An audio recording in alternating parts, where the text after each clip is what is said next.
streaming service is also live, so hopefully there's a few people tuning in from YouTube, and we will give you plenty of information throughout the day. We're here at the finish line, all in place. You can see an armada of boats up at the start, getting ready for the first few races. And our first race will be coming into view shortly, and we'll give you an update on it. It's the first race, the Women's Junior 15 Cox Quads.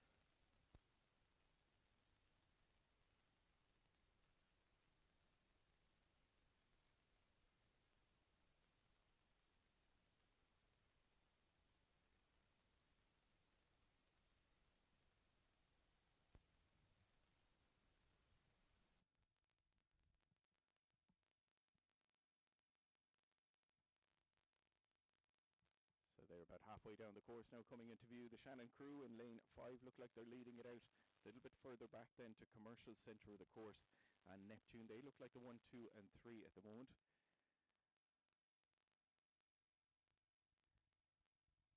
All of these crews racing off of the stake boats at the 1,000 metres. And as we said, all finals today, so medals straight away on offer. It does look like with Clearwater, the Shannon crew leading it out here, ahead of Commercial and Neptune. They're the 1, 2 and 3. A little bit further back then to the crews from Closhegnoid, CRCC and Portadown in 4th, 5th and 6th at the moment. But really nice rowing here to get us underway. There's a slight headwind propping the crews up as they come in towards the finish here. But ideal rowing conditions to get us underway in the first race of the day. So Shannon, Clearwater lead, ahead of Commercial in 2nd place. Back then to the crew from Neptune in 3rd there, the 1, 2 and 3.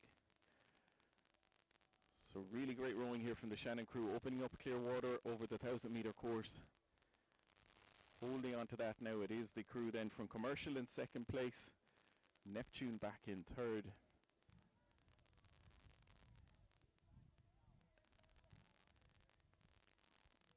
Closhegnoid in 4th at the moment. So we're down now to the last 100 metres for the first few medals of the day, heading towards the city of Limerick for Shannon Rowing Club. They're continuing to power on here towards the finish, even though they have that Clearwater lead. It's going to be a win for Shannon down to the last few strokes, ahead then of the crew from Commercial, holding off Neptune. The two neighbouring Dublin clubs battling it out for 2nd and 3rd. Just coming up to the line. First win of the day, Shannon Rowing Club. And then lots of noises here from the Coxes, encouraging their crews on towards the finish. And it is going to be the Commercial crew in 2nd place, ahead then of the crew from Neptune. They're the 1, 2 and 3. Clearwater between Commercial and Neptune, and the crew from Closhegnoid just coming in to take 4th.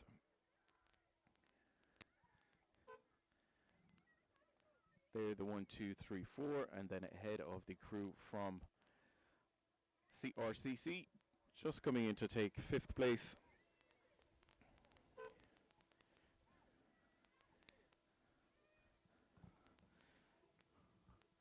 And our 6th place crew in the first race of the day, it is going to be the crew from Portadown.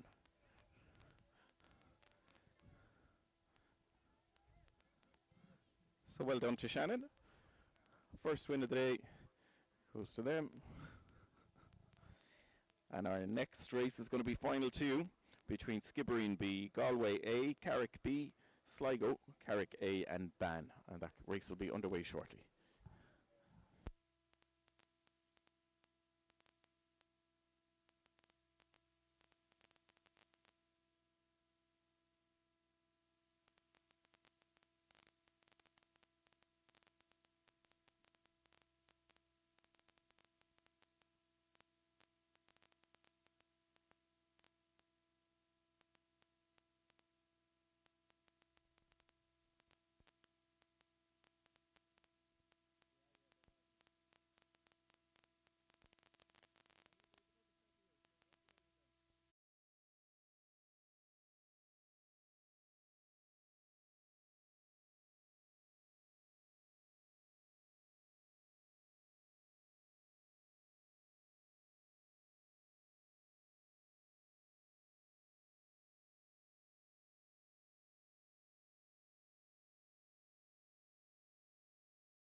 Back then to the crews from Skibbereen and from Sligo.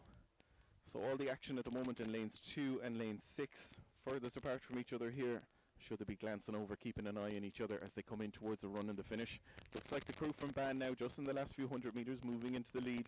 So out there in lane 6 on their own, doesn't seem to be affecting them too much as they put a little bit of pressure on the crew from Galway. They're the 1 and 2, Clearwater then back to the crews from Carrick and from Sligo and the Skibbereen crew as well. But it is going to come down to the crews in lane 2 and lane 6. So it's Ban and Galway battling it out here. Really nice rowing from the Galway crew to respond to the push that Ban have put on in the last few hundred metres. I think it might come down to the wire here. They're glancing over to see where they are. And they're putting pushes on now, winding up to the finish. There's about 100 metres left between the two crews. Clearwater then. So these crews looking to secure the medals here between Ban and Galway. The Galway crew winding it up. Much higher rate from the Galway crew as they wind up for the line, but really powerful rowing from the Ban crew out in lane 6. Little bit of encouragement from the crews here as well as they come up towards the start. So the winding to the line looks like the Ban crew in the last few hundred metres have really turned it on here to move into a lead, but the Galway crew responding. They'll hear the roar of the crews encouraging them on. They're coming down to the line here. So it's Ban and Galway. Medals on offer in the women's junior 15 cox squad. It looks like the Ban crew just by about half a length coming in towards the finish. And it is the Ban crew just crossing the line there ahead of Galway. These two crews well ahead of the chasing pack then from Carrick, Sligo and Skibbereen. So a real nice row there from the Ban crew. Second half of the race really turning it on and moving into the lead to take the win. So Ban first, Galway second, and we're just watching the crew from Carrick to come in to take third. Ahead then of Sligo and Skibbereen just coming in for fourth and fifth. Just a few canvas separating the two. Sligo just crossing there, a canvas ahead of the crew from Skibbereen.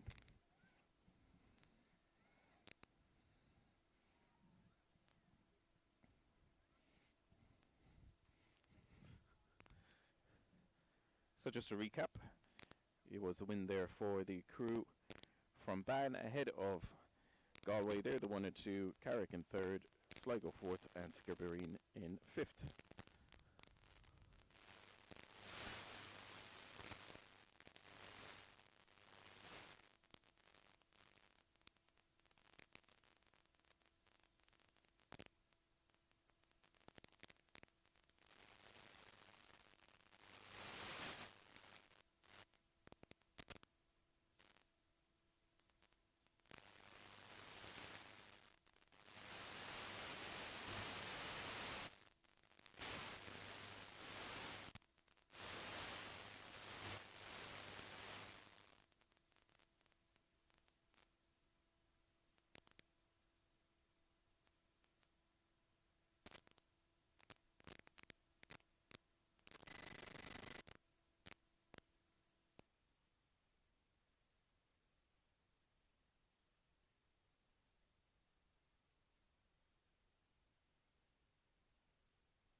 Eating it out here as they come into about the halfway mark, down to 500 metres. And Galway and the crew from Enniskillen, these two. Well, we were saying ideal rowing conditions here, just a slight headwind coming up the course. It'll help sit the crews up, but of course nothing to worry about. And the rain has moved off as well, so Great to be back here at Lockring for the 1K Classic for racings for Junior 13, 14, 15 and our Masters crews as well. After the Women's Junior 15 quad, we've got the Men's Junior 14 octuplets. 10 crews racing in 2 finals, and then we go into the Women's Masters coxed quad races. So a lot of racing to come up in the first half hour of our regatta here today. Over 100 races, so fantastic entry, and of course thank you to all of the crews, captains and clubs for making the journey here today, and we're looking forward to a great day of racing. Meanwhile, back in the water for final 3 of the Women's Junior 15 coxed quad. Coming into view now on the far side, Enniskillen still pushing on here ahead of the crews that are inside from them. So it looks like at the moment the Enniskillen crew in lane 6 ahead then of the crews from coxed.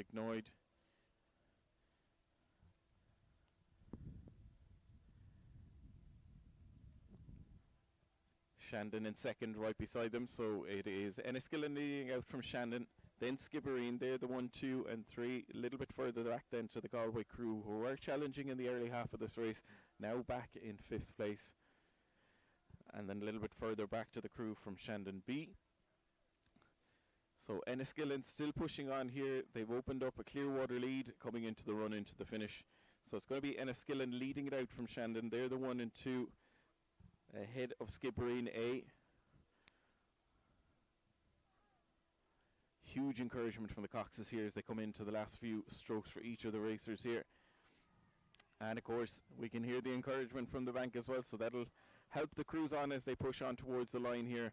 But really nice rowing. It is going to be the Enniskillen crew. They're holding on to that Clearwater lead. Bit of a surge here from Skibbereen to come up to challenge Shandon for 2nd place, but they're going to run out of water here as Enniskillen power on towards the finish.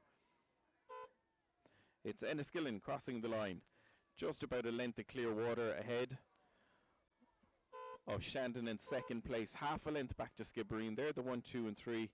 Little bit of Clearwater then back to the crew from coxed coming up to take 4th, ahead of their city mates Galway coming in to take 5th place.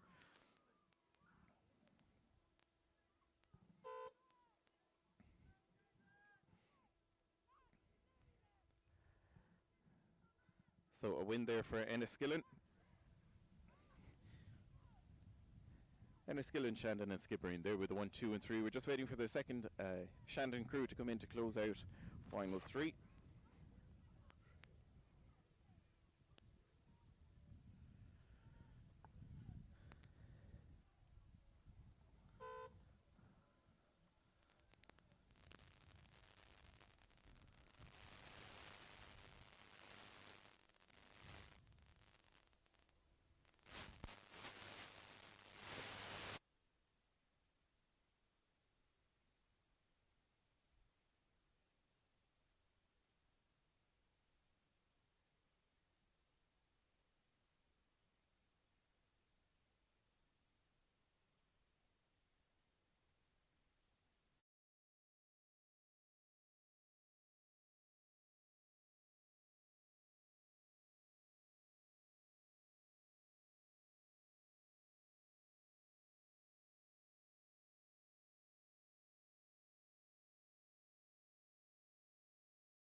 octuplets racing, and looking forward to seeing how both of those finals go shortly after this race here, the final of the women's junior 15 cox squad.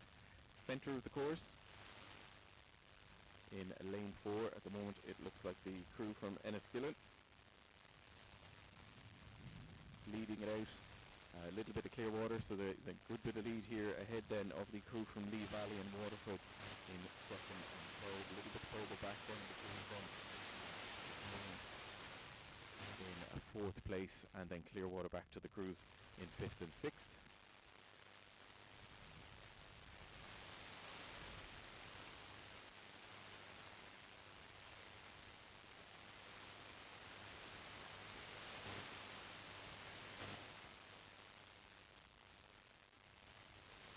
So down to the last few hundred metres, it's still Enniskillen leading the way, looking for a double here.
Oh, 24 crews, so fantastic numbers there racing in the women's junior 15 cox squad. Well done to our winners and all the competitors.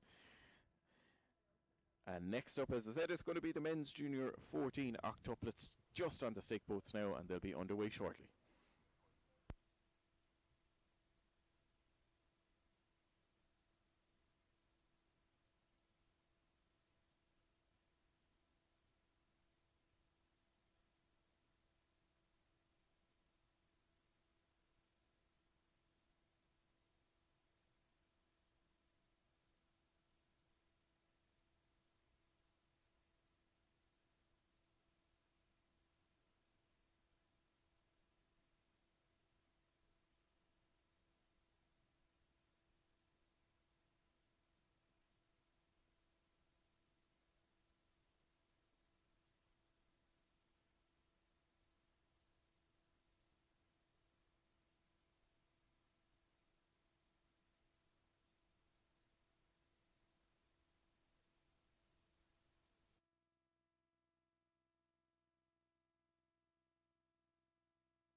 So as well as 4 races underway, the good news, a lot of medalists there. The more important news is the coffee cart is open by the spectator area, so if you're looking for an early morning pickup and a little bit of coffee, that's opening now over by the spectator area, and I'll send you over the order from the finish line shortly. So the octuplets just getting on to the stake boats now. We'll have an update shortly. Not easy to get all of these boats on the water. and lined up. But our expert TJ is up at the start. No better man to get them whipped into shape. And when we do get underway, we've two finals. In the first final of the men's junior 14 octuplet, we'll have Enniskillen, St Joseph's, Galway, Skibbereen and Muckross. And at the second final, we'll have Closhignoid, Castleconnell, Enniskillen, Shannon and St Joseph's. So two octuplets race coming up, and then we have three finals of the women's Masters Coxless Quad in the different age categories C, D, and then final F and G all together. And then we have some of the men's Masters singles, a series of 5 races, and again all the different age categories there. And when we get into that, we'll have an explanation of the crews. Just a little wave from the St Michael's ladies on their way to the start. Best of luck.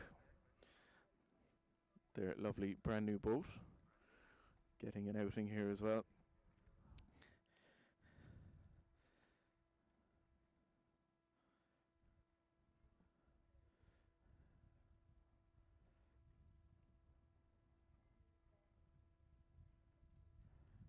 So just waiting for the next race, the men's junior 14 octuplets. They'll be underway shortly. You can see them all on the stake boats there.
So those of you tuned in at home will be able to see we're just looking at the Muckross crew in a bit of difficulty here, but one of the umpires has stepped in and is helping them to get aligned. The other crews, you can see lanes 1, 2, 3 and 4 all in position ready to go. And just give you the running order again. It will be 5 crews in the first final between Enniskillen in lane 2, St Joseph's in lane 3, Galway lane 4, Skibbereen lane 5 and Muckross lane 6.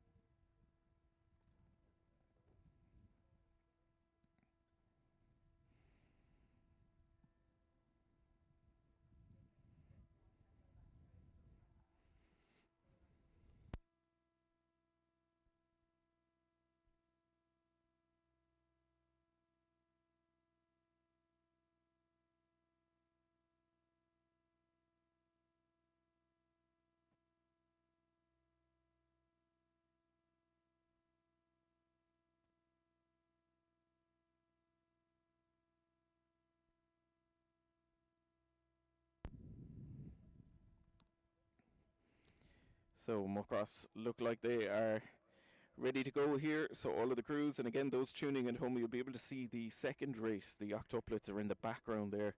The way that the racing runs here, 1,000 meters, they're able to come into the lane as soon as this race is underway and then get on the stake boats here. And in the far distance you can see the 2,000 meter starts, but here we're running off the stake boats and now underway. So just viewing the start of the men's junior 14 octuplets. Some steering issues here in lanes 2 and 3. It looks like St Joseph's and Galway. The umpire now coming back in, the St Joseph's crew correcting themselves.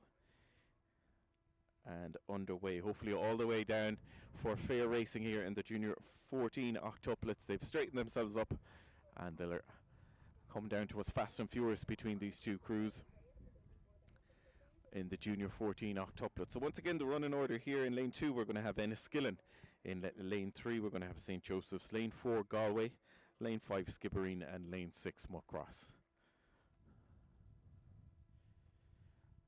So all the action looks like it's the centre of the course there, with the crews from St. Joseph's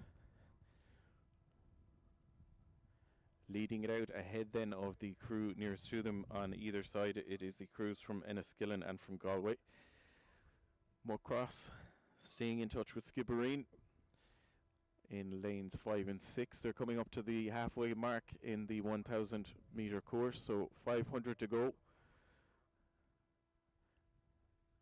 And the St. Joseph's crew continue to move on and push away from the crews that are chasing them down in the second half of this race.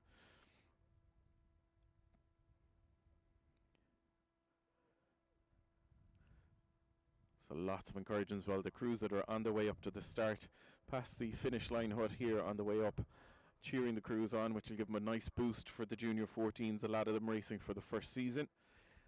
And this 1K Classic winding up their season, and they'll get a good summer break.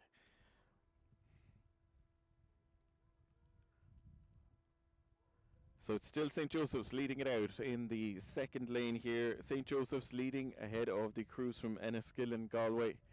The Skibbereen crew now moving into second place, come up to challenge Enniskillen. Real battle between them for that second and third place. A little bit further back then to Muckross and the crews from Galway back in fourth and fifth.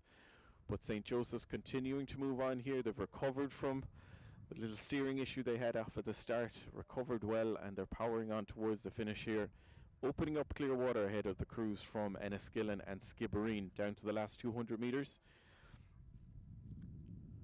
Really nice rowing from the St. Joseph's crew, leading it out here ahead then of, it looks like Skibbereen just getting the better of Enniskillen at the moment as they come in towards 100 metres to go. St. Joseph's pushing on and winding to the line. Lots of encouragement on the far bank as well. Down at the enclosure, the coffee is kicking in for the supporters. We can hear the roars. They come in towards the finish. It is St. Joseph's continuing to move on. Really nice rowing from the junior 14s from St. Joseph's, showing it how it's done here. Powering on, they're not taking the foot off the gas here, winding up towards the line. They must be in the high 30s as they come in towards the finish. Clearwater then back to the Enniskillen crew in second place ahead of Skibbereen. It's going to be St. Joseph's taking the win. Ahead then of the Enniskillen crew, just holding off Skibbereen at the moment. There's about a third of a length between them. It is going to be Enniskillen in second place ahead of Skibbereen. They're the 1, 2 and 3. And then it is going to be the Galway crew back in fourth place, just by half a length ahead of the crew from Muckross, apologies, Muckross. So great win there for St. Joseph's. Well done, lads.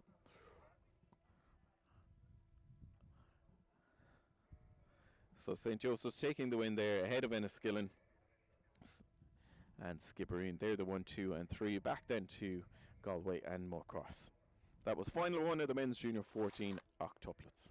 Next up, it's going to be final two. And in final two, we have Closhignoid, Castleconnell, Enniskillen, Shannon, and St. Joseph's.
The second final of the men's junior 14 octuplets on its way down. Closhignoid, Castleconnell, Enniskillen, Shannon, and St. Joseph's. So St. Joseph's taking the win in the previous final. Let's see who is leading it out here. It looks like the crews from Shannon and the crews from Castleconnell, a Limerick affair here. It looks like they're the two leading crews, with the Shannon crew maybe opening up a bit of clear water back to Castleconnell. They look like the 1 and 2 at the moment, and further back then the crews from Closhignoid, Enniskillen and St. Joseph's. So this is the second final of the men's junior 14 octuplets. After this we've a series of women's masters quads, then we're into the men's masters singles before we get back into some junior racing. So closing out the first section here, the men's junior 14 octuplets, still looks like the crew from Shannon ahead of Castleconnell. They're down to about 200-300 metres to go, so more than halfway through the course. The Shannon crew pushing on here, and they can clear water back to the crews then from St. Joseph's and from Enniskillen and Closhignoid. So Shannon looking for their second win of the day, having won the opening race in the women's junior 15 quads. They're leading it out here, well ahead of the chasing pack, with the crew from Castleconnell in second place, ahead of the crew then from Closhignoid. They're the 1, 2 and 3. Further back then the crews from St. Joseph's and Enniskillen, and it looks like I can see an oar in the water there, maybe the Enniskillen crew running into some difficulty in lane 3.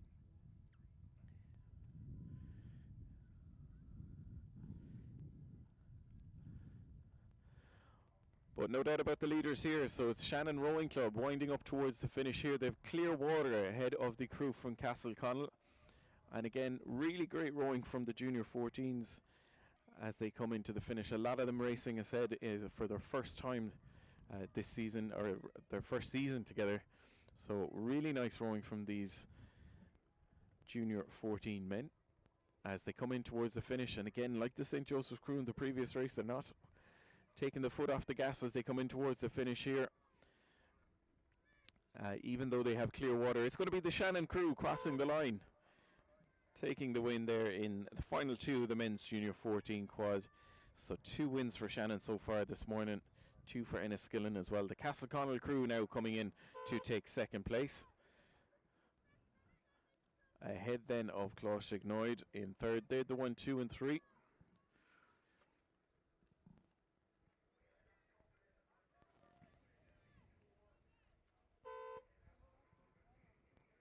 So that's Closhignoid in third, and then on the far side we have the second St. Joseph's crew.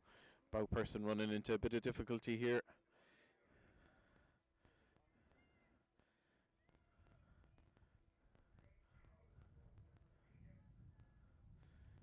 Well, it looks like the Bowperson in the St. Joseph's boat might have lost a blade.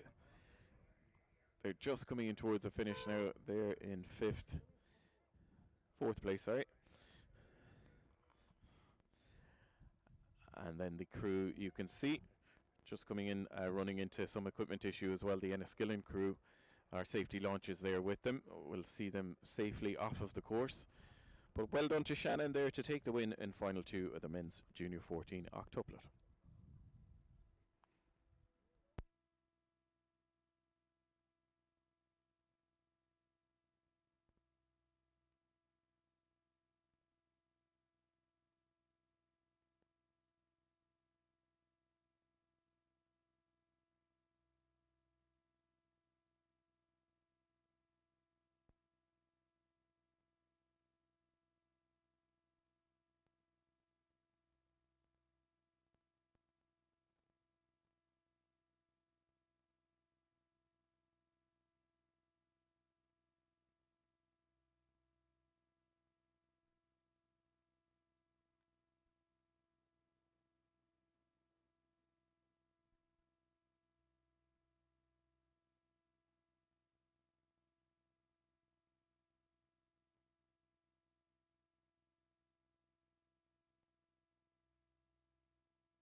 So our next race is underway. We've just seen the octuplets coming in, a bit of equipment failure there from Enniskillen, but our safety launch is escorting them back down. And the band quad, they're going to have to redirect themselves. They've gone up the wrong side, but they're getting some assistance now, so we'll see them make their way up to the start shortly. But underway already, on its way down to us, the women's Masters coxed quad in final for the age category C. So all of the crews here are in age category C. There's no time penalties. They all went off the start at the same time for these Masters crews. In some of the Masters crews later on, you will see that there'll be people starting at different times depending on the average age of the crews. I won't get into the specifics of the calculations, but I'll do my best to explain it as each of the races coming down. But final C, they're all age category C. In lane 1, composite between Clonmel, Tralee. In lane 2, composite between St Michael's and Commercial. Lane 3, Tribesman. Lane 4, Castleconnell. Lane 5, Athlone. And lane 6, Portadown. So at the moment leading it out, it looks like the composite crew from St Michael's and Commercial in lane 2. Clearwater then ahead of the crew from Clonmel and Tralee. They're the 1 and 2. And then back to the crews that are centre of the course, Tribesman, Castleconnell, and the crew from Portadown, the only crew at the moment off the pace. Back in 5th place, it looks like the crew from Athlone back in 5th. But no doubt about the leaders here leading it out in the yellow boat in the second lane, St Michael's Commercial, ahead of the crew from Clonmel, Tralee. They're down to just over 100 metres to go as they come in towards the finish. So St Michael's Commercial leading ahead of Clonmel, Tralee. And they'll hear the encouragement coming now from the enclosure as they come into the run-in towards the finish. The wind picking up a little bit here, pushing the crews back. But again, these Masters crews very experienced, so nothing that they can't handle as they come into the run-in towards the finish. They're bunching up for the battle for 3rd, 4th and 5th as well. But at St Michael's, they continue to move away from the challenge that's coming from Clonmel and Tralee. They're the 1 and 2 as they come in towards the finish. Tribesmen at the moment just holding off the crews from Portadown and Castleconnell for 3rd, 4th and 5th in the run into the finish. But really nice rowing again here from the St Michael's and Commercial composite as they come in looking to take the win, really pushing it on now. The Tralee and Clonmel crew coming up, they're winding up towards the finish, but they're going to run out of water here in the first final of the Women's Masters quad. It's going to be St Michael's Commercial just by a length, taking the win there ahead of Clonmel Tralee. They're the 1 and 2. And then the crew, it looks like Tribesmen just holding off to a good bit of clear water between St Michael's Commercial, Clonmel and Tralee. Back now to the Tribesmen crew in 3rd place. Little bit of clear water then, and the crews from Portadown, Castleconnell pushing each other on here. Just, we'll see, I think it might have been the Portadown crew just getting the better of Castleconnell for 4th and 5th, and then the crew from Athlone back in 6th.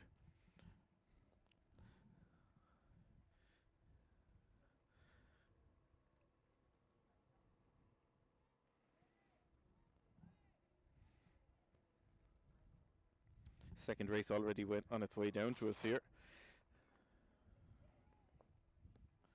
between Castleconnell, St Michael's, Portora A and B, and then Lee, and this is age category D. And again, no time penalties between the crews here, so they're all heading off at the same start. We're just watching the Athlone crew coming in to close out the first final.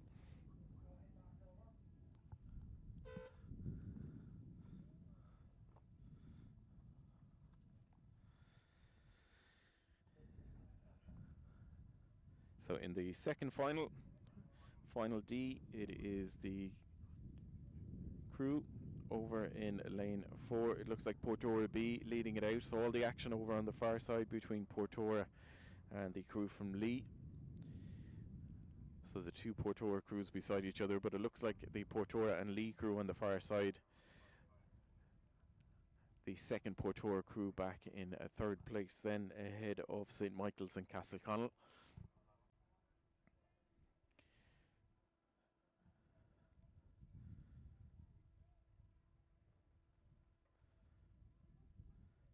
So they're still leading out. Clearwater from the crew from Portora B in lane 5. Well ahead now of the chasing pack between Lee right inside them and then the crew. A little bit of steering issue from Portora. They're having to correct themselves here, in danger of impeding the St. Michael's crew. But they've corrected themselves well, but it's allowed St. Michael's to come back now and challenge for third place in final D of the Women's Masters Quad. No doubt about the leaders here. Clearwater, the Portora crew, they're well out ahead as they come in with just about 150, 200 to go.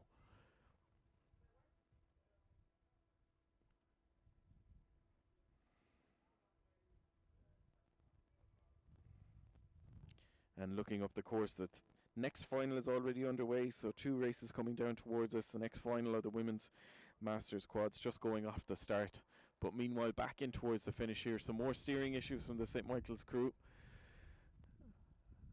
They look like they're coming over towards the Portora crew. They've corrected themselves now as they come in towards the finish.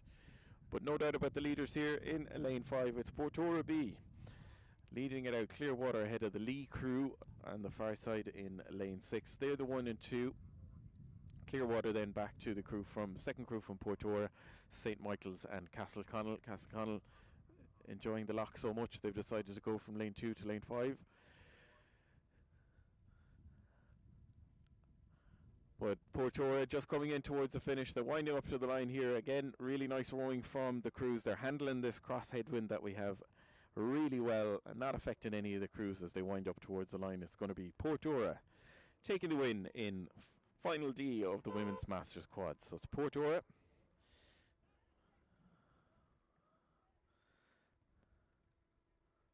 And then the crew from Lee just coming in.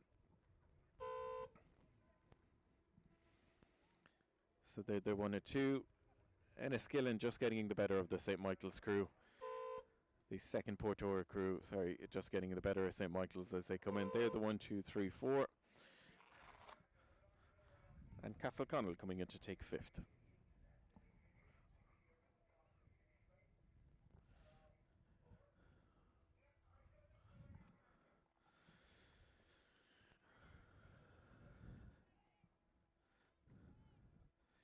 So Castleconnell just coming into the line. That'll close out this quads race.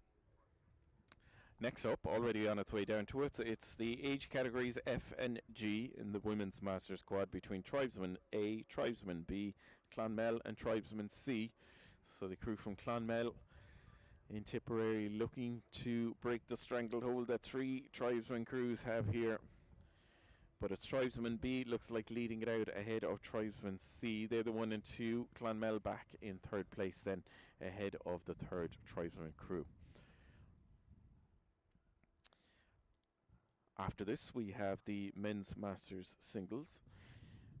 And the first final will be the youngest of the Masters crews, age categories A, B and C. Some time differences here, so the C crews will go off first at Lone and Tribesman, followed by the B Tribesman crew, and then Clonmel. Alan Prendergast, our youngest rower, he'll go off in 4th. And then after that we have an E age category, an F category, and then our more senior and experienced rowers in the age categories G, H9, the Men's Masters Sculls later on.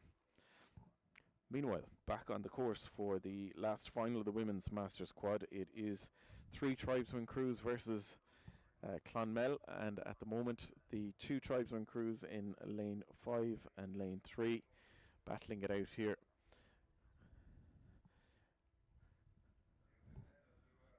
So Tribesman B, Tribesman C. It looks like the B crew at the moment, but a nice second half from the C crew over on the far side, away from the enclosure.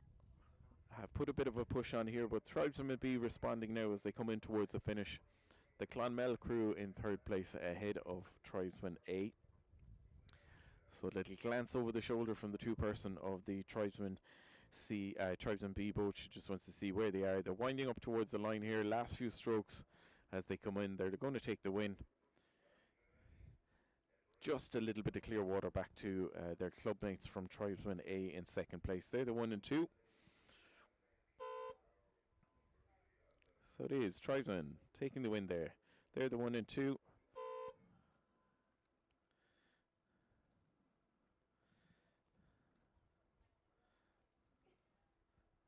And the Clonmel crew coming in to take third, ahead then of the other crew from Tribesman. That closes out the women's Masters quads, and we'll be back shortly with the men's Masters singles.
Next race is coming into view, and it's a final of the men's Masters singles, our first single sculls race, final of the day, and a 4-boat race here, age categories A, B and C. We've 2 scullers from Tribesman and Athlone, Tribesman Murphy, Athlone O'Gorman. They went off first, and then 6 seconds later Tribesman Smith went off. He's a different age category. And then 2 seconds later the Clonmel sculler went off. So they are different times that they went off here, but Clonmel leading it out. Prendergast, and a Prendergast from Clonmel.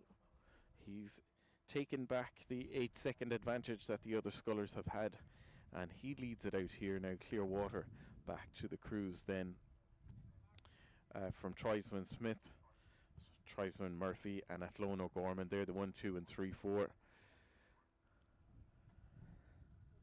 So Prendergast of Clonmel winding up towards the line here, well ahead of the chasing pack from Tribesman and from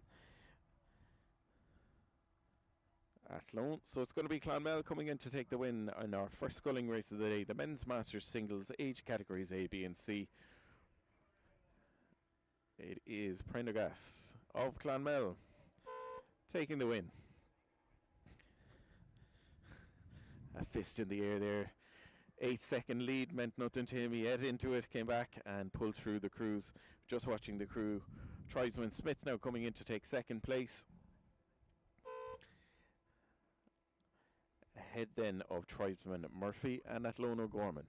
They're the 1, 2, 3, 4.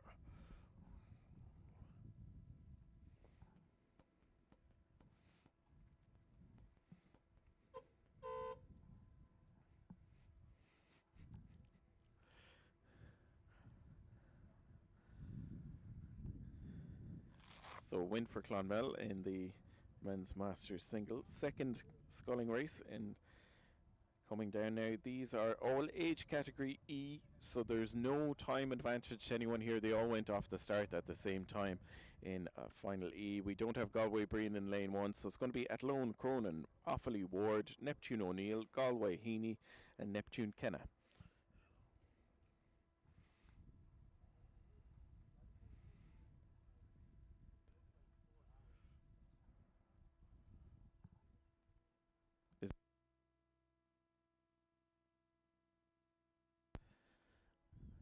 And we have a swimmer, so one of the scullers from this race has gone into the water. Safety boat was over and assisting them there.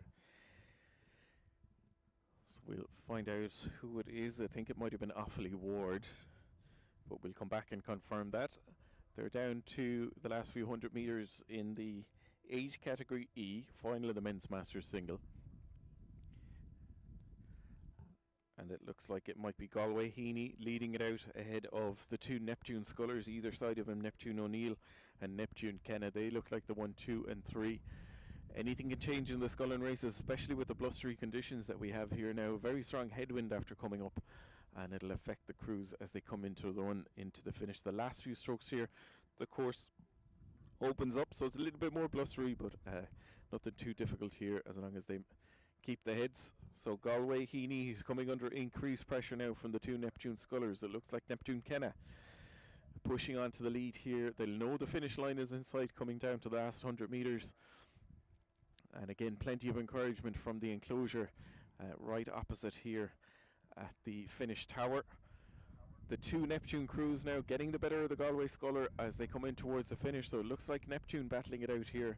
Galway Heaney, not sure if he has much to respond to the Neptune O'Neill and Neptune Kenna. It does look like Neptune O'Neill now winding up towards the line. Little glance over his shoulder. He knows where the finish line is. He's pushing on, looking to get the better of Neptune Kenna. They're the 1 and 2. Galway back in third. Athlone Cronin back in fourth place now. But it is going to be Neptune O'Neill. He's winding up towards the line here. The other two scullers from Galway and Neptune don't have a response. It looks like Neptune O'Neill. Last few strokes for him to take the win here in age category E in the men's Masters single. Just ahead of Neptune Kenna in second by about half a length of Clearwater. And then Galway in third. They're the 1, 2 and 3.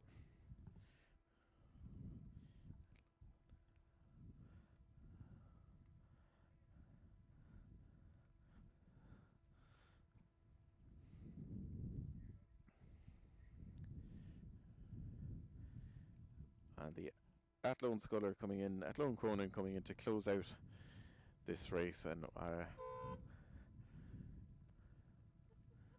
Offaly sculler, who went for a little dip, is underway. He'll be out of the water. Our safety launch is looking after him there. No race for the next race, and so then we'll have the men's Masters single age category F will be underway shortly between Clonmel, Nugent, Clonmel Lions, Ban, Commercial and Galway.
So TJ is up at the start. He's not hanging around. If the crews are ready, we're going to be underway, and that's exactly what we are with the next race.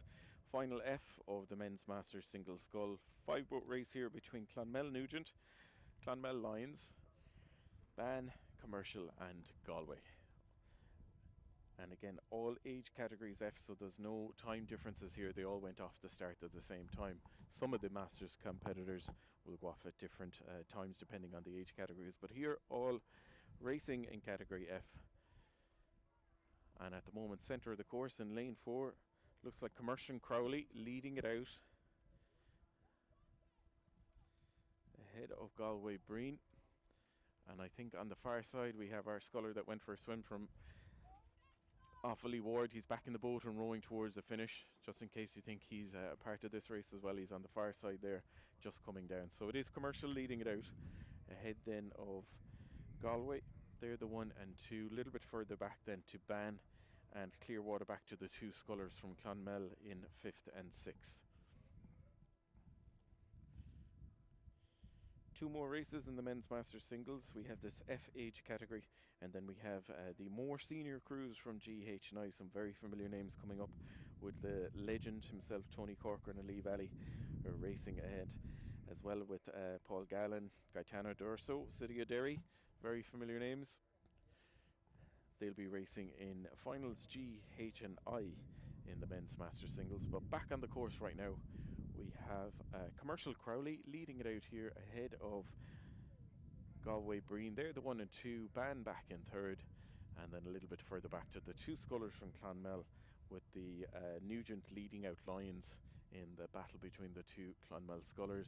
No doubt about the lead here for Crowley of Commercial as he comes in towards the finish ahead of Galway. They're the 1, 2 and 3. Clearwater between each of these scullers. So in full control here for Commercial Crowley ahead of Breen from Galway. They're the 1 and 2, and then Ban just putting on a little bit of pressure here, trying to get back in touch for 3rd, but it's going to be Commercial Crowley crossing the line there ahead of Galway Breen and Ban. They're the 1, 2 and 3.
Back on the action now to close out the men's masters single sculls. We have final G, H and I age categories down here. Lane 1, City of Derso, City of Derry, Derso. Lane 2, Galway, Keneally. Lane 3, Athlone, Gallen, and Lane 6 is Lee Valley, Corcoran. So the more senior rowers and more experienced here. Leading it out, it looks like Tony Corcoran of Lee Valley, looking to add to his medal haul, and he's coming under pressure from Paul Gallen of Athlone. They're the 1 and 2 at the moment, a little bit further back then to the crews from Galway and City of Derry. Tony Corcoran would have gone off first, and then 12 seconds later Athlone, Paul Gallen went off, and then a further 11 seconds later the two younger crews from Galway and City of Derry went off. So a lot of time advantages here. So the race on to see, can Tony Corcoran of Lee Valley hold that time advantage that he has as he come in towards the finish, coming under increased pressure now from the chasing pack. The Clonmel Sculler Keneally just coming up now to come up and challenge Paul Gallen as well, and he's taking Gaetano Durso of City of Derry with him side by side, racing here in lanes 2 and 3. But Tony Corcoran, such experience, he's raced at almost every regatta. You see him out there leading it out, and at the indoors as well. He's looking to add to the medal haul here as he winds up towards the line. We're now seeing the Galway Sculler move into second place. He's pushing on. Gaetano Durso from City of Derry trying to push on towards the finish line. So really exciting finish here. Probably the most close finish we've had so far. Let's see what Galway can do as he comes in. Can they get the better of Tony Corcoran of Lee Valley coming in towards the line? Looks like Galway powering onto the line here. Keneally of Galway just coming in the last few strokes to take the lead. Gaetano Durso moving up to come challenge for seconds for City of Derry. It's Galway taking the win ahead of City of Derry in second place. Lee Valley in third, Athlone in fourth. They're the 1, 2, 3, 4. Really exciting finish there in the men's masters for age categories G, H and I. Those time penalties coming into play there, but a really great row from Keneally of Galway just in the last 100 metres to move in and take the win there. Gaetano Durso looked like in second place, ahead then of Tony Corcoran in third and Paul Gallen in fourth.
back to the action now. Our next two races, our youngest competitors of the day, the men's junior 13 quads are on the way down to us here.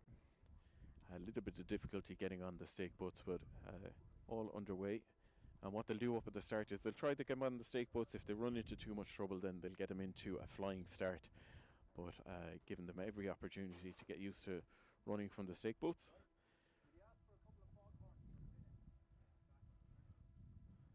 And in the first final, it is going to be Muckross, Enniskillen A, Enniskillen B, Lee Valley and Ban.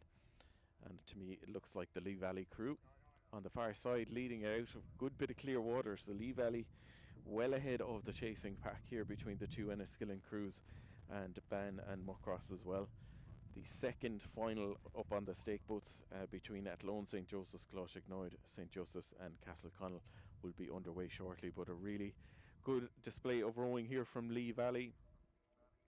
Big numbers coming through Lee Valley in the junior level, and not just coming through, but coming through and winning medals as well, because they have a big amount of clear water here ahead of the chasing pack. Ban on the far side, the two Enniskillen crews a little bit further back then to Muckross, but no doubt about the leaders as they come in with about 2:50 to go.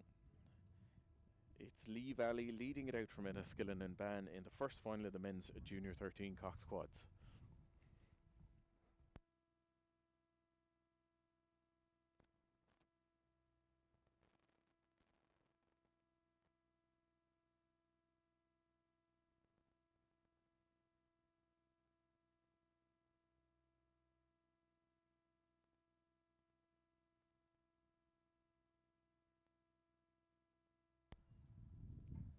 So finish line is in sight now for the Lee Valley crew, and again a commanding lead for them here. They've clear water well ahead of Ban in second place, the two Enniskillen crews, and then back to Muckross.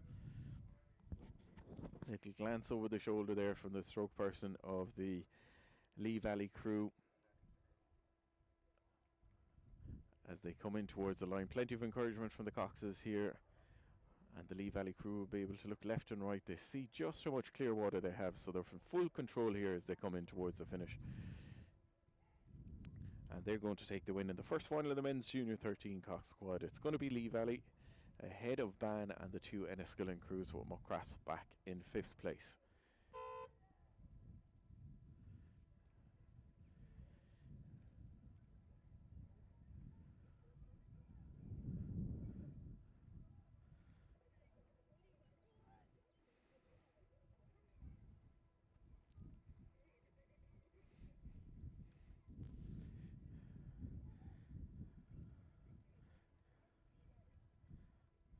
So the Ban crew just coming in to take second place ahead of Enniskillen, and two Enniskillens in 3rd and 4th, and the Muckross crew in 5th. So well done there to Lee Valley. Fantastic win in the men's junior 13 Cox squad.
second final of the men's junior 13 quad is on its way down between Athlone, St Joseph's, Closhignoid, second St Joseph's crew, and Castleconnell as well.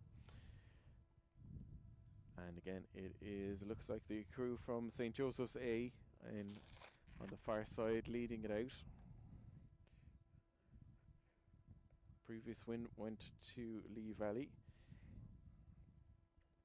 but here it looks like the St Joseph's crew leading ahead of the crew from Castleconnell. They look like the 1 and 2 at the moment. A little bit further back then to Closhignoid in third, and a good bit of clear water back to the crews from Athlone and St Joseph's B, battling out for fourth and fifth at the moment. So the St Joseph's crew, you can see the wind has picked up a little bit here, so stronger blustery conditions with a wind coming right the way up the course here. Strong headwind for the crews to deal with. So a little bit tougher conditions for the younger competitors. And these men's junior 13, the junior 13 age category, the youngest category we have at the 1K Classic.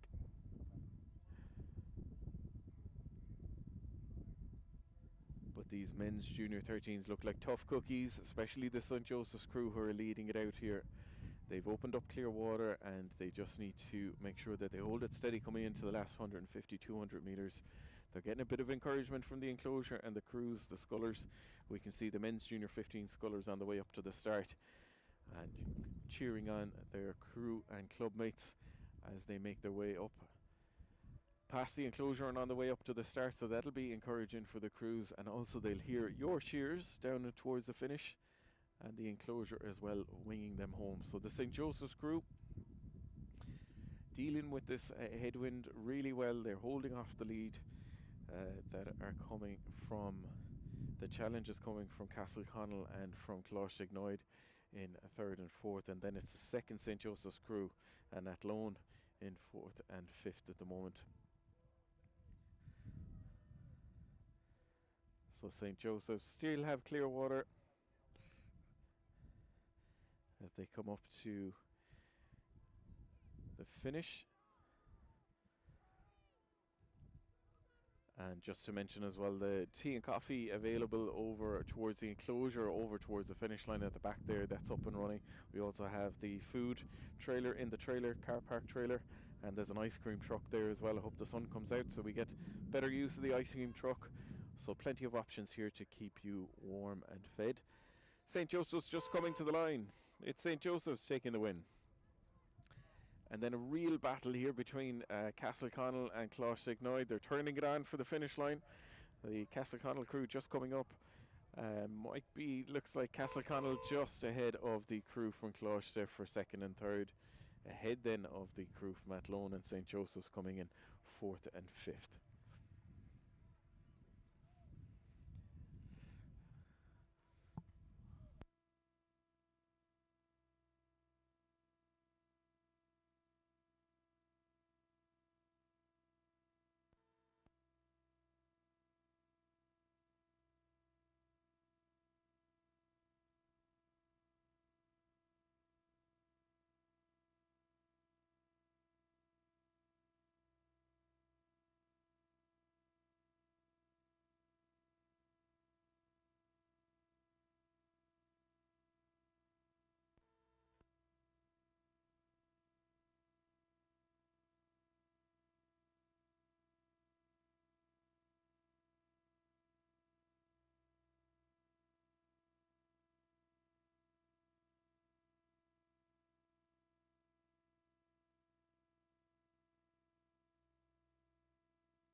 So plenty of food and drink options for those of us on the site here at the course. We have the coffee cart over at the enclosure towards the finish, the back of the finish tower over there. There's also some shelter if you want to take in from the rain before we wait on the good weather coming in. The food truck in the car park and the ice cream van also up and running.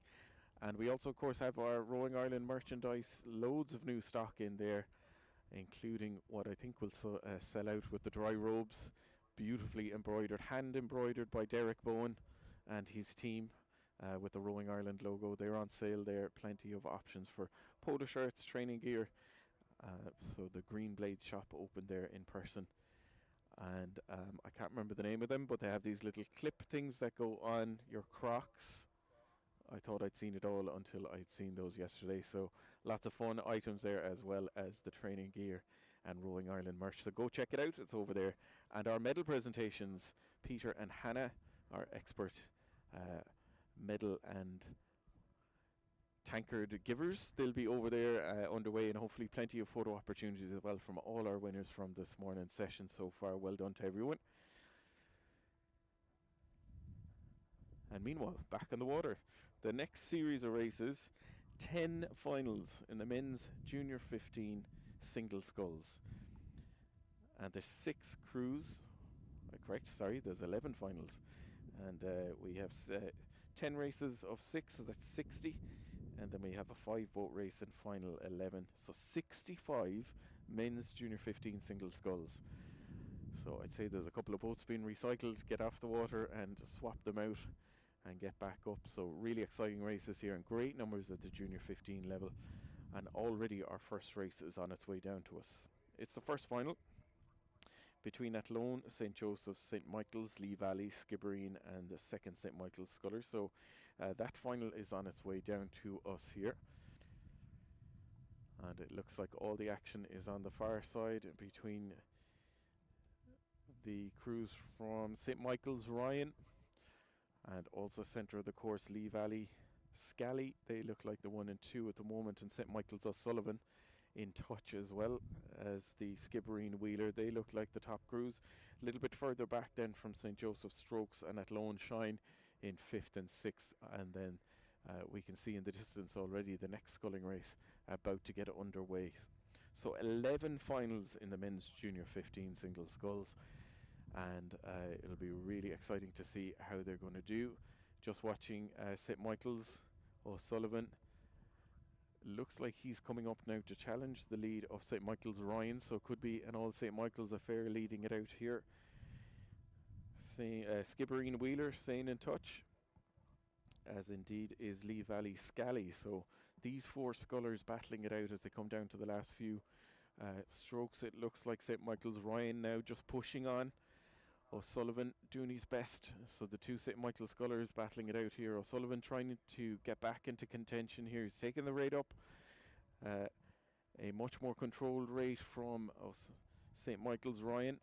On the far side, he is able to look over to the right and see the challenges that are coming here. Skibbereen starts to take it up now. Wheeler is starting to push on and try get back into contention here. Lee Valley Scally was in the mix, but now back in 4th place. So it's all going to come down to the line here. It looks like St. Michael's Ryan leading it out of his Skibbereen, Wheeler, O'Brien, and then St. Michael's O'Sullivan.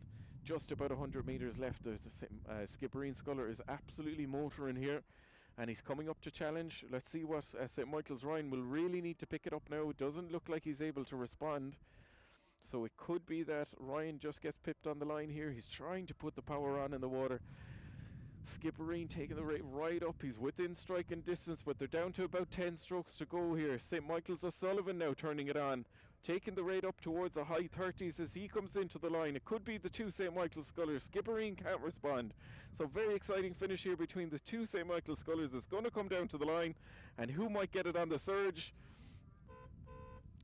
It looked like St. Michael's O'Sullivan just ahead of St. Michael's Ryan, and then the Skibbereen sculler back in 3rd. We'll wait for the official result there, but I think it was St. Michael's O'Sullivan. Lee Valley just crossing there in 4th, ahead of Athlone in 5th. And the St. Joseph's sculler running into a bit of difficulty back in 6th place, but responding well to come back to close out the race now. So really exciting finish there in the first final of the men's junior 15 single sculls. It looked like a win for St. Michael's O'Sullivan.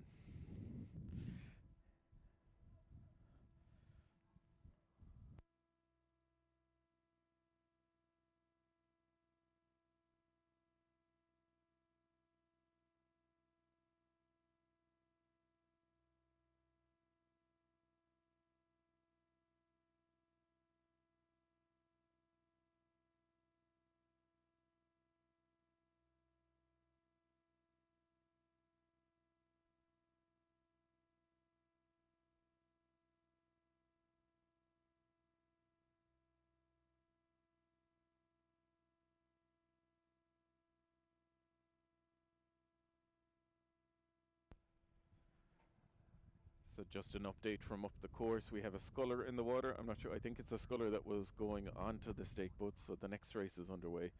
I don't think it's a sculler from that, but I'll see shortly. So that closes out the first final. So that was a win for St Michael's O'Sullivan there in final one. Final two will have Athlone, Claffey, Galway, Halliday, Offaly, Castleconnell, Skibbereen and Ban.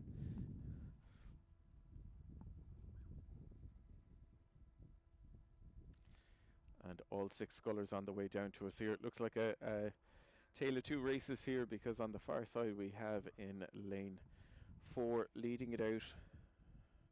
It looks like Castleconnell Kennedy.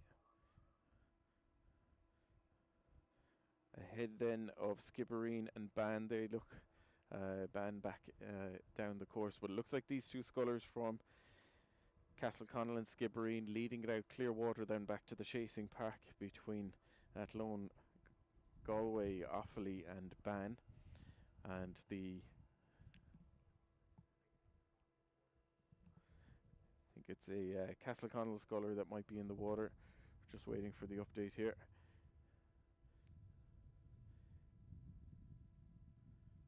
So the second final of the men's junior 15 quad on its way down.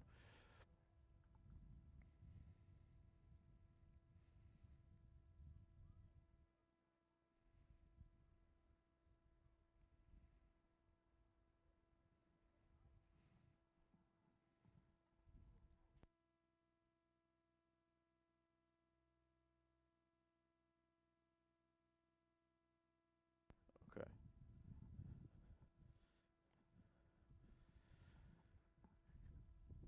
So the safety launch up at the start is getting that sculler back into the boat safely, and hopefully we might see them race down if they're all going okay.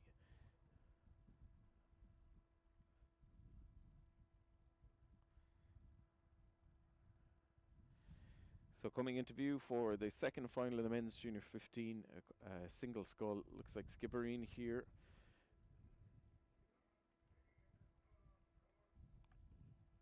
Yes, Kazhook from Skibbereen in lane number 6, lane 5, sorry, leading it out here ahead of Ban. They're the 1 and 2, and then nearest to us Athlone Claffey in the mix as well for 3rd place, a little bit further back then to the chasing pack here. So the Skibbereen sculler, he's pushing on here, very high rate from him as he winds in towards the line. Ahead it looks like Athlone Claffey then in 2nd place. They're the 1 and 2. The Ban sculler just taking the foot off the gas over there on the far side, clipped a little bit of water but recovering well and holding on to 3rd. Ahead then of the crew from Offaly in 4th. And Galway back in 5th. But no doubt about the leader here, Skibbereen. Not as close as the previous final. So we're seeing Skibbereen. Yes, Kazhook leading it out. Then in 2nd place it is going to be Athlone Claffey. They're the 1 and 2 with Ban in 3rd, coming in towards the line. So it's going to be a win for Skibbereen in the 2nd final of the men's junior 15 quad. Or single, sorry.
So back on the course now, with final 3 of the men's junior 15 single scull. 6 crews here: Enniskillen, Sligo, Neptune, Graiguenamanagh, Skibbereen and St Michael's.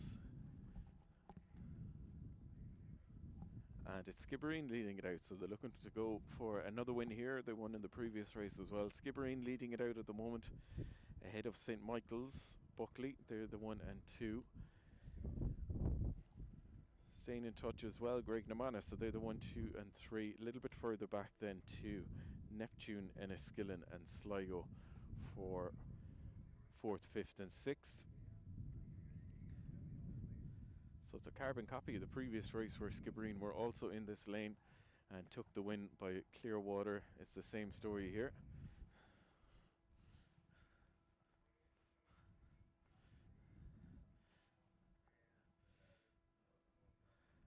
So the rain has cleared up, the wind has dropped down a little bit as well. Still a little bit blustery just as they come into the last few hundred metres, but not as blustery as it was for the previous races. Second final already on the course, we can see in the background there. But no doubt about the leader here, Skibbereen. Leshansky in first place ahead of St Michael's. Buckley in second, they're the 1 and 2. And Graiguenamanagh in third place. A little bit of Clearwater then back to Enniskillen and to Neptune and Sligo. So our winner here, really nice rowing from this junior 15, Leshansky from Skibbereen, along with Yazkaz Hook from the previous race from Skibbereen. 2 good West Cork names. He just crosses the line there. Clearwater, you can see the St Michael's sculler Buckley coming under pressure now from Graiguenamanagh. O'Connor just coming into the line. Graiguenamanagh O'Connor is just about to move into second place ahead of Buckley of St Michael's. He couldn't respond to the challenge, so it's Graiguenamanagh second, St Michael's third, and then Enniskillen just getting the better here of Neptune as they come in, but the Neptune sculler pushing him all the way to the line. It is going to be Enniskillen just ahead of the Neptune sculler. So there's 4th and 5th.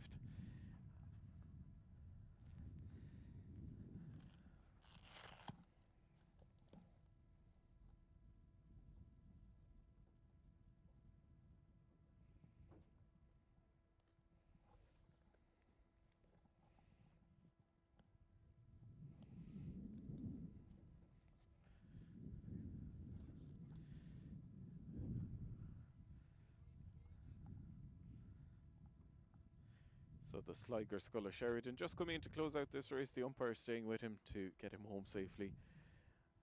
Great row from the young Sheridan of Sligo to close out this third final. So far we've had wins for St Michael's and 2 Skibbereen scullers in the men's junior 15s. Final 4 is on its way down to us now. And we have Offaly, CRCC, Blackrock, Ban, Methodist, and a second Blackrock sculler. And it looks like at the moment Methodist O'Gorman leading it out ahead then of Blackrock. They're the 1 and 2, and CRCC in the mix as well. And a coffee just been delivered, thank you very much. We're being spoiled out at the finish hut.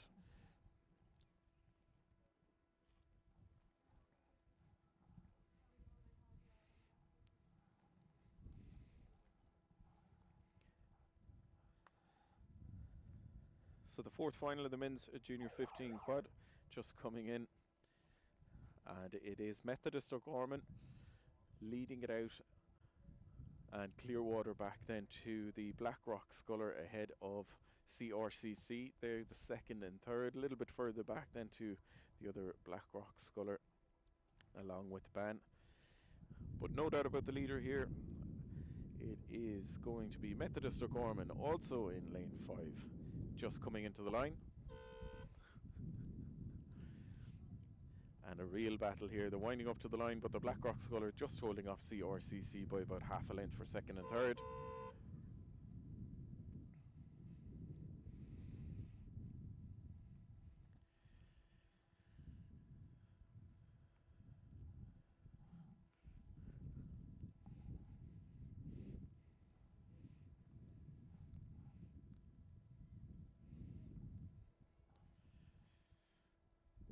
Blackrock and Ban just coming in to close out this race. And next we're going to have the fifth final of the men's junior 15 single. Will be back shortly.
Yep.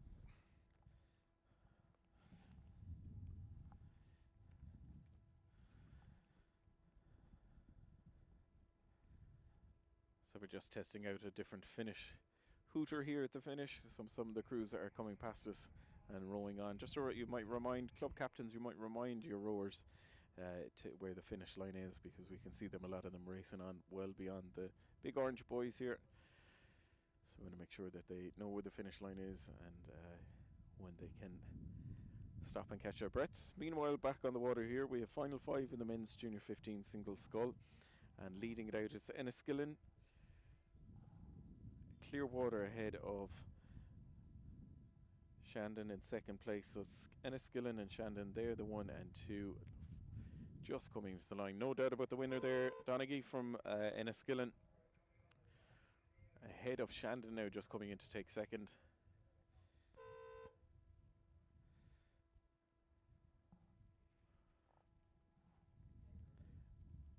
And then further back then to the crews from Ban, Enniskillen, Offaly and Skibbereen to close out final 5. So win there for Enniskillen, Donny.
So final six already on its way down to us here between St Michael's, Garda, Enniskillen, Lee Valley, Skibbereen and Closhtegnoid.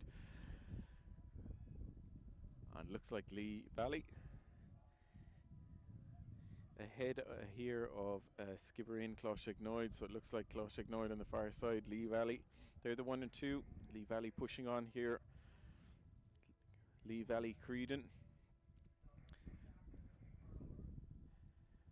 So it's going to be Lee Valley here in final 6 of the men's junior 15 single scull. He's leading it out. Creedon of Lee Valley ahead of Closhtegnoid, O'Connell, they're the 1 and 2. Clearwater back then to Skibbereen in 3rd place. And again, it's like a step back to a different race then between the chasing pack of St Michael's, Garda and Enniskillen for 4th, 5th and 6th. But Lee Valley taking the win there ahead of Closhignoid and Skibbereen. They're the 1, 2 and 3.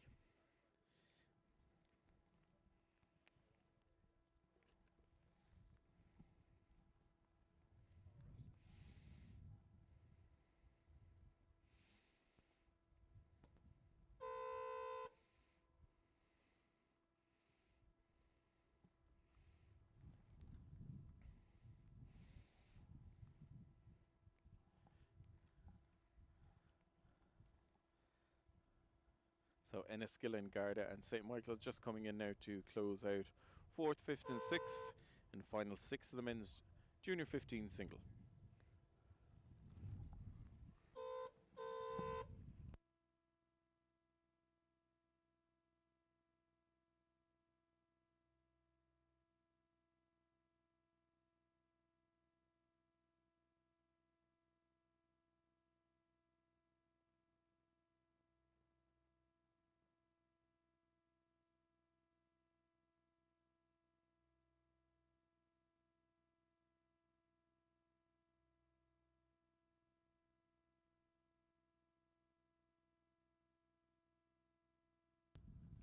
Final 7 is coming into view now, and again it's the Skibbereen Sculler leading it out.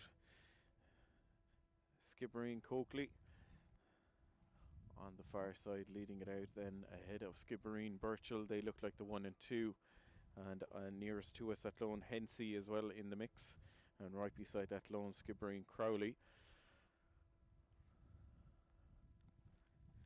So 11 of these men's junior 15 single sculls. We're on final 7 now, and it again looks like Skibbereen Sculler coming in leading it out. Clearwater back to the chasing pack, another Skibbereen Sculler.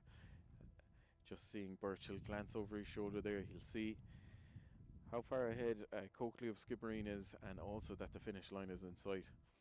He's pushing on here, holding off the challenge at the moment of the Athlone and Skibbereen Sculler that are in 3rd and 4th, and then it is 2 scullers from across, Doolin and Tangany in 5th and 6th. No doubt about the winner here, though. It is going to be another win for Skibbereen. They're dominating the junior 15 men's singles races here, as Skibbereen Coakley comes in to take the win ahead then of Skibbereen Birchall. They're the 1 and 2, and it's going to be a real battle for the line between Athlone, just clipping a boy there, but he's recovered well, and he's hoping to break up the monopoly of the Skibbereen Scullers here for the 1, 2 and 3. Athlone pushing on, but the Skibbereen Sculler responding. Athlone now powering on. He's clipping the boy again, but is doing really well to cope with the conditions here.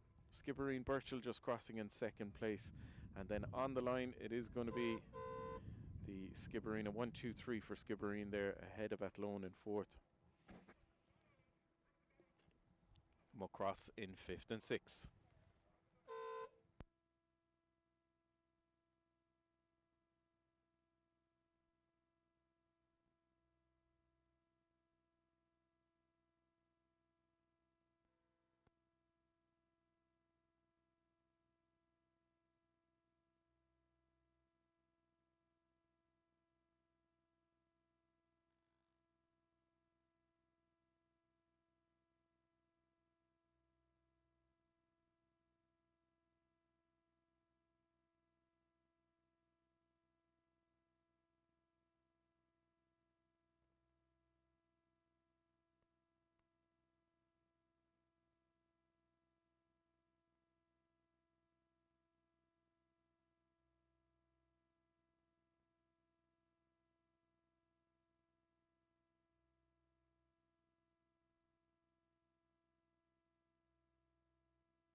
So warm welcome to those of you tuning in from home via the YouTube streaming channel. Our partners from Upshot are here again, who did some fantastic coverage of our championships last year. They're back to cover the 1K Classic here, and they'll be back with us down in Inniscarra in a few weeks for the 3-day championship as well.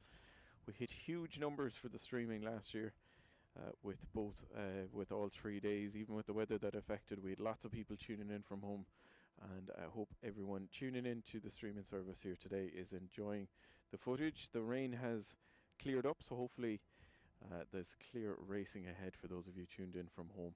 Huge thank you as well to Leitrim County Council, who have done so much work and working with Rowing Ireland and the organising committee as well to bring the 1K Classic to Lochrin. And fantastic facilities here, and they've made us all feel so welcome, and we're looking forward to a great day of racing here. Already some fantastic races completed, lots of medals heading all over the island of Ireland, which is great to see. And back on the water we are with the men's junior 15 single sculls. We don't have King's Hospital racing here, so 5-boat race between Lee Valley, Muckross, Skibbereen, Enniskillen and Graignamanagh. And a familiar phrase that I've used so far this morning, it's the Skibbereen Sculler leading it out. So Skibbereen Hurley leading out final 8 here. Ahead, it looks like, of the Lee Valley Sculler. They're the 1 and 2 at the moment. Clearwater then back to the chasing pack between Muckross, Enniskillen and Graignamanagh for 3rd, 4th and 5th. So we're watching the Lee Valley Sculler put a lot of pressure on here. Rahil of Lee Valley, he's trying to get back into contention with Skibbereen Hurley. They're the 1 and 2 as they come up with less than 100 metres to go. So very little between them as they come in to wind in towards the finish. Let's see if the Skibbereen Sculler can hold off the challenge that's coming from Lee Valley. They're the 1 and 2. Looks like the Lee Valley Sculler might run out of water here. Skibbereen lifted again as they comes in towards the finish. A little glance over to his right just to make sure he's in full control here. Last few strokes he takes it up, but a really good row from Lee Valley to put a pressure right the way up to the line here. But it's going to be Skibbereen Hurley just with a little bit of clear water ahead of Lee Valley. They're the 1 and 2 in the final 8 of the men's junior 15 single scull.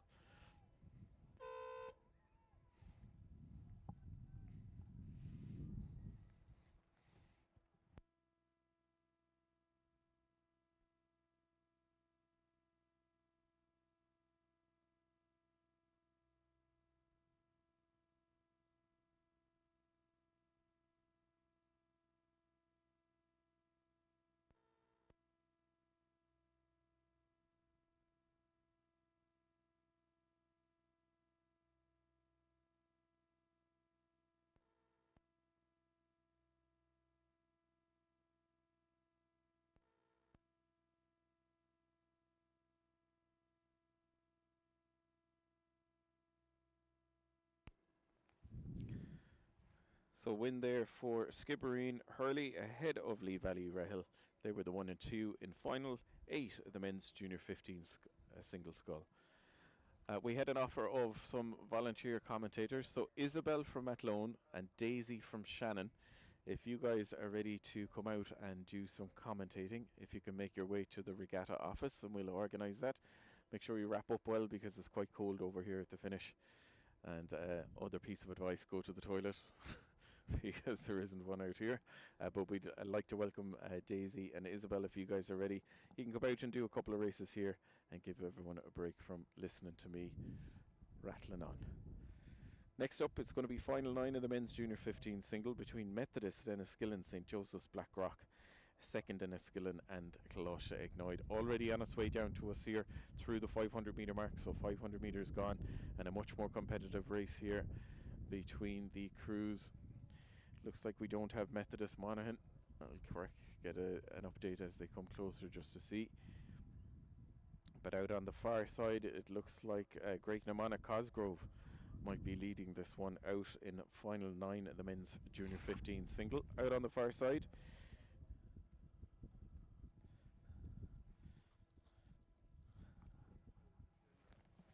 Sorry.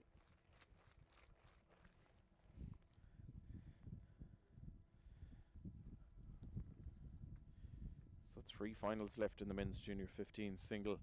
Greg Namana leading it out. It looks like on the far side. And then nearest to us, Methodist Monaghan. They're the 1 and 2 at the moment. And then some way back to the crew from Enniskillen, Blackrock and St. Joseph's.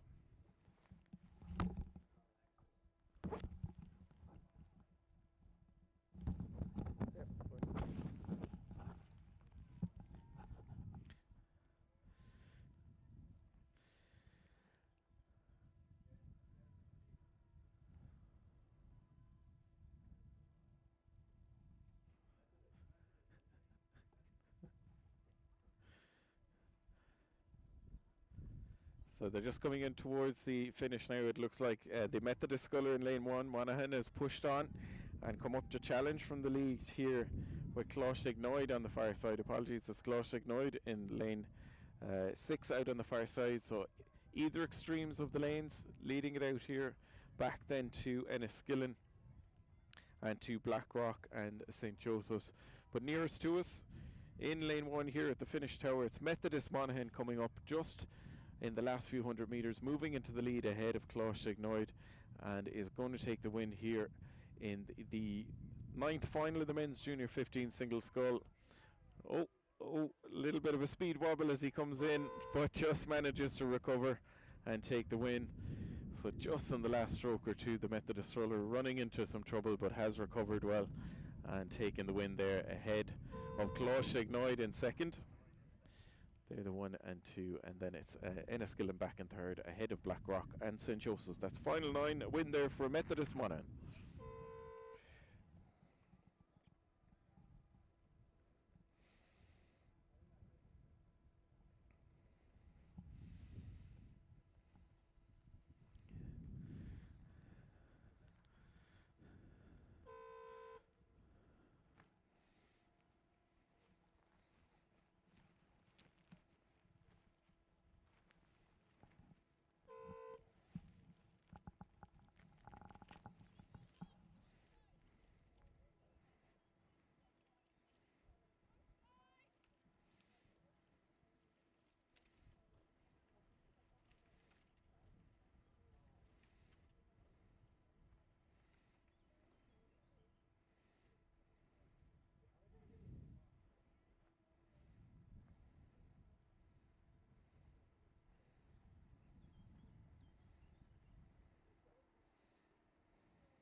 Lads, guys, will you be able to go over it? There's 2 girls going to come over and do a bit of commentary.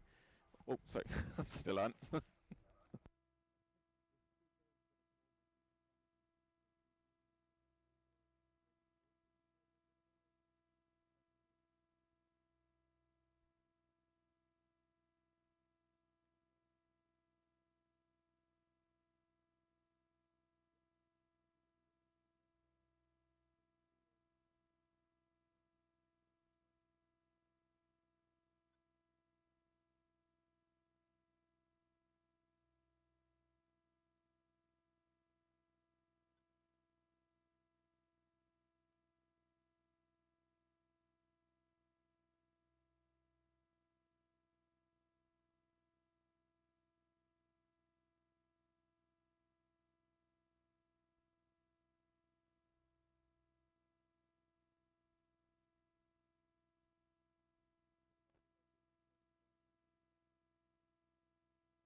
So we're back out on the course now for final 10 of the men's junior 15 single scull.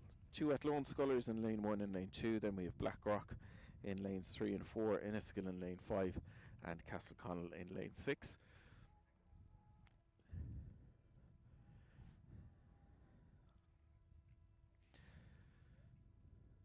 So it looks like the Castleconnell sculler out on the far side. And we just have someone gone over. Someone just turned over there in this race in the last few hundred meters. Safely holding onto the boat, and the rescue boat already on its way over. And he looks like he's trying to get back in. That's how you do it. Action man in lane 4, getting back into the boat himself and getting back into the action. Fair play to him.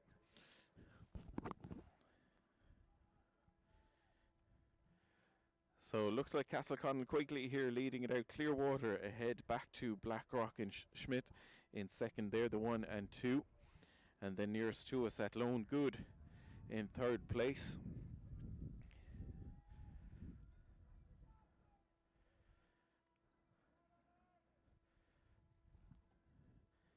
And the second Blackrock sculler back in fourth, ahead then of Enniskillen out on the far side. And we can see our sculler that overturned straight back into the boat. Rescue boat is there with him, and the umpire staying with him just to make sure he's okay. And the rest of the crews making towards the finish here just by holding on just over a length. It's going to be Castleconnell ahead of Blackrock. Castleconnell Quigley taking the win ahead there of Blackrock. Clancy, and then Athlone just coming in. Athlone Good just coming in to take third place ahead of the other Blackrock sculler and Enniskillen on the far side.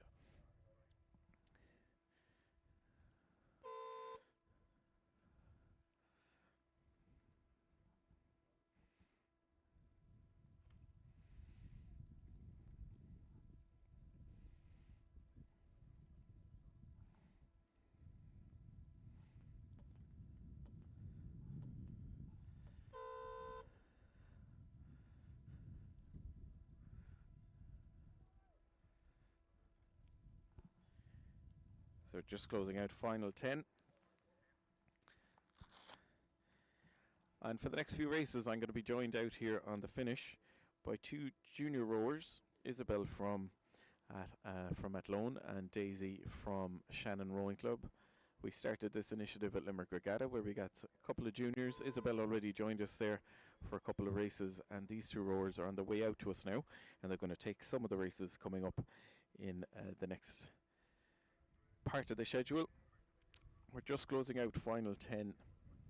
So 60 scullers have competed in the men's junior 15 single scull, and the Enniskillen sculler who turned over clipped a buoy. He recovered, got into the boat himself, and now coming into the line. Well done to him, recovered well.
So final 11 in the men's junior 15 single scull coming down.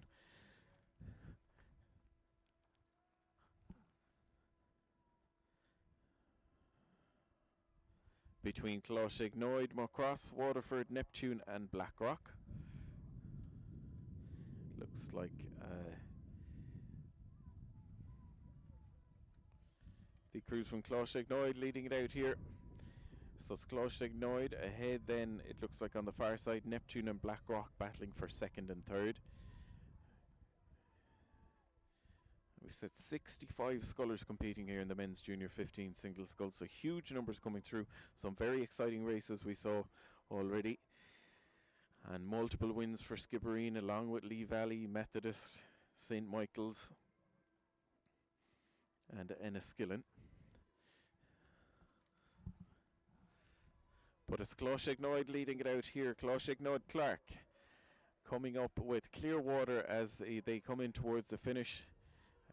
Ahead of on the far side then Neptune and Blackrock in second and third. A little bit further back then to the crews from Waterford and Muckcross. But no doubt about the leader here, Clark of Closhignoid, powering on towards the finish. And it is going to be a win for Closha.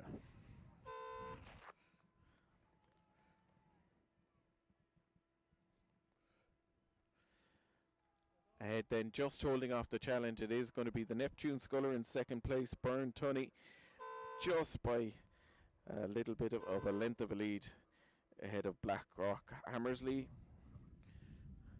And then Muckcross back in fourth ahead of Waterford, young Waterford sculler back in fifth place, closing out the men's junior 15 single sculls. Fantastic racing there. Well done to all of the competitors.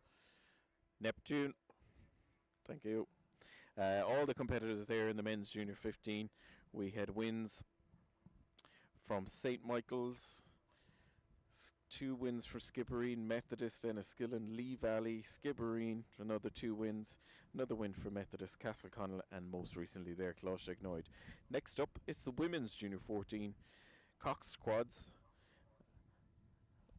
all finals as well, and the first race already underway in the women's junior 14 coxed quad between Galway, Castleconnell, St. Michael's, Closhignoid, Shandon, and Enniskillen.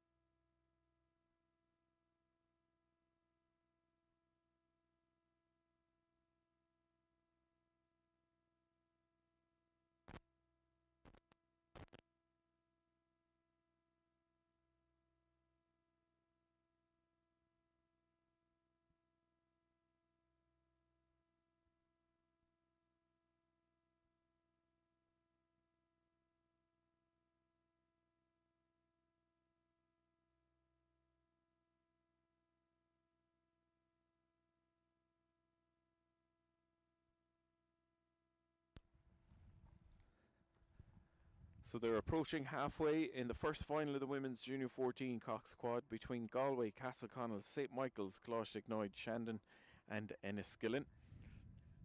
And it looks like at the moment the crew from Closhignoid in lane 4 leading it out, and on the far side the Enniskillen crew, they're the 1 and 2 at the moment. St. Michael's in third, just holding off the Castleconnell crew in fourth, and then Galway and Shandon for 5th and 6th. They have about 350 metres to go, and it's still the 2 crews from Enniskillen and Closhignoid look like the 2 in the mix for the medals here in the first final of the women's junior 14 coxed quad. St. Michael's back in third, just holding off Castleconnell at the moment in fourth. Galway in fifth, and then the crew from Shandon back in 6th place. So it's all to play for here as they come in towards the finish. There's our 2 leading crews who have clear water ahead of the chasing pack, Castleconnell and Enniskillen. Sorry, Closhignoid and in the mix there as well, but leading it out on the far side it looks like the Enniskillen crew, and Closhignoid putting pressure on them, but the Enniskillen crew might have a slight advantage here. Little bit of a mistake from Closheg Noid now. They need to recover to get back into the push here. They're starting to bunch up in the chasing pack as well. Nearest to us, Galway, having a really solid few hundred metres. They've now come back on the St Michael's crew to move into third. So it's Galway now ahead of St Michael's in third. Castleconnell back in fifth, ahead then of Shandon in sixth. All to play for the lead, as we see that the Closheg Noid crew have responded from that little speed wobble they had in the last few metres. They've come back now and they're pushing the crew from Enniskillen all the way to the line. Huge encouragement from the enclosure as they come in towards the finish. And let's see, can Enniskillen hold off this the Closheg Noid crew? Galway moved through St Michael's to come into third. Really good second 500 from them to move into third place. And the Closheg Noid crew wind up for the line. I think they might just have a charge on here ahead. The Enniskillen crew are back a little bit further. They're trying to hold on, but this charging Closheg Noid crew coming in towards the finish. It is going to be Closheg Noid just ahead of Enniskillen. They're the 1 and 2.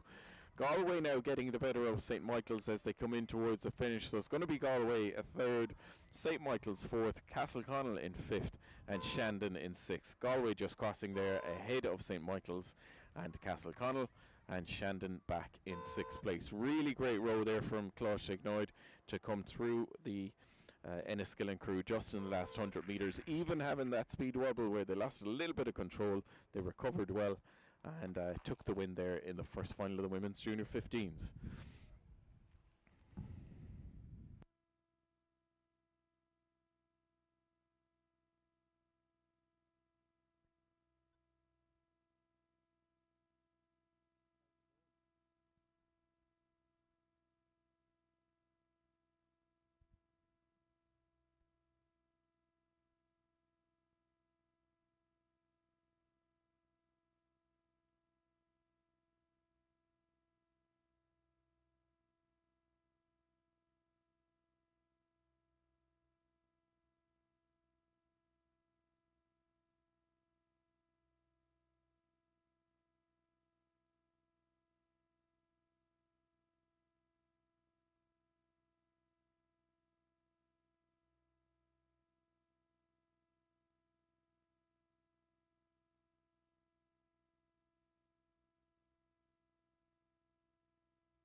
Hello, I'm Daisy from Shannon Rowing Club.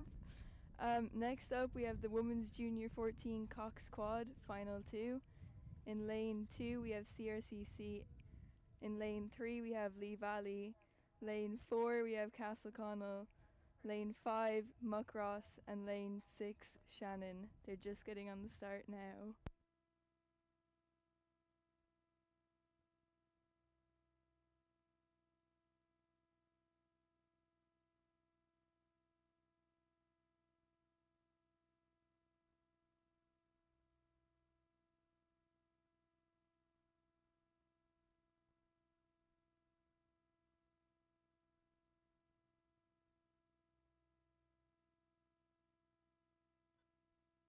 The race is starting now.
Currently, Castleconnell and Shannon are taking the lead. For the women's J14 Cox Quad Final 2. In lane 2, we have CRCC, lane 3, Lee Valley, lane 4, Castleconnell, lane 5, Muckross, and lane 6, Shannon.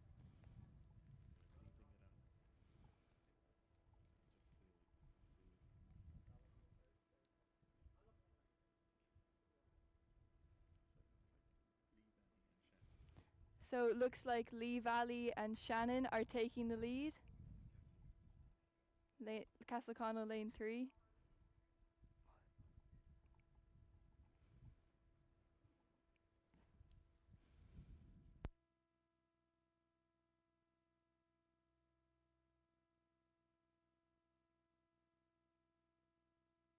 Okay.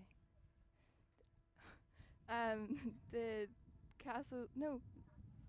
Lee Valley and Shannon are definitely leading, with Lee Valley just pulling ahead.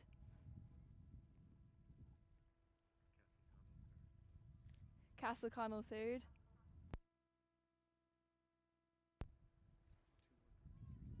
200 meters to go. And it's still Lee Valley and Shannon. My sister is in Shannon, so no biased, but we all know. Last 100 meters, again, we have Lee Valley pulling ahead from Shannon, Castleconnell in third, Muckross in fourth, and CRCC in fifth. Last few strokes, Shannon and Lee Valley are battling it out, with Lee Valley seeming to take the lead. Castleconnell pushing up. Lee Valley just coming into their final few strokes, taking the lead.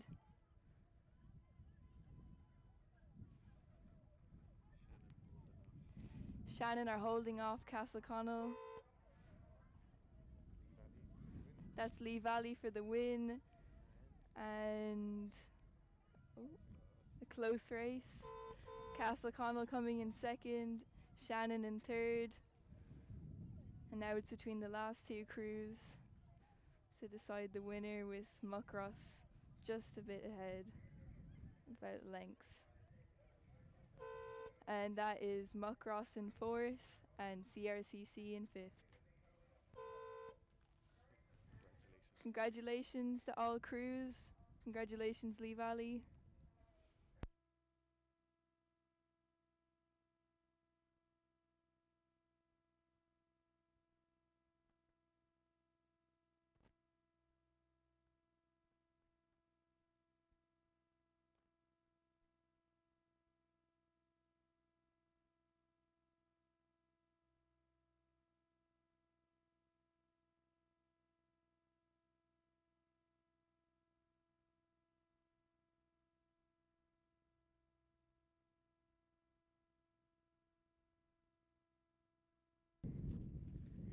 Okay, coming into view now is final 3 of the women's junior 14 coxed quads. In lane 2, Skibbereen, lane 3, Athlone, lane 4, Shandon A, lane 5, Colossagnodge B, and lane 6, CRCC B.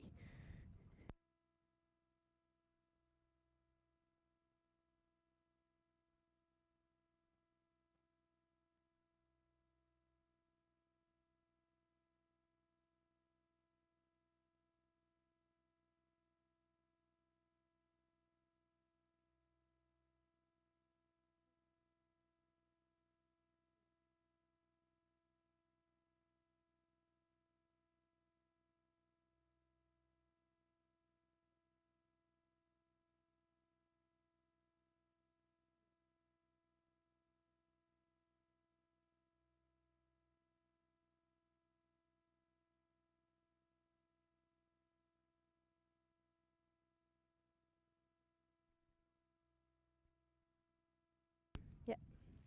So coming into view now in the women's junior 14 coxed quads. In lane 4, Shandon A seem to have a lead over Athlone in lane 3. And further back to Skibbereen and Colossagnodge B, CRCC B.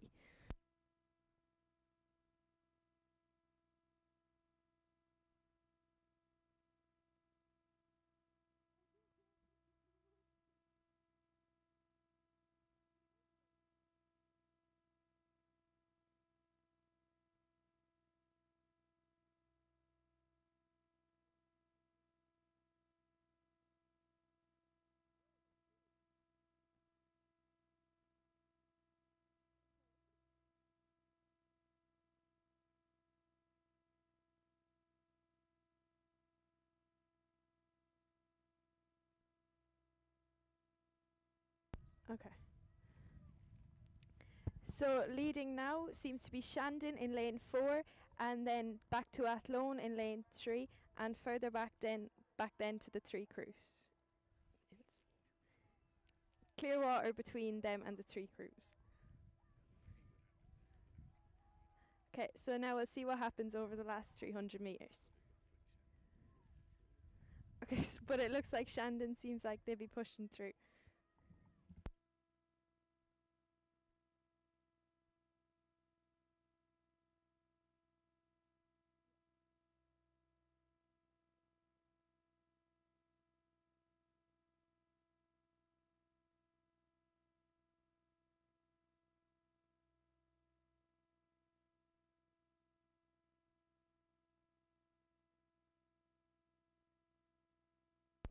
Okay. Yeah. So, how many meters? Coming into the last 100 meters now, it's still Shandon A in lane 4, ahead by Clearwater of Athlone in lane 3.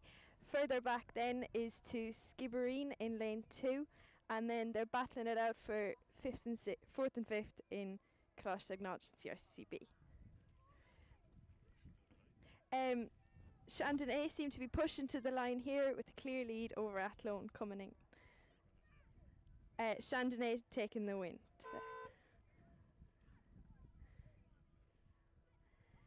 Athlone pushing into second now in their last few strokes. Well ahead of Skibbereen coming in now. Further back to CRCC, just a length ahead of Colossagnodge B.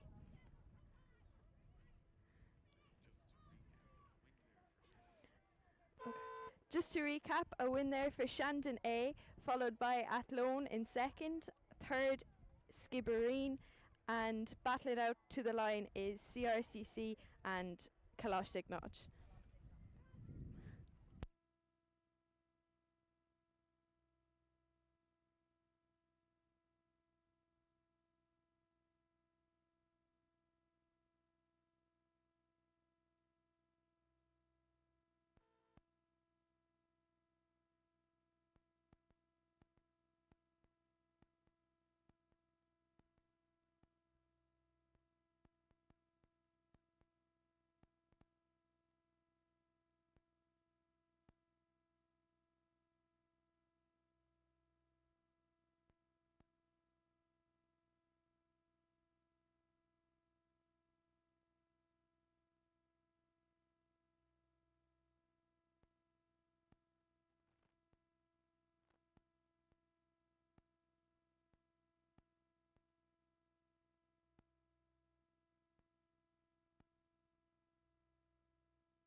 Okay, coming into the last few meters here, two boat race for the women's masters age category B, between Portadown and Clonmel. Clonmel seem to have a slight lead over Portadown coming to the line here. Last few strokes, they seem to be winding up the race to come to the finish now, with Clonmel having a boat length above Portadown.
Next up, we have the Women's Masters Doubles, age category C.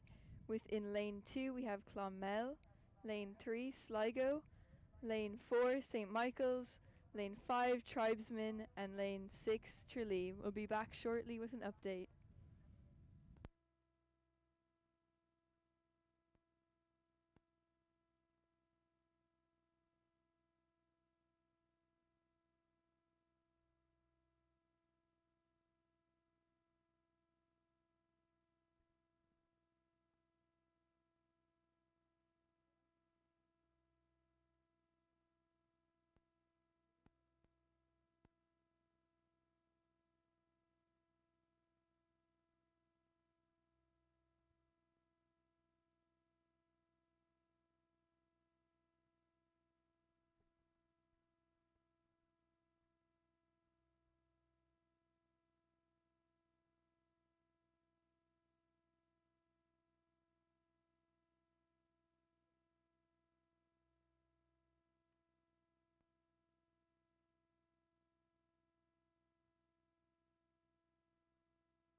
Again, with with the Women's Masters Double, age category C, we have St. Michael's, leading from Tralee with clear water between the other crews.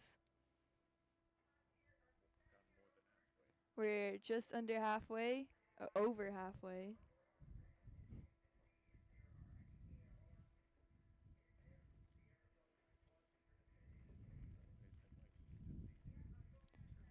St. Michael's still leading from Tralee, but they're battling it out. What? Oh, clear water from the 4th, 5th and 6th crews. Then we have Clonmel, Sligo and Tribesmen still trying to pick it up.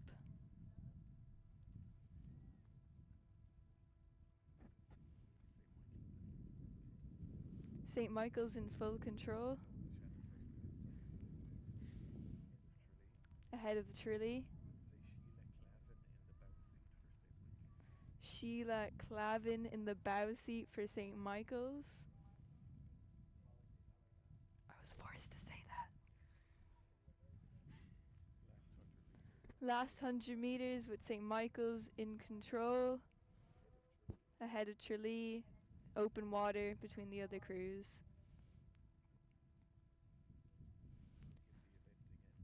The women's Masters double age category C with St. Michael's coming up to the finish, and I think they're going to take the win. And there's St. Michael's with the win. Tralee following up now. That's Tralee in second place.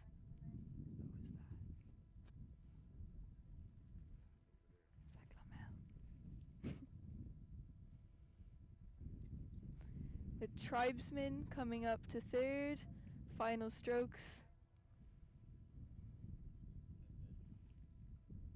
We have Sligo coming up now, and just behind we have Clonmel.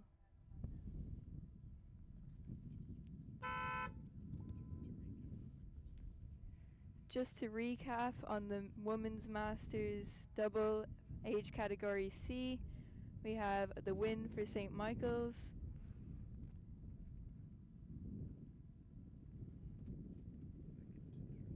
Second, Tralee. Third, Tribesmen. Just coming up to the finish now, we have Sligo. And just behind them, we have Clonmel.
The umpire is telling Lee to move.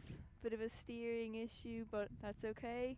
We have Lee just pulling ahead slightly, but again, not moving out of the way. And Portora just behind. Just to recap, we have Portora B with the win. Congratulations to all crews with Lee in second and Portora A in third.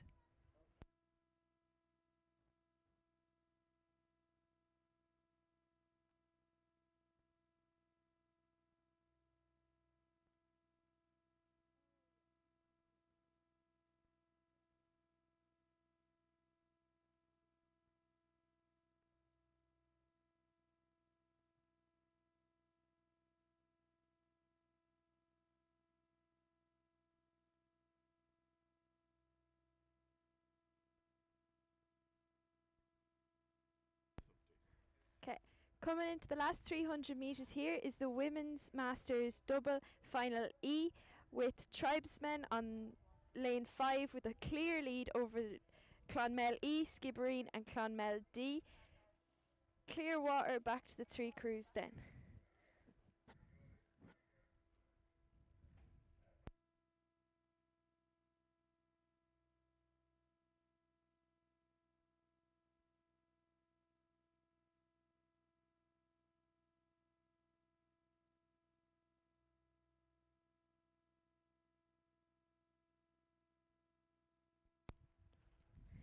Steering issue there with Skibbereen, the umpire correcting it there, but Tribesmen A still with a clear length lead over Clonmel E, coming battling it out for second, and Clonmel D.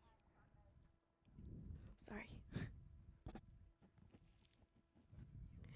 Last few strokes for Tribesmen A, taking the win there. More than 100 metres back to the next crew here. Clonmel D just pushing ahead of Clonmel E and Skibbereen back then.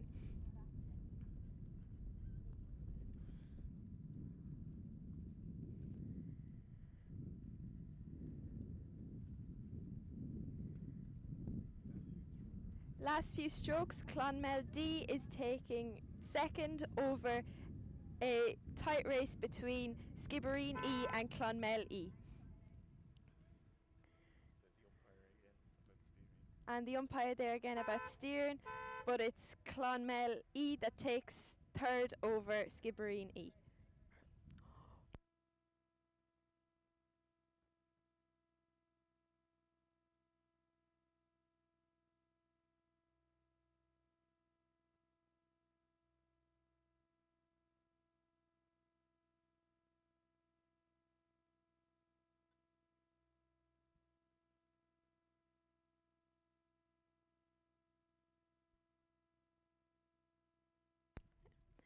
So the Women's Masters Doubles Final E are up at the stake boat.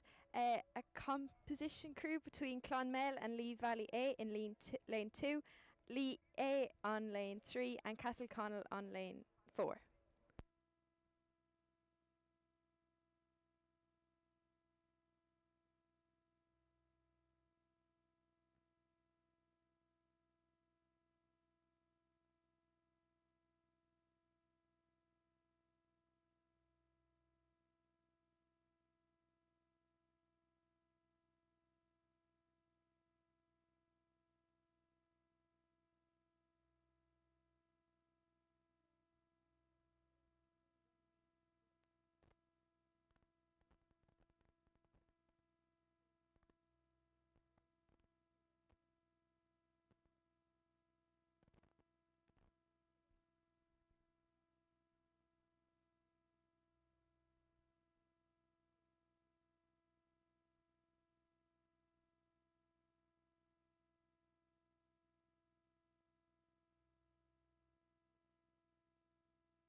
Next race is going to be the Women's Masters 2 Final E.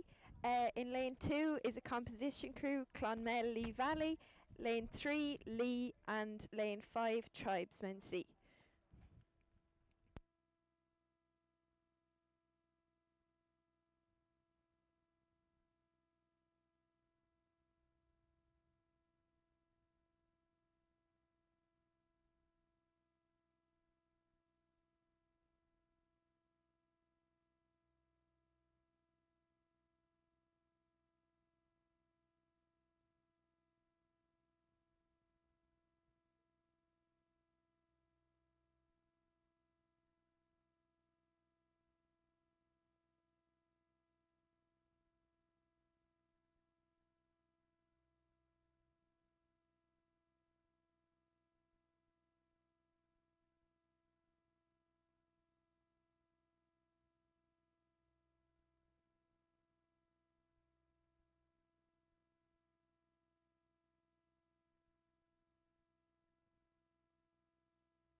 Okay, back on the course, about 200 metres in, is the Women's Masters Double Final E. Composition crew in lane 2 of Clonmel and Lee Valley. Lane 3, lane E, and lane 5, Tribesmen C.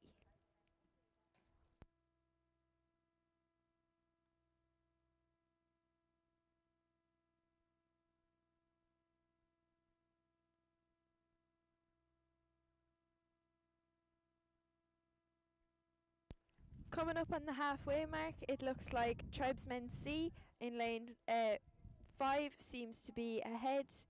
And then very little between all the crews and them. Yeah.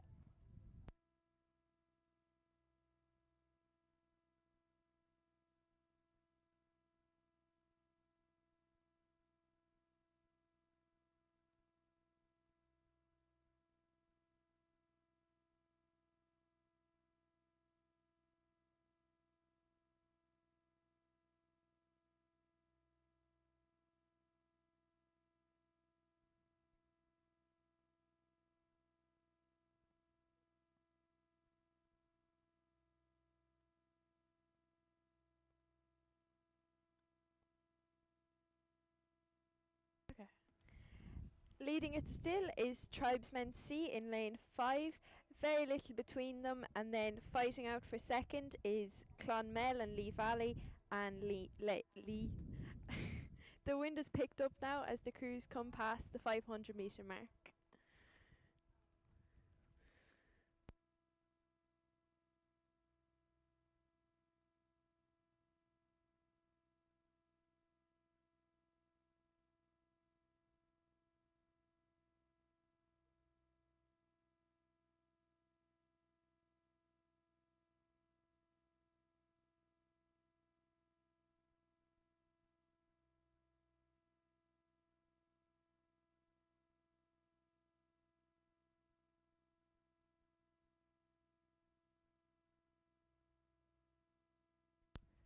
Okay, still leading it ahead by Clearwater is Tribesmen C in lane 5, and then back to Clonmel and Lee Valley, and Lee battling it out to the line for second place, and they push each other to the line.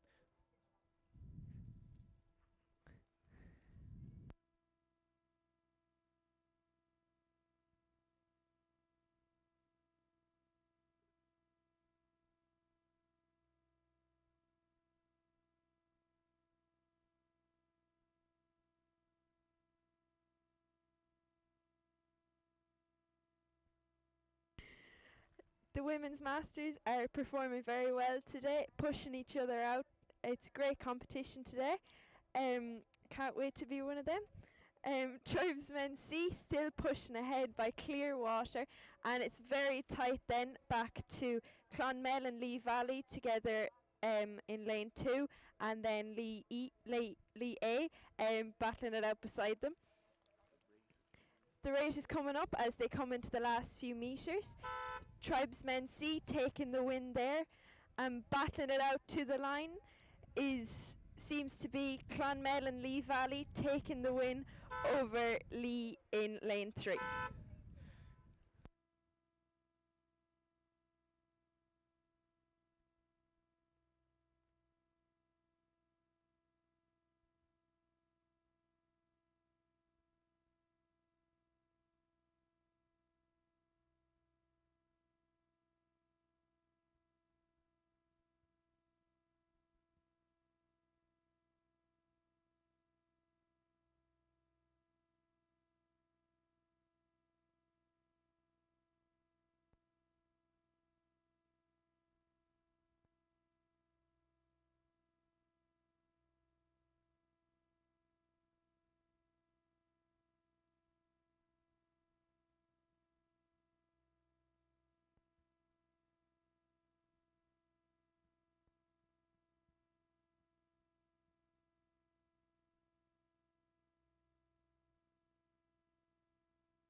Next up, we have the men's junior 14 scull with 61 scullers in this race.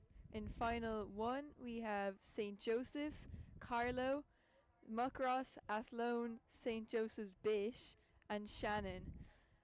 In lead, we have Shannon, go Shannon. With clear water behind all the scullers, we have Muckross coming in second, and Carlo coming in third, with the 2 Bish people battling it out. We have just about 100 meters left with Shannon taking it down, absolutely ripping it. We have Muckross just coming down, still with clear water, but second place is still a pretty good achievement. And we have we have the Bish, Carlo, and then another. Oh wait, I think that's Athlone. Coming to the line, we have Shannon gonna take that win. Go Shannon. Next up, we have Muckross, final few strokes, and in third, we have the Bish. What is that? Rotario.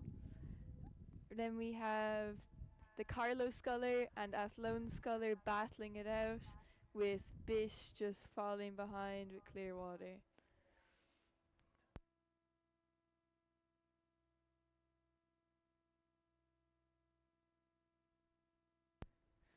The Athlone sculler running into a few steering issues, but has recovered well. We have Bish finishing there, third place, with Carlo not finished yet, just passing the finishing line. We have Athlone coming up, and we have Bish picking up the pace.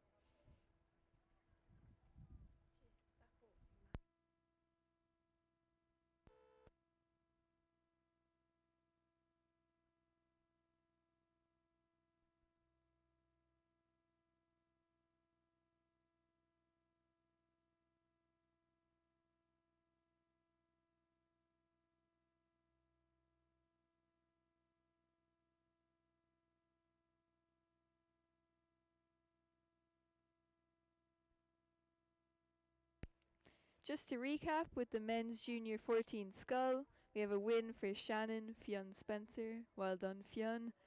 Next up, we have the final two of the men's junior 14 scull, just off the stake boat, and I'll update shortly.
With an update, we have the men's junior 14 scull. We have Lee Valley, lane 1, Cork, lane 2, Garda, lane 3, Enniskillen, lane 4, Carlow, lane 5, and Enniskillen, lane 6, with seems to be the Carlow sculler taking the lead, battling it out with Enniskillen Crean, with open water between the other scullers. About 150 to go. It's an exciting race between the two scullers, Enniskillen and Carlow.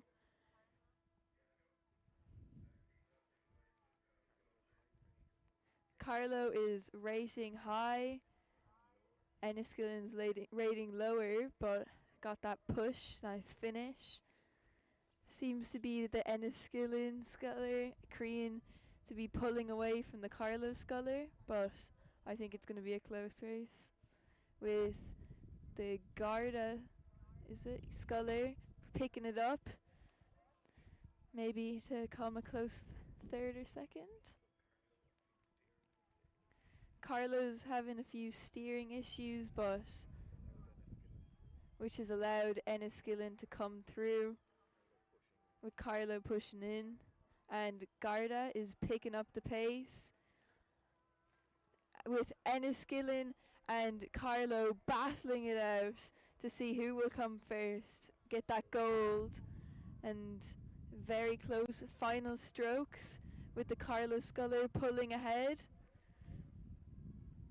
and Carlow takes the win with Enniskillen Crean in second, Garda in third, Cork in fourth, and Enniskillen in fifth.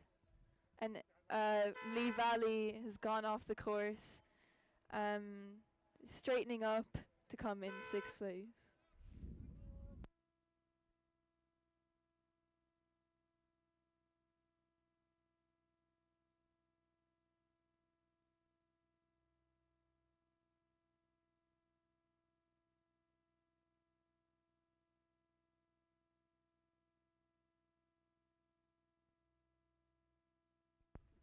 Well done to Lee Valley for recovering, just coming up to the finish now. Picking up pace, and he's finished. Congratulations.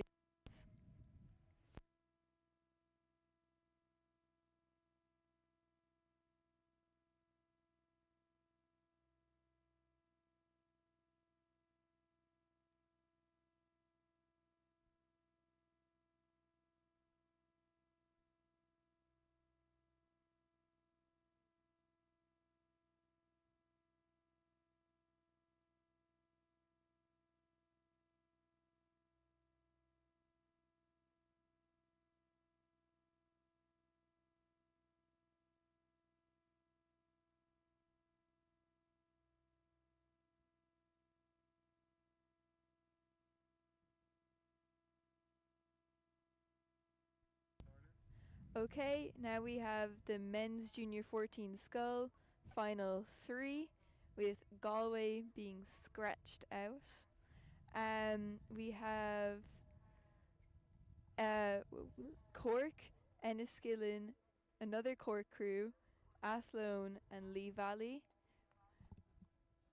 with Lee Valley taking the lead, well ahead, like many, many lengths. So over 100 meters, final strokes, and we have really great rowing, a win for Lee Valley. Now we have Enniskillen and Cork battling it out. I think it's Cork O'Leary battling with Enniskillen, and we have Athlone with open water coming down the course. Good technique. Cork is pulling ahead of Enniskillen, really pushing it to get to the final strokes, and I think we have a win for Cork. We do. And Enniskillen coming in close third. Oh, it's not a win. Actually, sorry, I forgot about the Lee. We have second for Cork, third for Enniskillen, and fourth for Athlone. Congratulations, all crews.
Okay, coming into view now is the men's junior 14 sculls final 4. In lane 1, Neptune, lane 2, Cork, lane 3, Offaly, lane 4, KHBC, lane 5, Lacrosse Point, and lane 6, Enniskillen. In lane 5, it looks like Lacrosse Point is pushing ahead of the scullers that are just a bit back. Is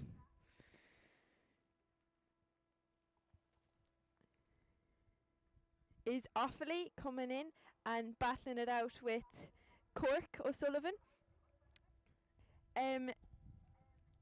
Neptune pushing there to try take 5th.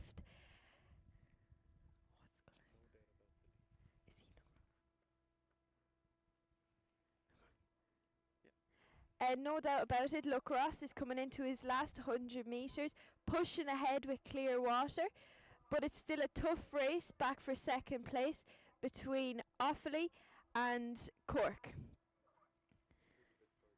A little bit further back is Neptune and Enniskillen battling it out for fourth and 5th place.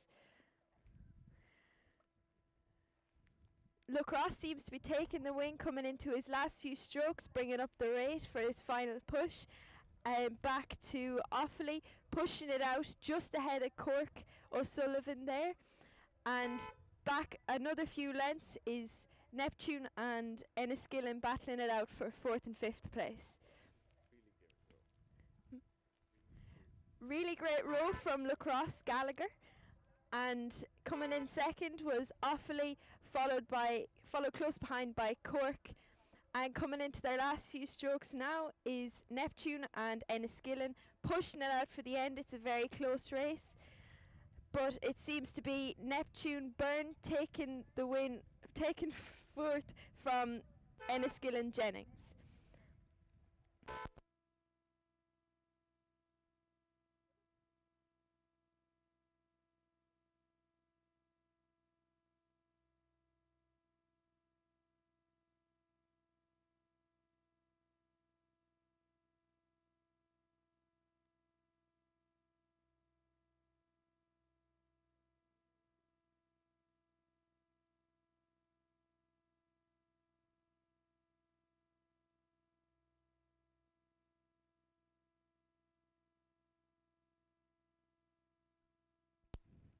coming into view now with just over 300 metres to go is the men's junior 14 scull final 5.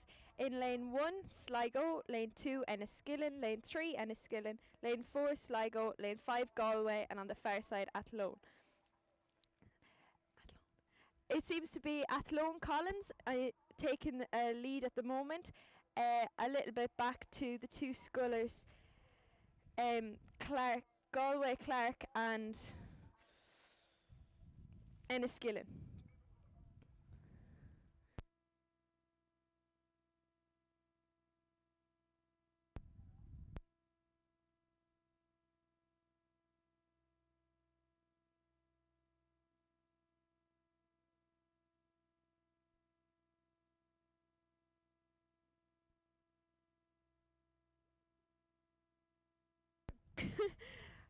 Okay, coming into the last few metres now is Collins on lane 6, pushing ahead, trying to take the win. Rory has commentated a few times now here, and he's pushing ahead to try to take the win. Followed close behind then by Galway, pushing ahead. Close behind then is Enniskillen Welsh and Enniskillen Brady battling it out. A bit further back then to Sligo, and then further back then one lane is Sligo again. But it was a win for Rory Collins in his scull there, followed by B. Clark from Galway. Coming past the line now is Enniskillen Welch and Enniskillen Brady, and pushing out to the line now is Sligo and Sligo.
Next up, we have another men's junior 14 scull race around final 6 with lane 1 Skibbereen Keane, lane 2 Skibbereen Wheeler O'Brien, lane 3 Enniskillen, lane 4 Shannon, lane 5 another Shannon, and lane 6 Blackrock. We're just past the halfway mark. With a lead from Skibbereen, well ahead with clear water, ahead of Blackrock. Then we have the two Shannon boats, Go Team, battling it out with each other to see which one will take third, or maybe, we don't know. There's no doubt about Skibbereen taking the win with quite a clear winning position, quite ahead. Coming into the last 100 metres, we have Skibbereen really pushing it through. Then we have Blackrock pushing, try get that second place. And we have the two Shannon Scullers with Daniel, ahead, and Hugo just behind him. We have a win for Skibbereen with Shannon Donahue right picking it up to Blackrock, but it's a close race. Last 100 metres for all crews, with final strokes for the Shannoners and Blackrock, with Blackrock just taking that edge and Daniel Shannon taking third, and Then we have the other Shannon boat, Hugo, just coming in fourth, with the two, another Skibbereen and Enniskillen battling it out, and I think we have a clear 5th place for Skibbereen and 6th for Enniskillen. Just to recap, a win for Skibbereen.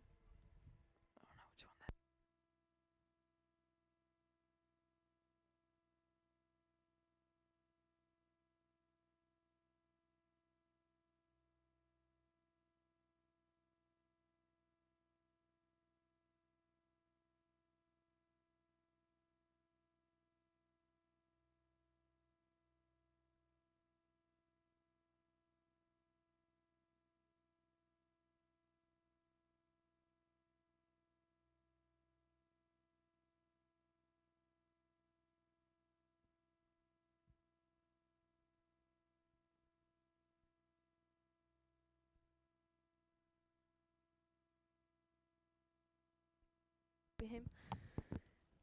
Okay, coming into view now is the final 7 of the men's junior 14 sculls in lane 1 Athlone, lane 2. Lane 1 Athlone has capsized, unfortunately. Lane 2 is Cork, lane 3 Athlone Malali, my cousin. At lane 4 Athlone Brennan, lane 5 lane 6 Cork. Coming into view now. So Cork in lane 6 seem to have a lead over Malali in lane 3 Athlone, and Cork O'Connor battling it out for 2nd place. But it seems like Cork on the far lane has a clear win here. Just winding up for the finish, it seems like Cork O'Connor is going to take 2nd, or he could be pulling into 1st now, and he's pulling into 1st, and he finishes just ahead of Cork Magali, the other side, and 3rd there is Malali from Athlone.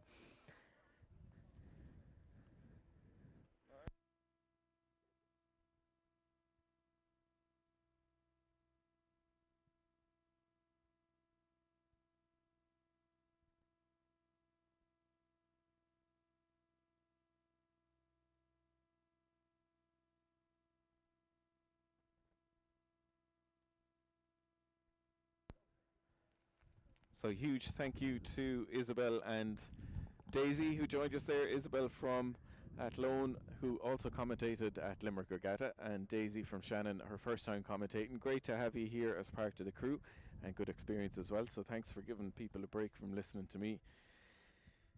Next up, we are going to have some more of the Junior 14 single sculls races. We mentioned there just one of the scullers had overturned in the previous race.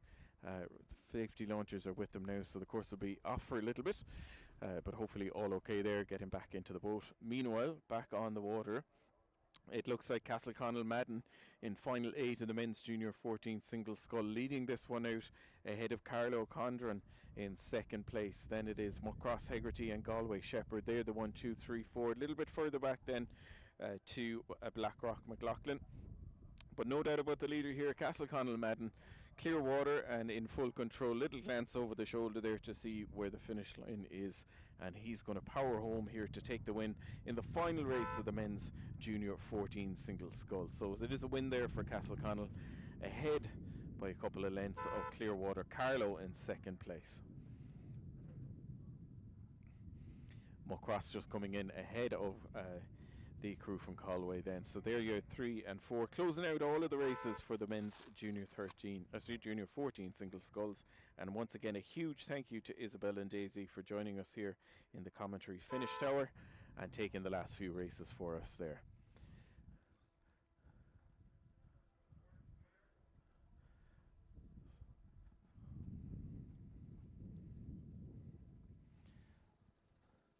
So the Blackrock Sculler just coming in to close out this race as we watch the men's masters heading up towards the start. Composite crew of Muckross and Castleconnell here behind us.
So we're back to racing now with the next race, the women's junior 13 octuplets. Took a little bit of time to get them on the stake boats and get them underway, but no better man than TJ up at the start has whipped them into shape, and they're off cleanly now.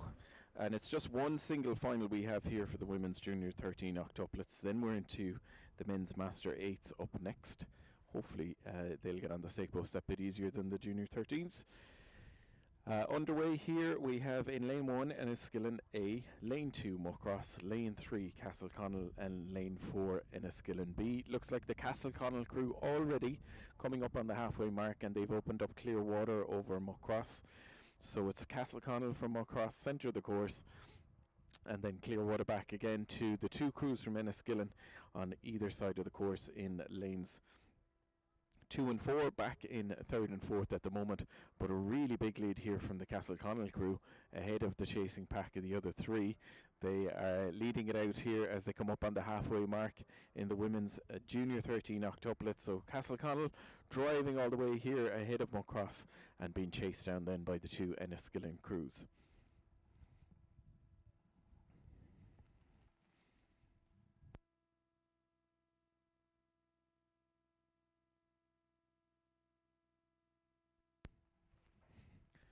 So just a reminder for everyone, the coffee is being served over in the coffee cart that's over at the back of the finish tower where the enclosure is.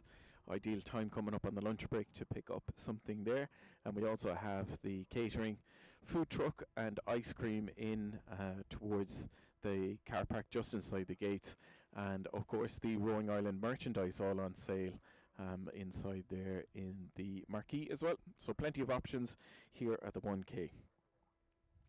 Meanwhile, back on the course, it is Castleconnell who are running away with this race here in the women's junior 13 octuplet.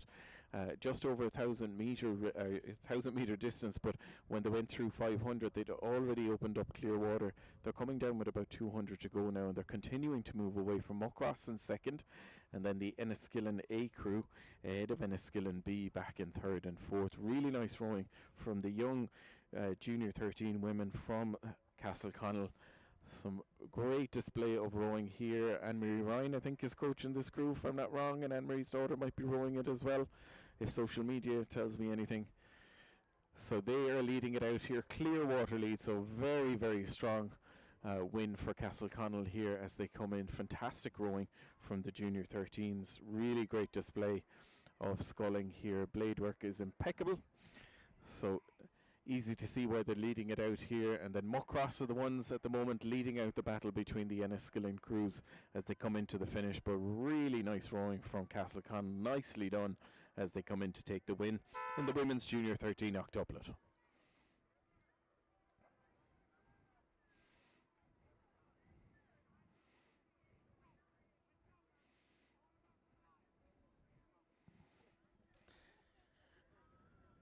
So Muckross just holding off the challenge of Enniskillen here as they come in towards the finish. So it is going to be Muckross in second place. Just a little bit of clear water then back to the Enniskillen A crew, who in turn have a couple of lengths lead over the crews from second crew from Enniskillen.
So Enniskillen just crossing the line there to close out the women's junior 13 octuplets. So just a health and safety announcement, there's a number of cars blocking the entrance to the spectator area.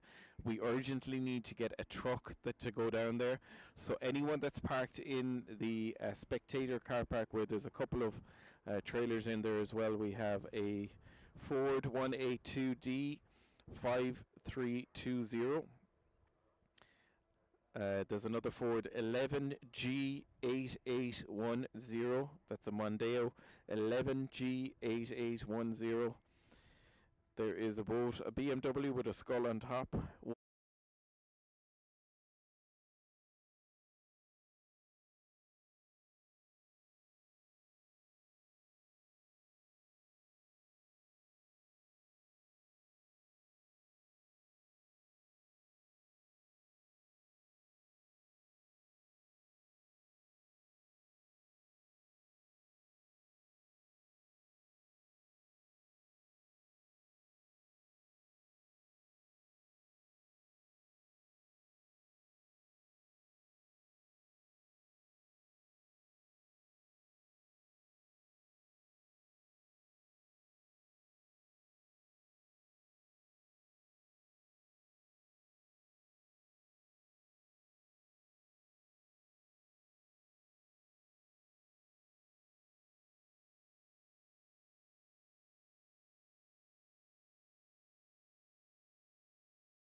in Castleconnell, Muckross. Then we've Tribesman, Portora, and Neptune. The crews from Neptune would have gone off first, and then 8 seconds later, the crews from Portora and Tribesman would have gone off, and then the sea crew from Castleconnell and Muckross going off a few seconds after that as well. So time differences here to be made up by all of the crews in categories C, D and E, and it is Castleconnell, Muckross in lane 2, Tribesman lane 3, Portora lane 4 and Neptune in lane 5.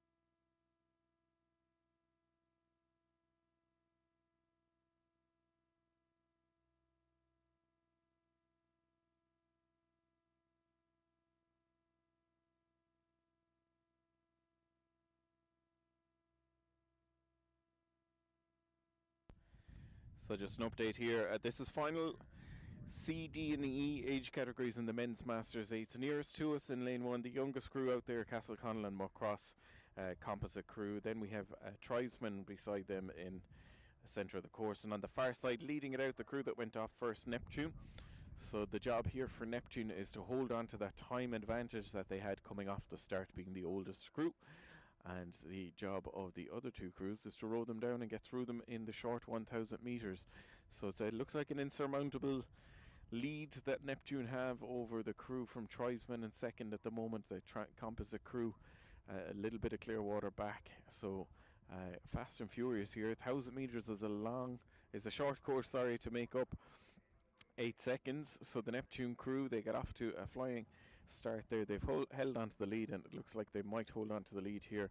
They're going to run out of water for the crews from Tribesman and the composite crew coming back now. They're storming here nearest to us, but over 1,000 metres, so difficult to eat back into those time penalties that are given for the older crews. So it's going to be Neptune, clear water, then back to Tribesman, and just coming up to get an overlap now, it is the composite crew of Muckross and Castleconnell doing their best to get back into contention for second, but it's a win there for Neptune.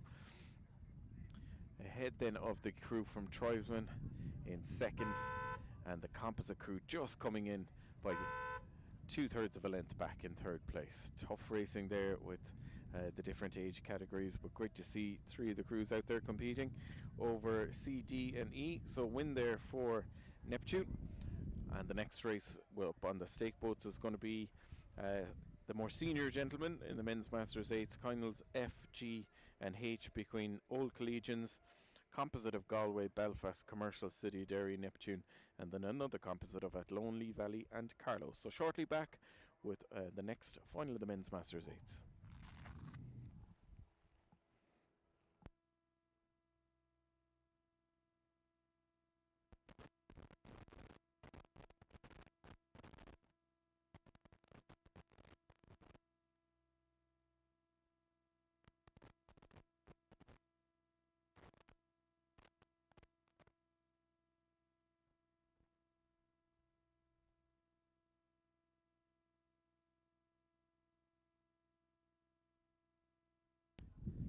So win there, just to recap, it was the Neptune crew crossing the line there in the men's Masters 8. The second men's Masters 8 is underway.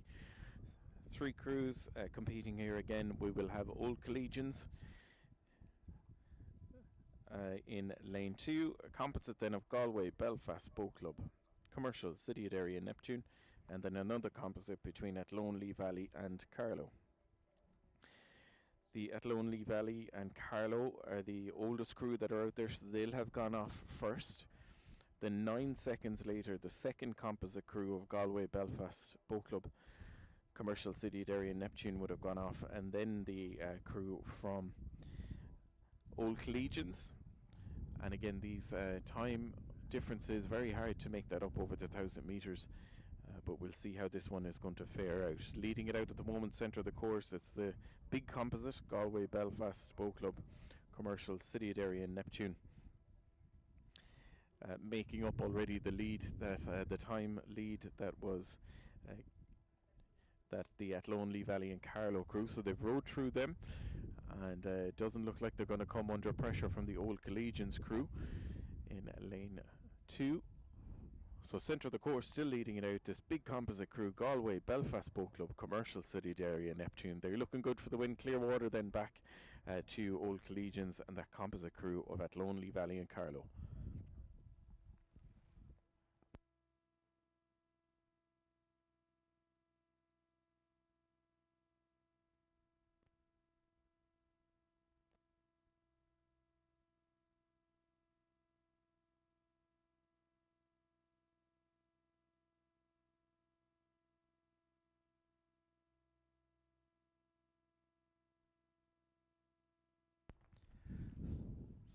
So finish line is in sight for our composite crew of Galway, Belfast, Commercial, City, Derry and Neptune. They've opened up Clearwater. They took that 8-9 second time advantage. They pulled that back and they've rode through the crews here to move on towards the finish here. Really great experience from the composite crew for them to open up the lead. Clearwater then back to the other composite crew and from the Old Collegians crew as well. So just coming up to the line, last few strokes, not taking the foot off the gas. They're pushing all the way to the line here. A lot of them already raced in the singles. Back now to take the win. Our composite crew, Galway, Belfast Boat Club, Commercial, City Derry and Neptune taking the win in the Men's Masters 8 category F, G and H. And coming to the line now, just coming up, it is going to be that other composite crew, Athlone, Lee Valley and Carlow, coming in to take second place, just holding off the crew of Old Collegians, coming in towards the line just by 3/4 of a length. They're the 1, 2 and 3 to close out the Men's Masters 8s. Well done to all the crews.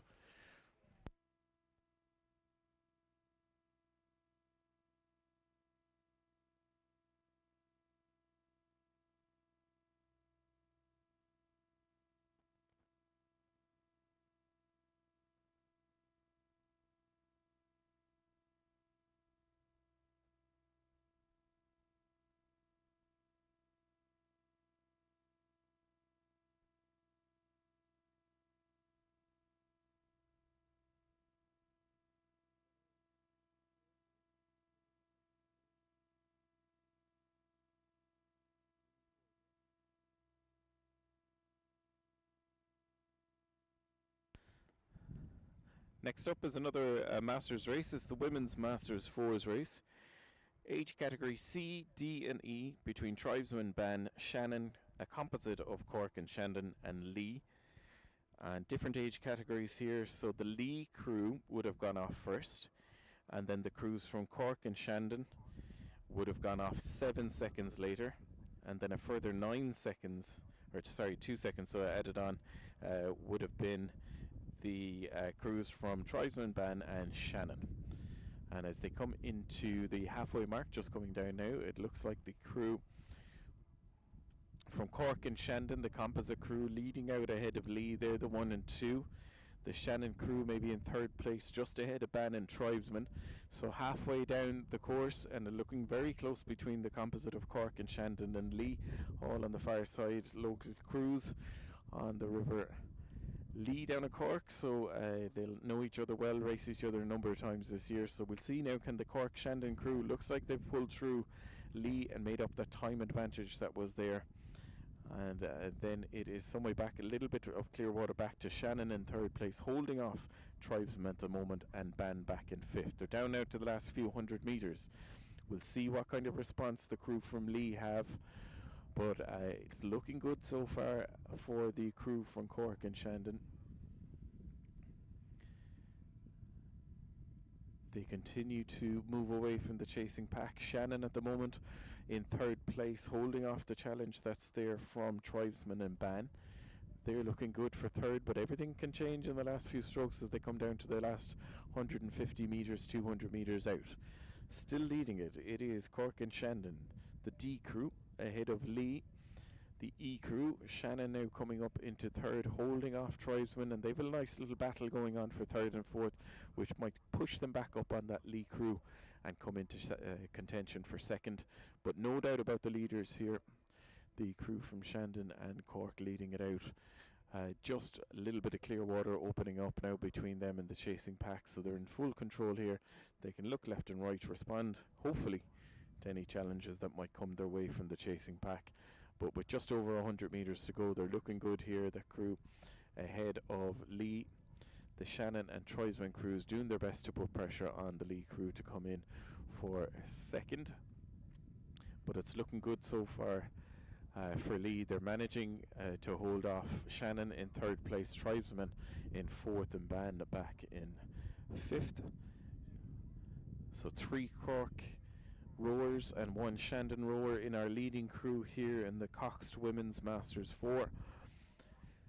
They continue to move to the finish. They've opened up clear water. The Lee crew holding on to second at the moment. They're the crew that went off and had that time advantage, and they've not been able to hold off the Shannon and Cork crew, who come in with open water lead, clear water back to second. A real nice row from Shannon in third, ahead of the crew from Tribesman. So there's the win for Cork and Shandon. And now coming in, it's going to be Lee in second, just a length ahead of the crew from Shannon in third, and just ahead then of the crew from Tribesman. So they're the 1, 2, 3, 4, and it's clear water then back to the crew in fifth place, back to Ban.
8, and then the men's junior 15 octuplets.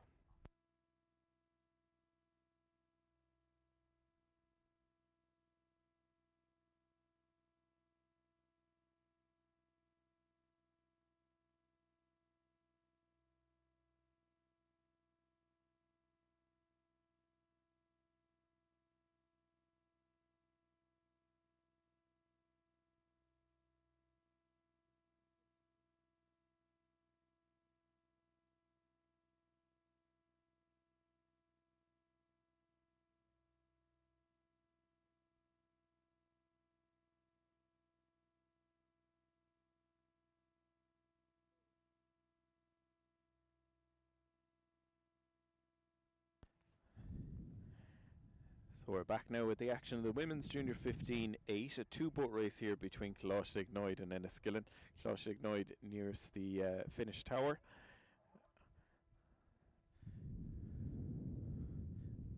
And Enniskillen on the far side. It looks like the Enniskillen crew have opened up clear water ahead of Coxed in the final of the women's junior 15-8. Just two crews contesting this before we move into three finals for the men's junior 15 octuplet, and then we'll go into the lunch break. And well done to all the coaches and crews, coxes and everything. A fantastic day of racing so far, and lots of medals spread all across the clubs, which is great to see. And looking forward to a fantastic afternoon of racing. Hope everyone that's tuning in from home is enjoying the footage that's there from our satellite providers, Upshot Media, who are also with us at the championships in a couple of weeks as well. Great to partner up with them again to provide the streaming service. And thanks as well to Isabel and Daisy, our commentators, who joined us earlier on. There'll be a change in personnel later. I believe Neville is coming out, and Neville Maxwell's going to join to do the commentating out here while I go out and umpire. So you can get a rest from listening to me. But before you get off the hook, we have the lunch break coming up with 4 races to go, and then the women's junior 15-8. The Enniskillen crew, they took the lead off of the start, and they're continuing to move away from the chasing Coxed crew. They're the 1 and 2, just two crews contesting here in the women's junior 15-8. They're down to about 100 metres to go. And again, similar to we saw from the Castleconnell women's octuplet, who raced earlier on and had a really good row, winning by clear water. It's the same story here for the Enniskillen women's junior 15-8. In full control here, really nice rowing from them, as Coxed doing their best to get back into contention with about 50 metres to go, down to the last few strokes. But no doubt about it here, the Enniskillen crew leading it out ahead of Coxed to close out the women's junior 15-8's race.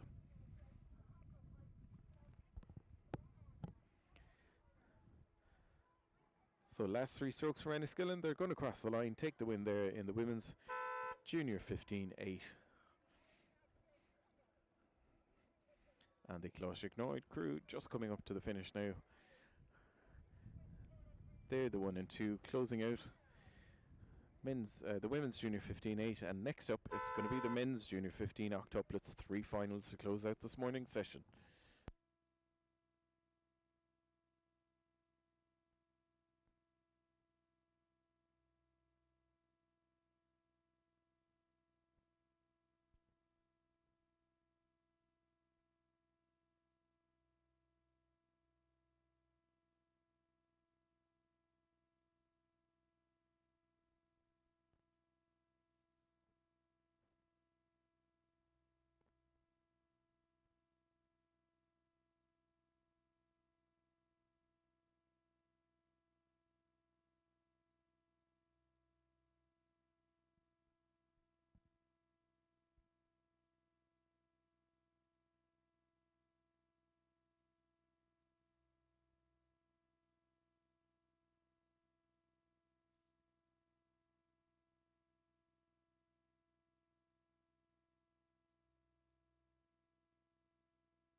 So we're underway in our third last race of this morning's session, the men's junior 15 octuplet. In lane 1 we'll have Shandon, lane 2 St Michael's, lane 3 Blackrock, lane 4 Enniskillen, and lane 5 St Joseph's A.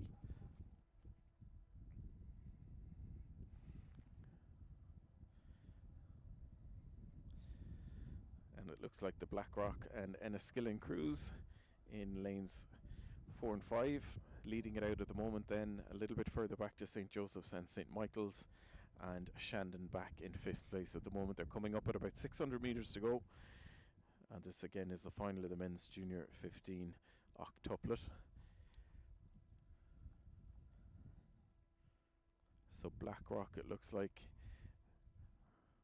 at the moment ahead of the crew from Enniskillen and St Joseph's. All the action on the far side nearest to us then. St Michael's at the moment leading it out from Shandon.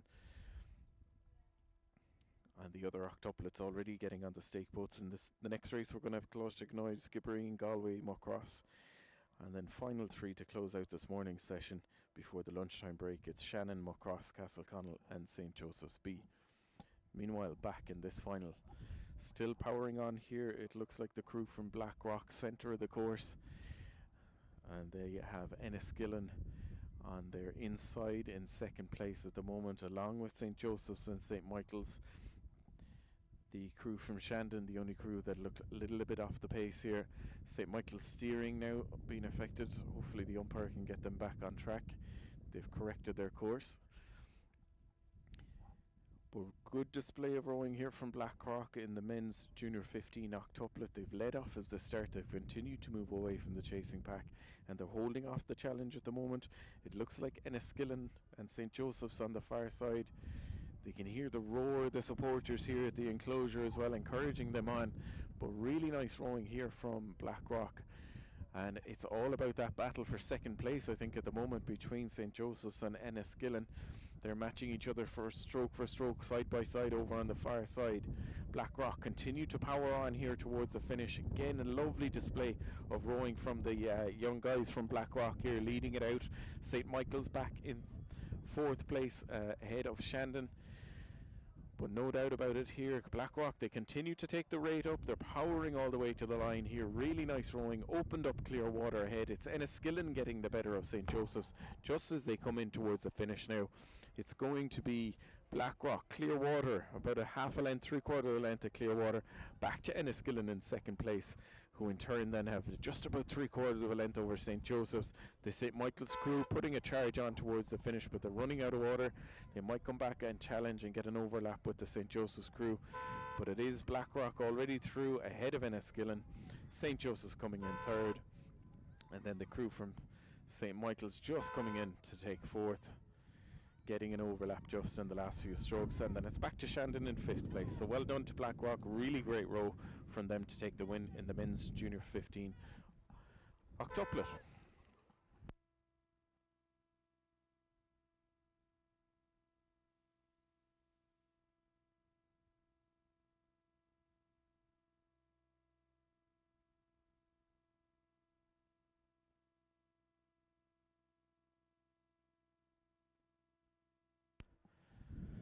And they're already on its way down. It's final 2 of the men's junior 15 octuplet between Closhignoid, Skibbereen, Galway and Muckross coming in. They're more than halfway gone, and a lot closer race here at the moment. It is the Galway crew leading it out on the far side, just ahead of Skibbereen.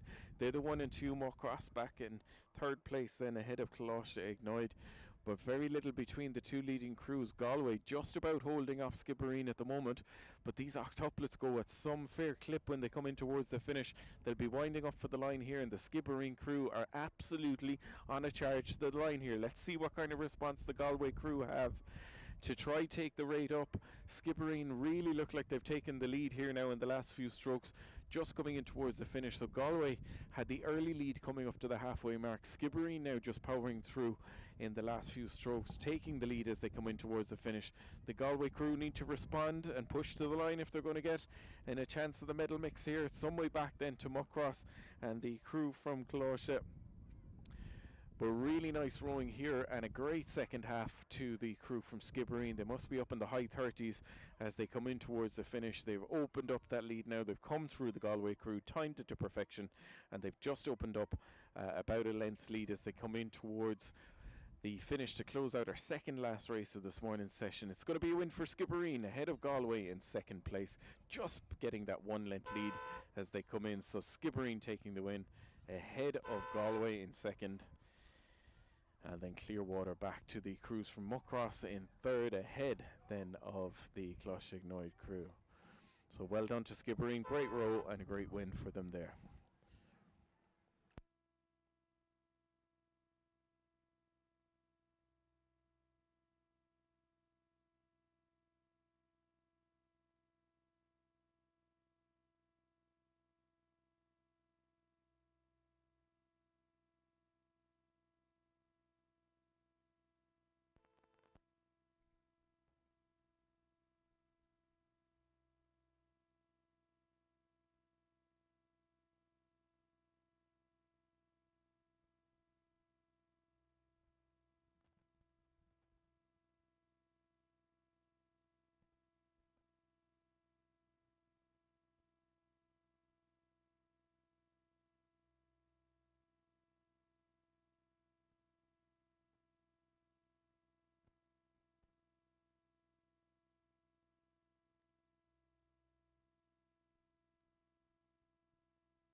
So race 52, last race of this morning's session, is underway now. This is the third final of the men's junior 15 octuplet. Looking to see who's going to take the win here between Shannon, Muckross B, Castleconnell and St. Joseph's. They're coming up on the halfway mark, and it looks like the Castleconnell crew leading from Muckross. They're the 1 and 2 at the moment, and then the crews from St. Joseph's and Shannon back in third and fourth.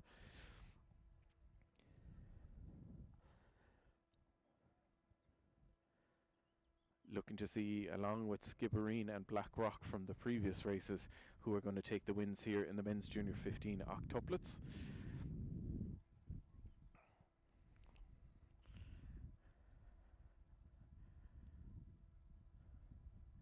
So this Castleconnell crew really motoring down here. They've opened up, look at the length that they've opened up, more than, I'd say, about 50-60 metres already on the halfway mark. They're coming down towards the line, not taking the foot off the gas as they come in towards the run into the finish. Even with that Clearwater win, they are going to continue to push on here. Real battle on then between the crews from Muckross, St. Joseph's and Shannon for second. Looks like the Muckross crew coming under pressure from Shannon, who've moved into second place now. St. Joseph's moving into second place. The Shannon crew back in fourth at the moment. No doubt about the leaders though. They're coming up with about 200 to go. Castleconnell leading it out now, and a real battle between Muckross and St. Joseph's for second and third. That's where we think we get the exciting finish, but the leaders here, Castleconnell, they continue to move on towards the finish. Very little between the crews. It looks like Muckross now coming through and getting the better of St. Joseph's towards the finish, but a really powerful display from Castleconnell here as they come through, similar to their women's octuplet that we saw earlier on, winning with a lot of clear water. It's the same here for the crew from Castleconnell. They've opened up that lead more than 100 metres over the 1,000 metres. There's a lot for these junior 15s, so well done to the coaches and crews at Castleconnell. They're coming in with the last few strokes, just taking the rate down a little bit now. They know that the win is theirs, coming in towards the line and doing it in style. It's going to be a win for Castleconnell in the men's octuplet, just crossing the line, and it is the Muckross crew now in second place. And it looks like the St. Joseph's crew, the two persons, run into a bit of an issue. So St. Joseph's rowing with 7 people, as indeed are Shannon. So the 2-person in St. Joseph's, the 2-person in Shannon seem to have run into issues, so they're not rowing. So Muckross just coming in second. Well done to the St. Joseph's crew with 7 rowers in there. in the mix there. Something happened with the two-person in both the boats of St. Joseph's and Shannon, so running into issues, but well done to the crews for powering on and rowing through there. And of course, well done for Castleconnell taking the win to close out this morning's session. So well done to all of the competitors, coaches, club captains for a fantastic 52 races we had there. Well done to all our medalists, and looking forward to a great second half of the race here, second half of the day when we get back after the lunchtime break.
Women's Junior 15 single sculls. Lane 1, Cork Neff. Lane 2,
as these scullers are coming into the enclosure. In the lead is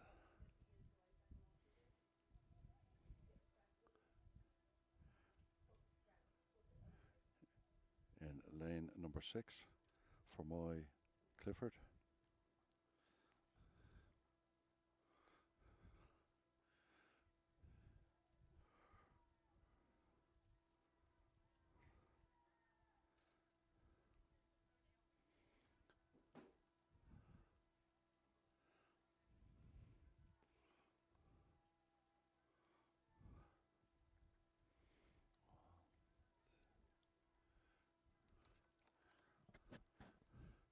And for my Clifford, commanding lead.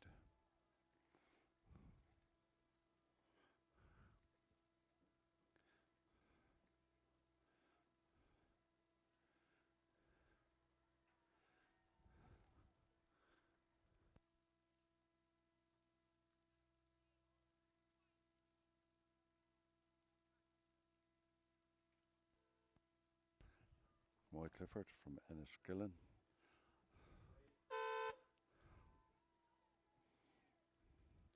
From Greg Namana.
Next race is Women's Junior 15 Single Sculls, lane 1, Ban Green, lane 2, Enniskillen Right, lane 4, lane 3, Enniskillen Grace, lane 4, Lee Valley Goggins, lanes 5, Neptune McCarthy, and lane 6, Shannon Wallace.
This race comes into the enclosure.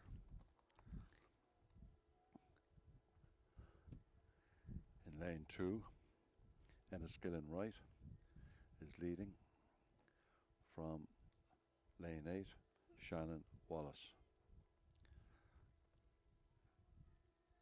Green has a lead of 2 lengths over Shannon Wallace. In third place is Neptune McCarthy.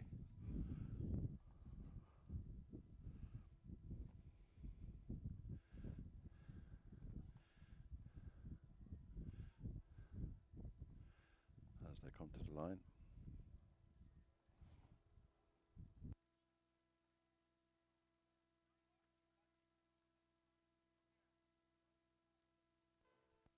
Enniskillen Right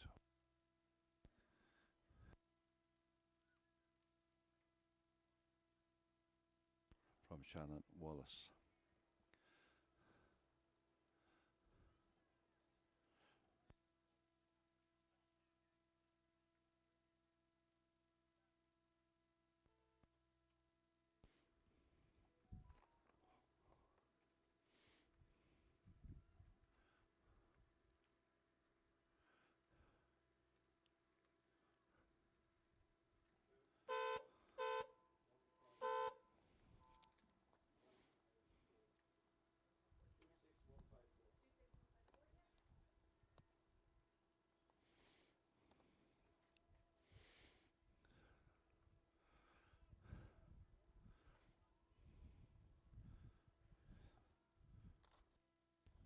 Next race in the men's junior 15 single sculls.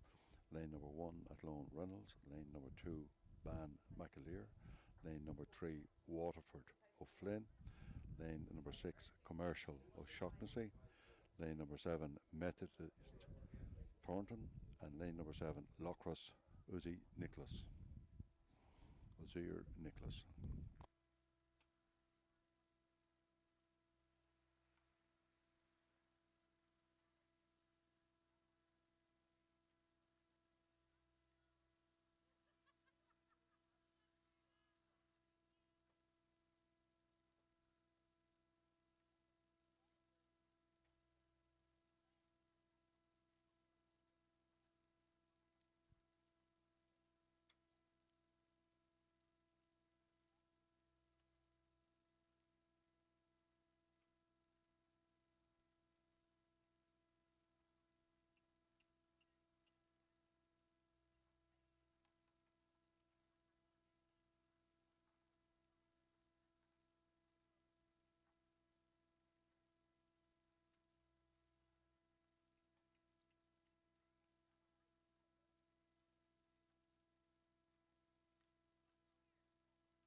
into the enclosure. Lane number 1, Athlone Reynolds, and a very tight race with Waterford O'Flynn.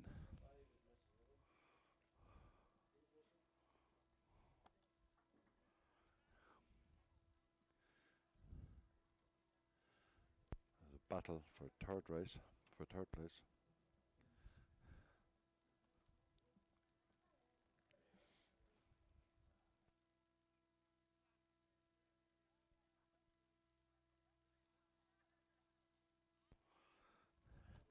As to come in, Athlone Reynolds is one length up, but has been closely followed by Waterford O'Flynn, who's putting on a spurt to try and catch her as you're coming into the enclosure.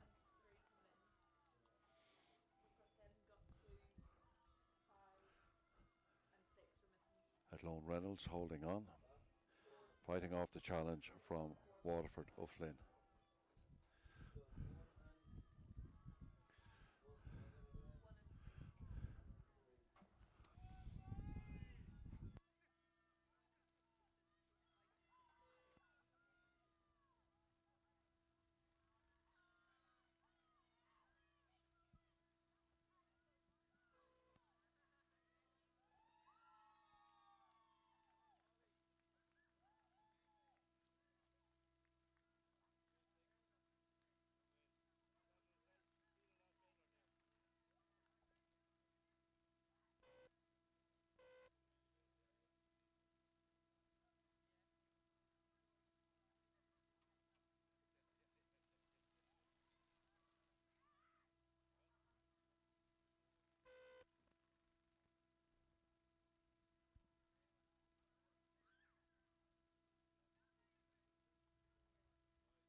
So here we have coming down the course race number 67. Lane 1 we've Kent from Cork Boat Club. Lane 2 Jacob from Skibbereen. Lane 3 Magwood from Enniskillen. Lane 4 Morrow from Lochras. Lane 5 we have Campbell from Enniskillen, and out in lane 6 we have Weldon from Waterford.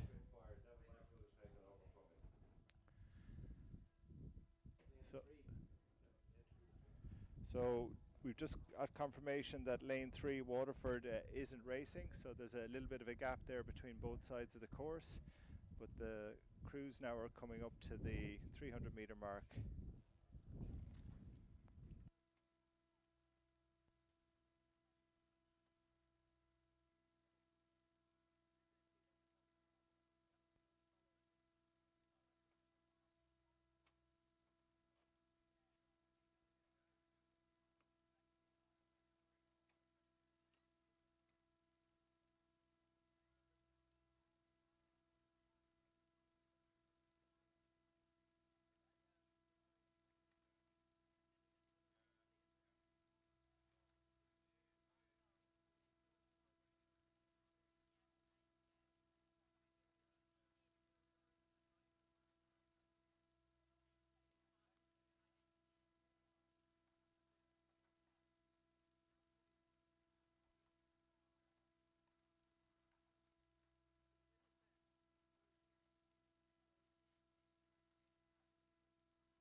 So just coming up to 250 metres to go, it looks like Waterford out in lane 6 have a very, very strong lead.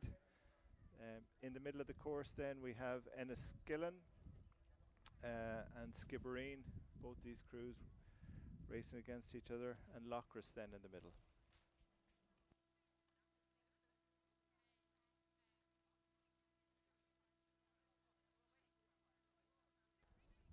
So the Waterford sculler here with a strong lead. Good lean back there into the headwind. Keeping the speed moving on the boat there, and great to see the colours of Waterford on the water here today up here in Lochrin. So good strong row there from the Waterford sculler. And then on our near side we have, it looks like Jacob from Skibbereen in second place. And then Lochras coming in third. Enniskillen Campbell in fourth place, sorry. And then Cork Kent then just in fifth place. So nice row here from the sculler from Waterford. Good length, sitting back at the finish. Coming up now with the last 20 strokes to go, but a commanding lead over the crew here in second place.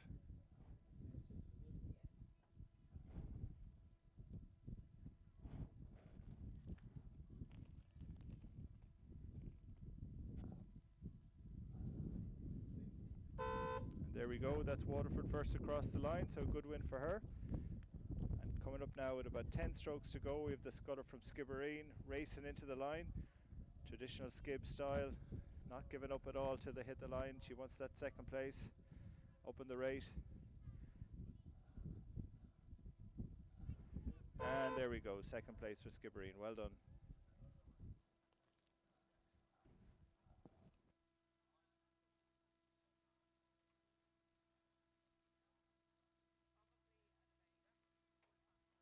And just coming up to the line now, we have Morrow from Lochras. And there we go. And we have a close race now between the Enniskillen sculler and the girl from Cork Boat Club.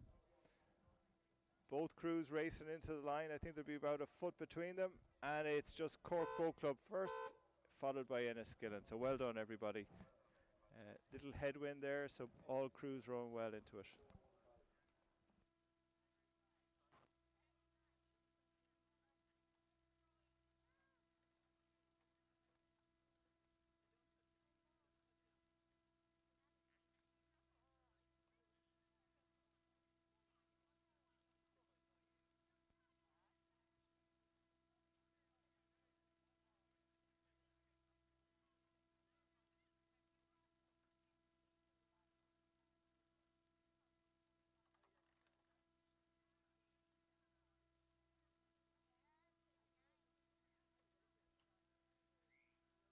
And now just started, we have race number 68, again the Women's Junior 15 single. This is final number 5. In lane number 1 we have Commercial. In lane 2 we have Skibbereen. In lane 3 we have Portadown. Lane 4 Athlone. Lane 5 Commercial. And then in lane 6 we have Ban.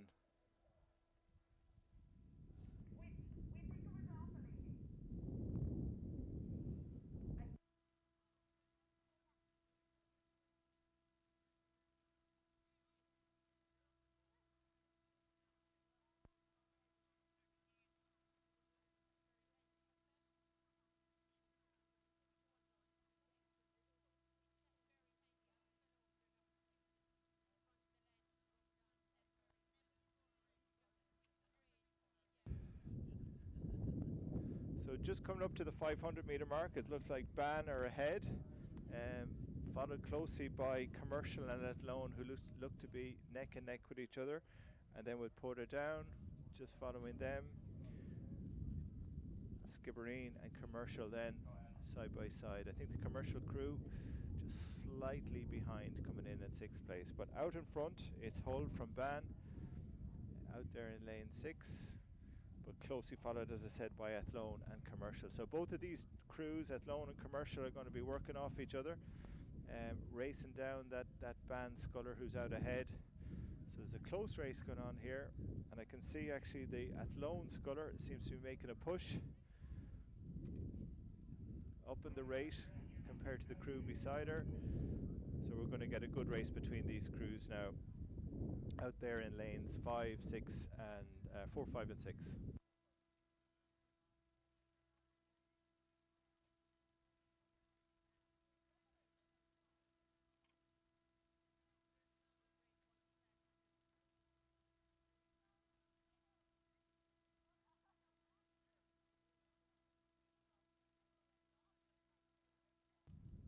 So with about 300 meters to go, it looks like Athlone Doran has just pulled ahead of the Ban Sculler, with Commercial Tavy in third place, followed by Portadown, Skibbereen and Commercial out in lane 1. So the Athlone Sculler now, similar to the girl from Waterford, is sitting right back there, using their technique to work into this headwind and make sure the boat keeps moving.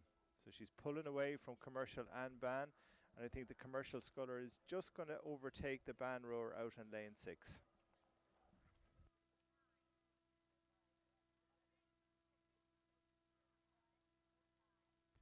So 200 meters to go, and again the Athlone Sculler is still moving away. She's keeping the boat speed moving. The Ban Sculler has reacted to the Commercial Sculler beside her, and she's put in a push, so she's not going to give up the second place position easily. So there's going to be a really tight race there between those two scullers for second and third. But no doubt the Athlone Sculler here, she's pushing ahead, not slowing down at all. Lovely, strong, long stroke there, so well done to Athlone.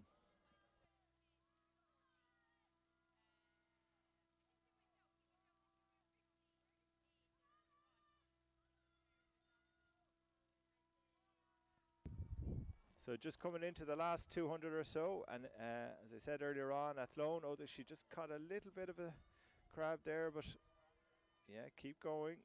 Just a couple of 20 odd strokes to go now. Ban has pulled out into second place. There's nothing in it, just a canvas over the Commercial Sculler.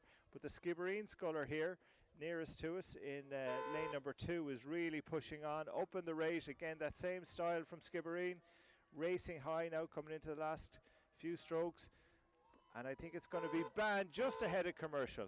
A couple of feet in it there. And the Skibbereen Sculler has done great. She's pulled right back into 4th place. Portadown now coming into 5th. Just has to stay stable there, pushing into the line.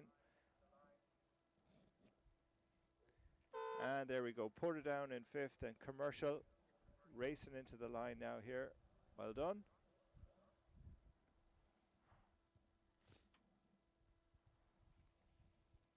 Super race. Well done, everybody.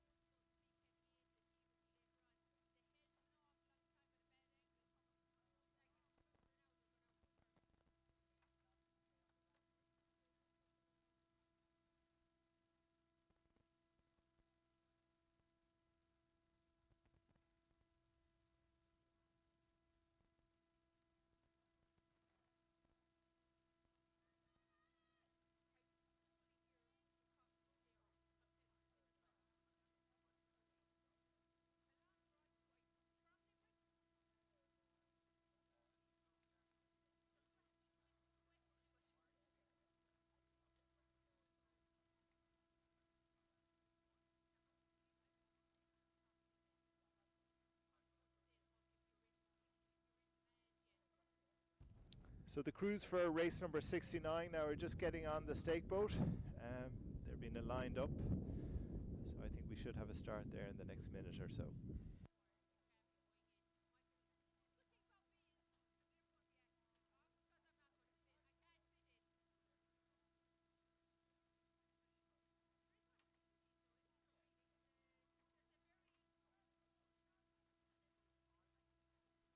So the crews in race number 69 have just left the start. Out in lane number 1, we have Kalash to Ignal Frehel. Lane 2, Commercial Kane. Lane 3, Taylor Offaly. Lane 4, Clark Sligo. Lane 6, Collins Shannon. And lane number 6, Brennan Neptune.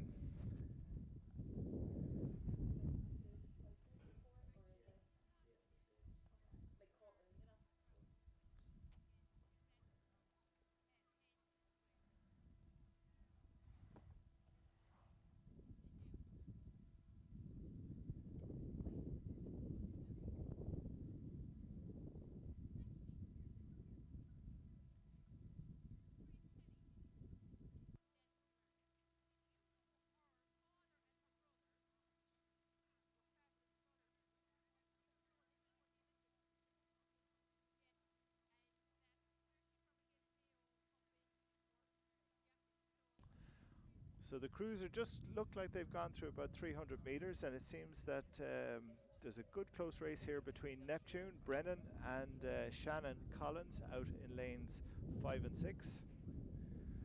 Followed closely then by Sligo, and then we have Commercial and Offaly and Colossia Ignaz then having a little ding dong with each other. But there's going to be a close race here. Neptune versus Shannon. And I think it's the Shannon sculler, Collins, that's just nudging ahead of Neptune.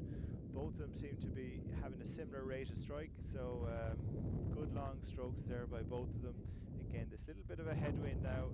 It's going to be the scullers who can hang on to the finish, push the boat through the water, and just keep that boat speed going.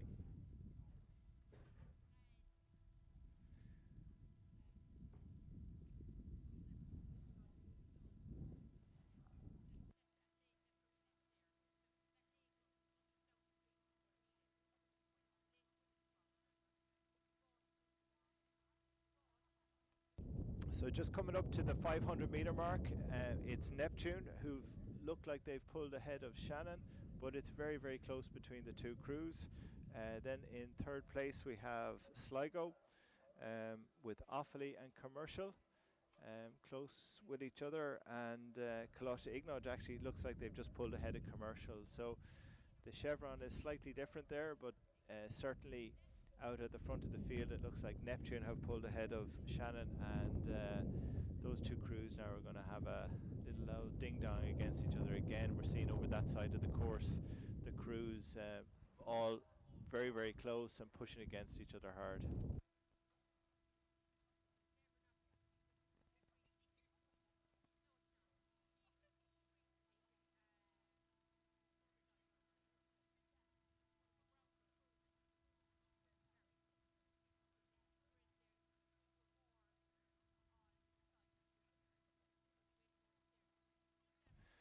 Okay, so we have a couple of races going on here in this particular final. So Neptune sculler has pulled ahead of Shannon.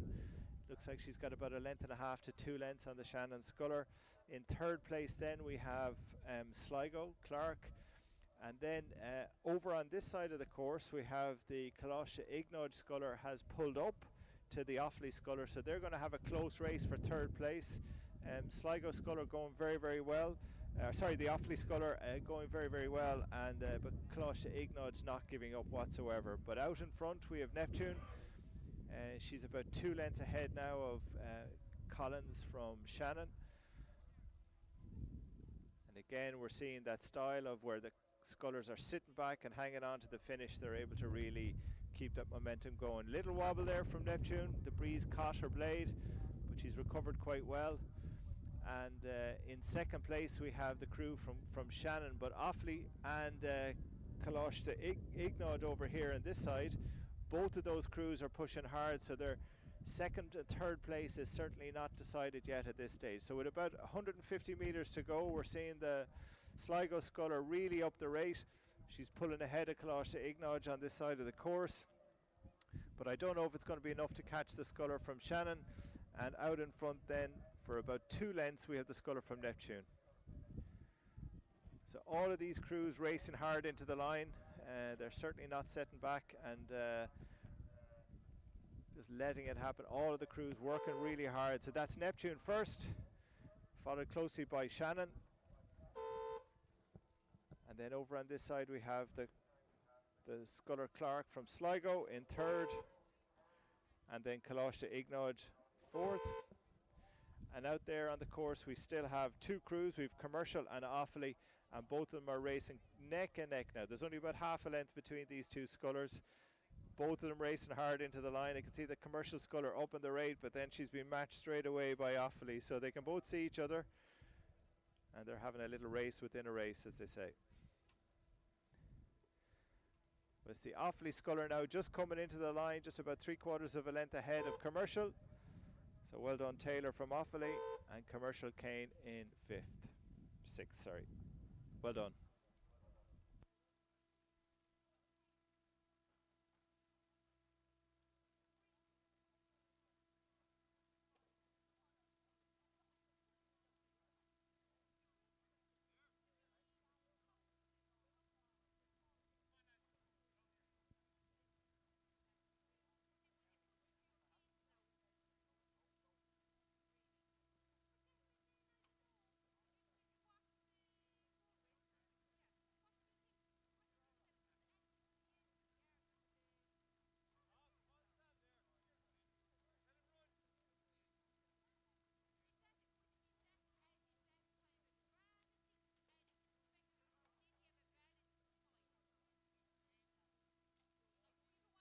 Okay, so now we have the race number 70, final number 7 of the women's junior 15 singles. And we have in lane 2 Enniskillen, in Williamson, in lane 3 Balfour Enniskillen, lane 4 Davis Enniskillen, lane 5 Tawfik from Galway, and in lane 6 Dunn from Neptune. So 3 Enniskillen crews, Galway and Neptune. And it's looking like the crew from Neptune are just out ahead, slightly ahead of the Davis from Enniskillen. So they're coming into about 400 metres to go now.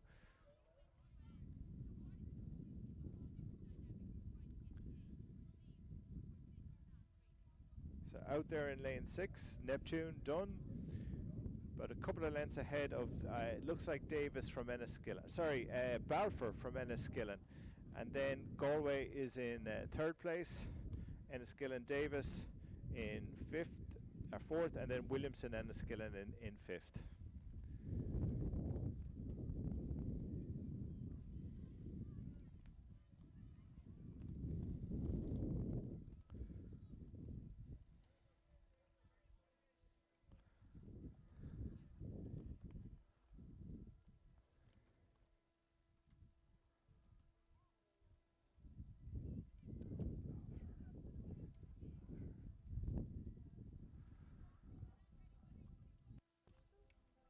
So just coming up now to about 250 metres to go. It's Dunn from Neptune. She's about 2 lengths ahead of Balfour from Enniskillen. And in between those two crews we have Galway Tawfik and Enniskillen Davis. But it's the 2 Enniskillen. It's a Galway sculler in 3rd. Again, she's racing up in the rate there, so she wants to get that 2nd place from Enniskillen. I think Neptune are going to win this one. Good long strokes, good steady rate there as well from the Neptune sculler. And we're seeing the girl from Galway now. She's pushing up the race. She wants to catch that sculler from Enniskillen. She's having a little look across the course. There's about 3/4 of a length between the two of them. But the Enniskillen girl has a really strong upright stroke there. Moving very well and just keeping ahead. Keeping the bow ahead of the Galway crew. But coming up to the line now, it's Dunn from Neptune with a win. Enniskillen now with about 2 or 3 strokes to go.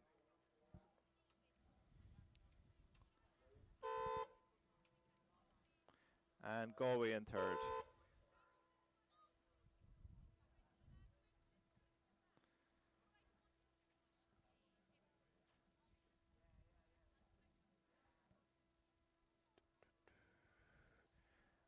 And now just coming up to the line we have Enniskillen Davis, and she's going to be followed by Enniskillen Williamson. So it just shows you the depth of the club and the athletes that they have in Enniskillen to have 3 crews in the one race, as well as many others. So well done to Enniskillen, and fair play to the coaching team that are up there led by Derek Holland. Well done.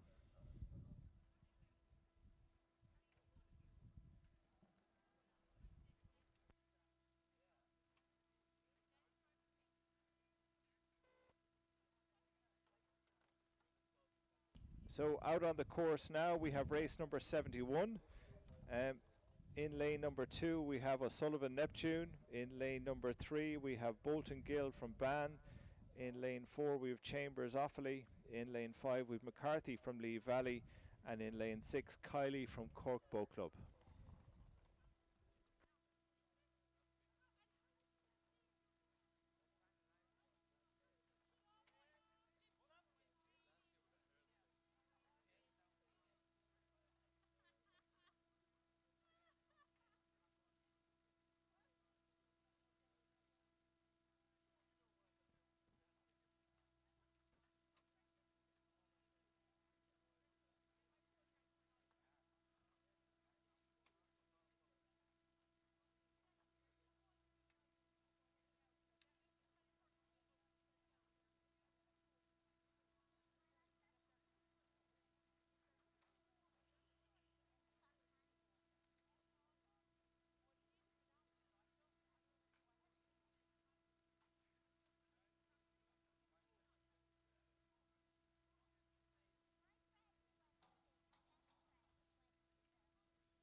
Okay, so just coming up to the 500 metre mark, we have in lane number 5, we have McCarthy Lee Valley, just ahead of Kylie in Cork Boat Club in second, and then coming in third place we have Chambers from Offaly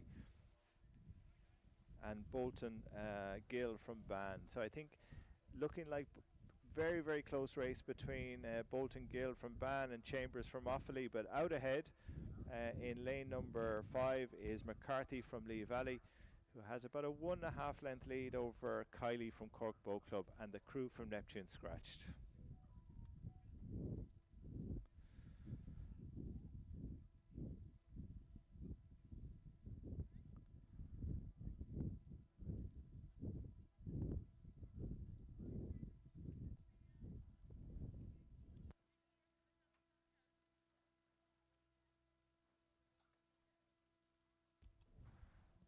So we're now into the last 3.5 or 350 meters now, and we have McCarthy from Lee Valley pulled out now to probably about a 2.5 to 3 length lead over Kylie from Cork Boat Club, and we're seeing in lane number 4 we have, or sorry, lane number 2 we have Bolton Gill from Ban in third place, and then Chambers in fourth. But a very strong row here from the girl from Lee Valley, McCarthy. And again, what we're seeing out here is these crews that are hanging on to the finish, using their body weight to just accelerate the boat through the water, are coping best with the little bit of a headwind that's out there at the moment. But again, good sculling style, good technique that's out there at the moment. So we have in second place we've Cork Boat Club, but certainly Bolton Gill from Ban isn't settling for third. She's up the rate.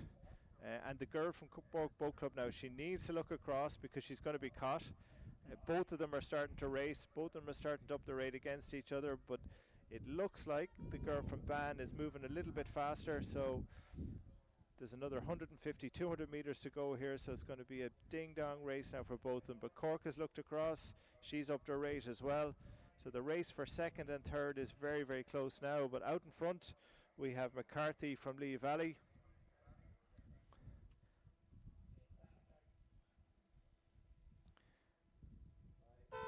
And that's McCarthy from Lee Valley, and Cork Boat Club look like they've just nudged ahead now of Bolton from Ban.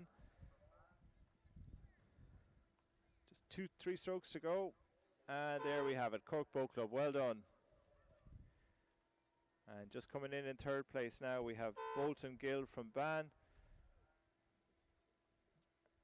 and Chambers from Offaly. Just getting caught a little bit there on the boys, but she's being careful now. She's making sure she gets through the course. And there we have it in fourth place. We have Chambers from Offaly. So well done, everybody. Great race.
So the next race that's just come off the start is race number 72, which is final number 9 of the Women's Junior 15 single in lane 2.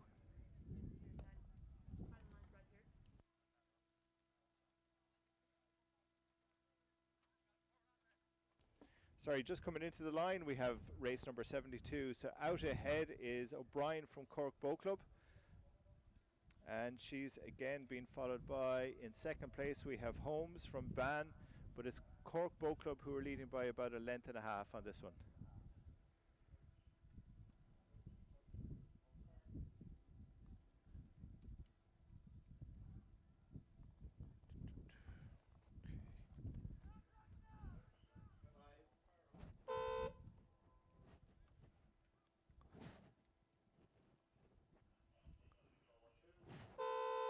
So in second place there, Holmes from Ban.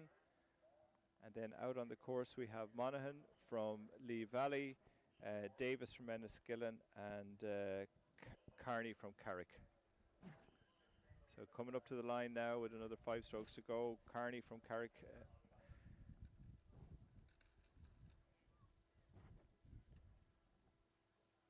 Just about to hit the line there. That's well done, Carrick. And then we've followed by Enniskillen.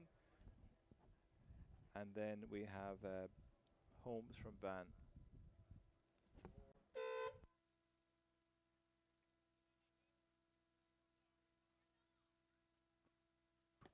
And on the course now we have find number 10 of the Women's Junior 15 single. In lane 2 we have O'Flynn, Skibbereen. In lane 3 we've Courtney from Shandon. In lane 4 we have Green from Ban.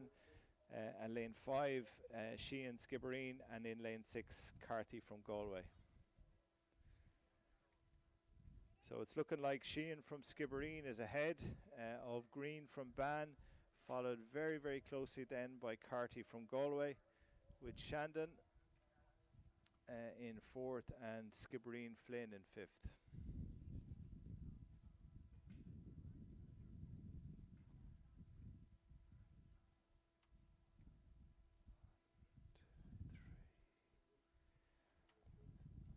So just coming up to the 500 metre mark, it's looking like Green from Ban is leading. She's ahead of Courtney from Shandon and Sheehan from Skibbereen.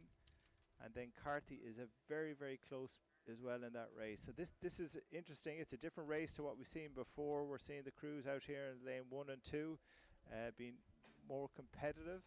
I think the conditions are a little bit favourable over on the other side, but the Ban sculler is out ahead. But now we're seeing the sculler from Skibbereen make a push.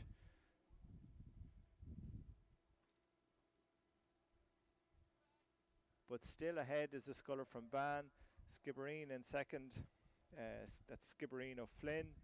And then we're seeing Carty from Galway in second place, but very, very close with Sheehan in Skibbereen as well. And Courtney from Shandon just in 5th place there.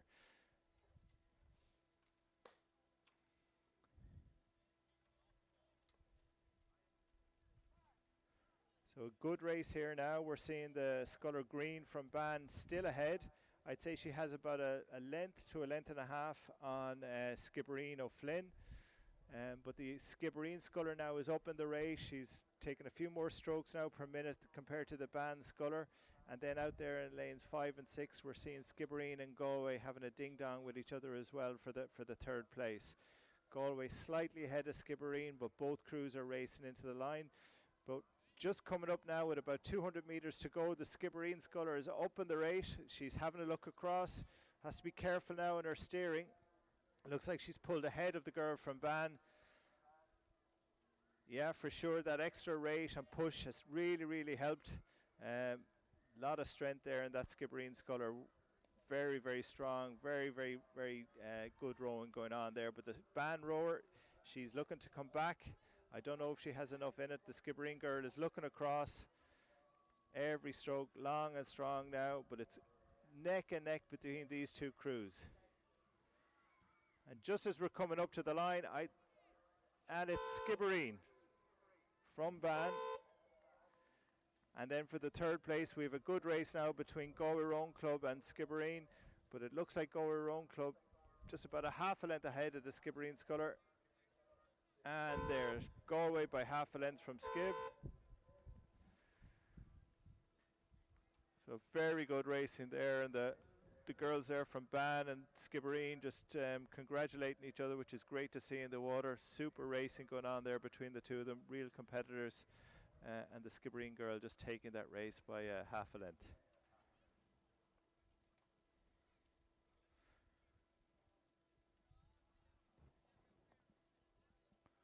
And just coming into the line now, we have Courtney from Shandon.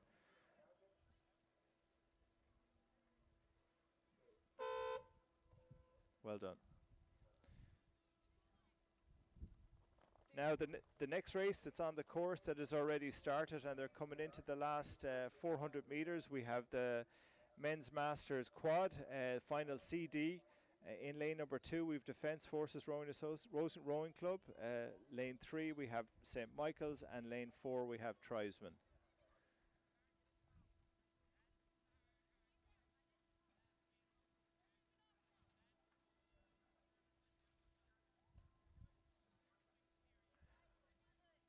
So it's looking like the crew from St. Michael's. They have a commanding lead over the crew from Tribesmen and Defence Forces. So nice, strong, steady, low rake row there by the lads from St. Mick's. And then we have Tribesmen in second and Defence Forces in third. So these are the Masters CD final.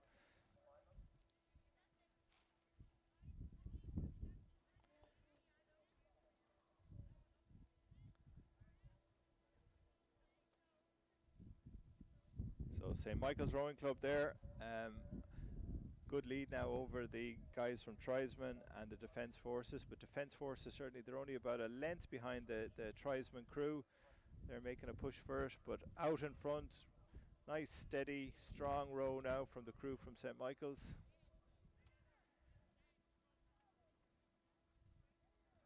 I think soon now we might see in a Masters boat from St. Michael's, we might see Sam Lynch out there at some stage.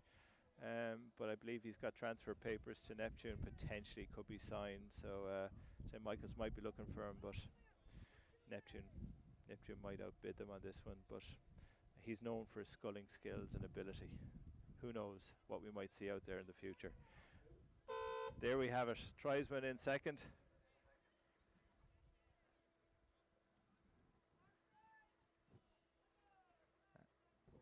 Or should I say that's Defence Forces in second and Tribesmen in third. So well done, everybody.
And then just in third place we have the crew from Lee Boat Club. But it's the Neptune crew. Nice strong rowing now from this crew. I know from looking at them on Island Bridge over the last year or so, they've been out training quite a lot, taking this very, very seriously. But lovely technique from that crew. Strong rowing. And when I look at the people in the boat, I think a lot of them have a lot of Irish senior championships under their belt as well as the years. So great to see these guys out racing. And again, guys from Clonmel in second place. Good rivalry between these crews over the years. But it's Neptune who are out ahead from the crew from Clonmel in second, and then we have Lee Boat Club in third place.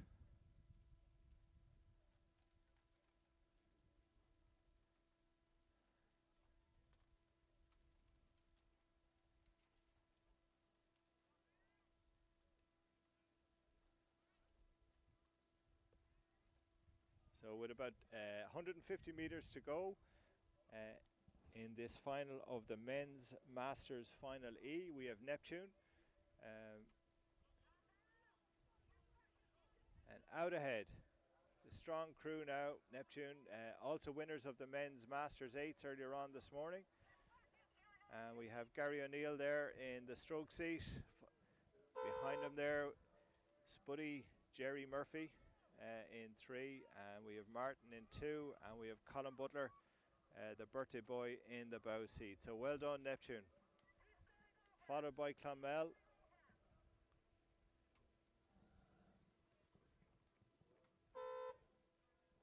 So Clonmel in second, and they're going to be followed by Lee Boat Club. So well done, everybody.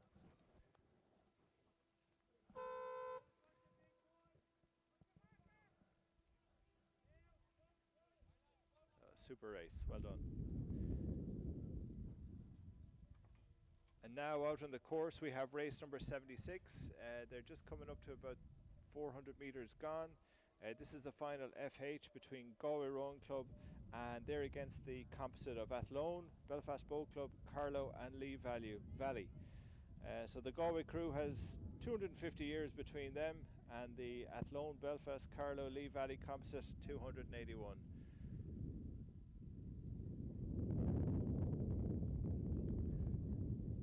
But out ahead is the Belfast crew, Athlone, Carlow, Lee Valley composite.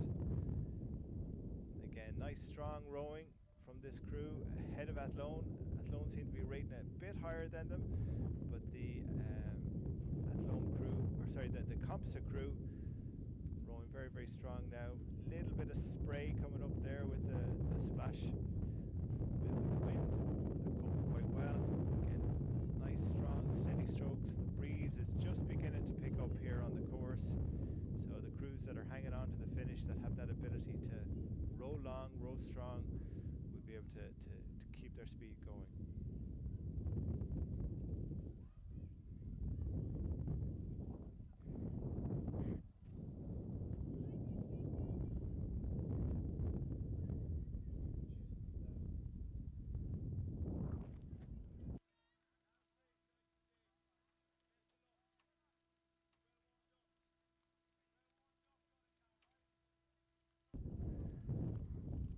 So just coming into the last 350 metres now, the Athlone, Belfast, Carlow, Lee Valley composite, they're still out ahead. They're being hunted down by the Galway crew. Composite would have had a head start on the guys, and the Galway guys are certainly looking to race it in as fast as they can into the line. Can the composite hang on is going to be the question here. The Galway crew overrating the composite. It's just going to be a case here of maintaining the boat speed as much as they can, but Galway are making a big charge here.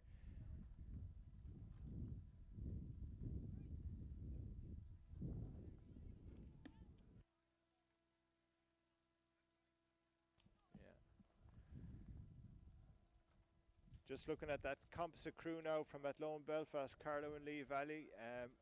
Medalists from the Masters World Championship, so they've done it plenty of times, these guys. They're sitting on it. They know what they have to do. They got another 10 or 15 strokes to go. Staying ahead of the crew from Galway.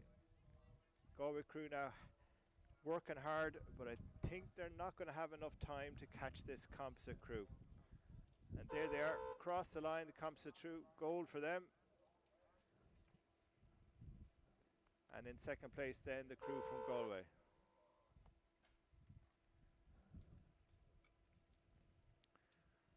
A few pats on the back there and shaking of the hands there in the composite crew. Delighted with that win over Galway Rowing Club. Well done, both crews. Super effort made now by everybody.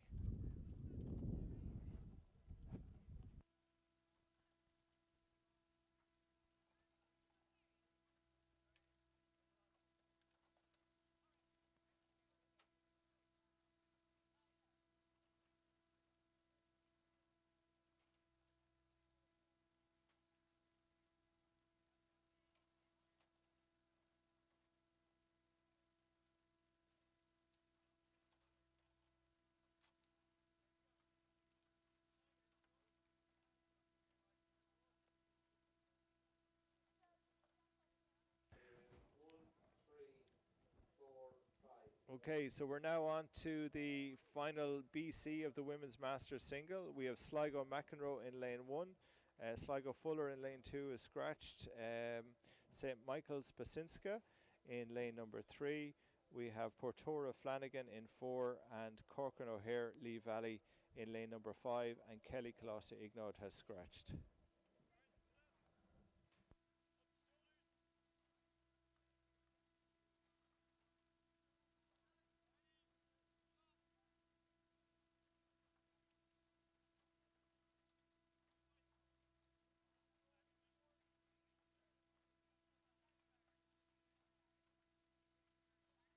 So in this women's Masters single final BC, what we're seeing here is that the two scullers from Lee Valley, Cork and O'Hare, is very, very close now with Portora Flanagan.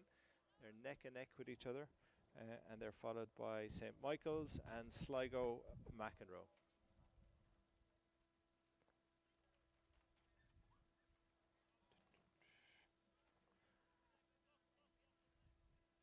Just coming up to the 500 metre mark, and it's looking like Lee Valley who are ahead. She's about a length and a half over Portora.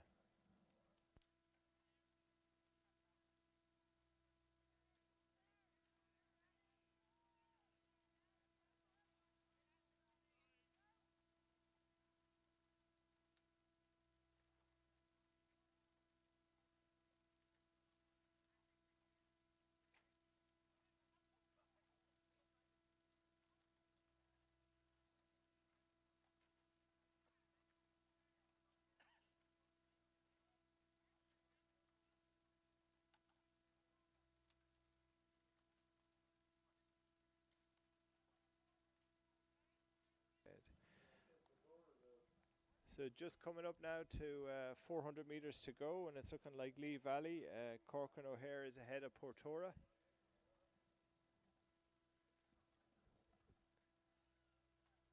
And then we have St. Michael's in third and Sligo McEnroe in fourth.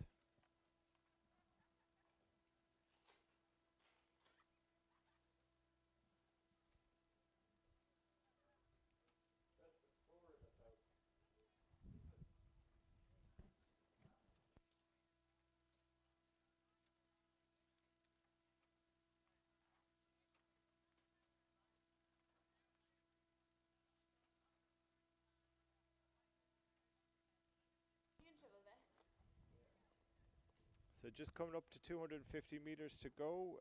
It's Portora Flanagan now who's ahead, followed very, very closely by St. Michael's, Lee Valley, Cork and O'Hare in third, and then we have Sligo McEnroe in fourth place. But it's Portora Flanagan. She's about a length and a half ahead of St. Michael's. St. Michael's sculler now just looking to up the rate. Can Portora hang on here? Then in lane number 1 we have Sligo McEnroe, moving very, very well out in lane number 1, and she's moved ahead of the sculler from Lee Valley. But out at the front of the field it's going to be Portora Flanagan, who's about a length and a half over St. Michael's, but the St. Michael's sculler is up in the rate.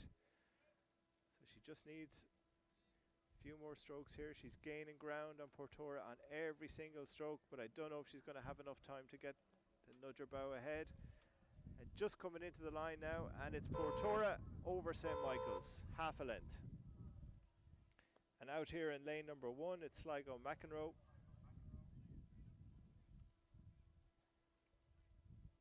Strong scull now here from Sligo, just coming up to the line.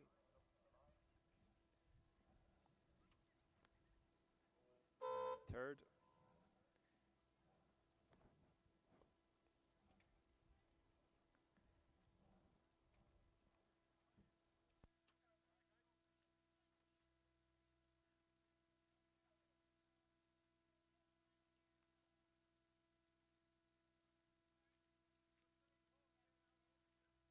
And just coming in to the line now, we have Lee Valley, Corcoran, O'Hare crossing the line.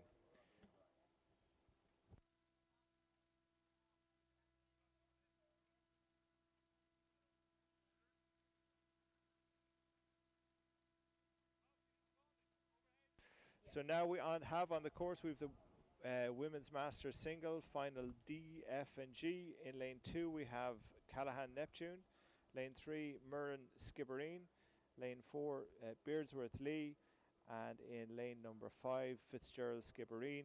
Out in lane 6 O'Hara Triesman has scratched.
So just coming up to 500 meters to go, it's in leading the field here as we have Callahan Neptune.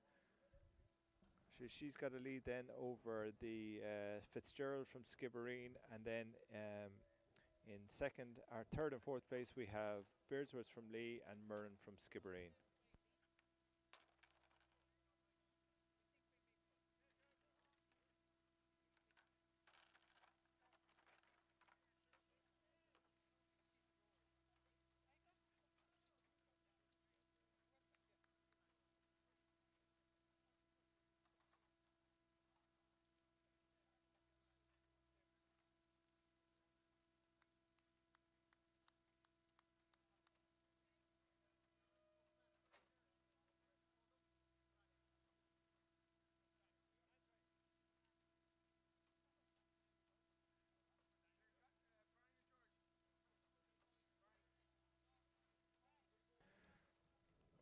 So just coming up to 400 meters to go, we have Neptune Callahan leading here, and she's followed by Fitzgerald Skibbereen in second, and then we have Lee Beardsworth in third place, followed by Murren Skibbereen in fourth. But it's Callahan from Neptune. Looks like she has about a length and a half over Fitzgerald from Skibbereen.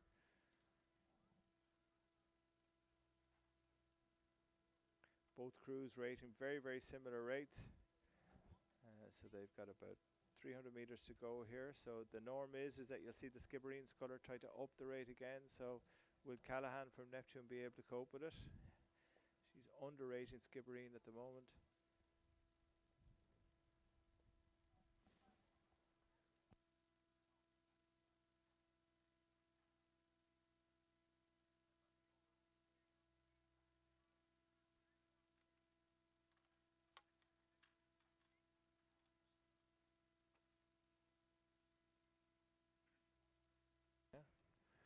So coming into the last 200 metres to go, we have Callahan from Neptune, who's ahead of Skibbereen out there in lane number 5, followed by Lee and followed by Skibbereen Murren.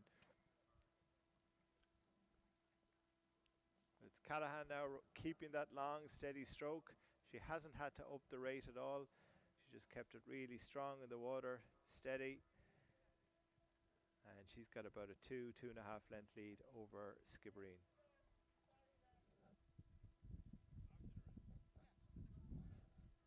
So the sun is out now, it's shining on everybody. And we can see the sculler from Neptune. She's coming up to the line. Just another 5 or 6 strokes to go. And there we have it. That's gold for Neptune. She's going to be followed by Skibbereen.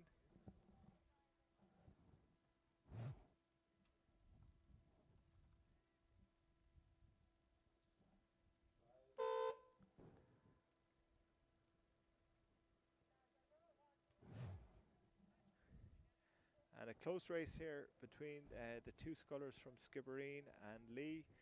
Skibbereen just staying ahead, yeah. Unfortunately, the Lee sculler just lost control of her blade there. Skibbereen stopping, checking to see if everything is okay, but it's Skibbereen just ahead from the Lee sculler.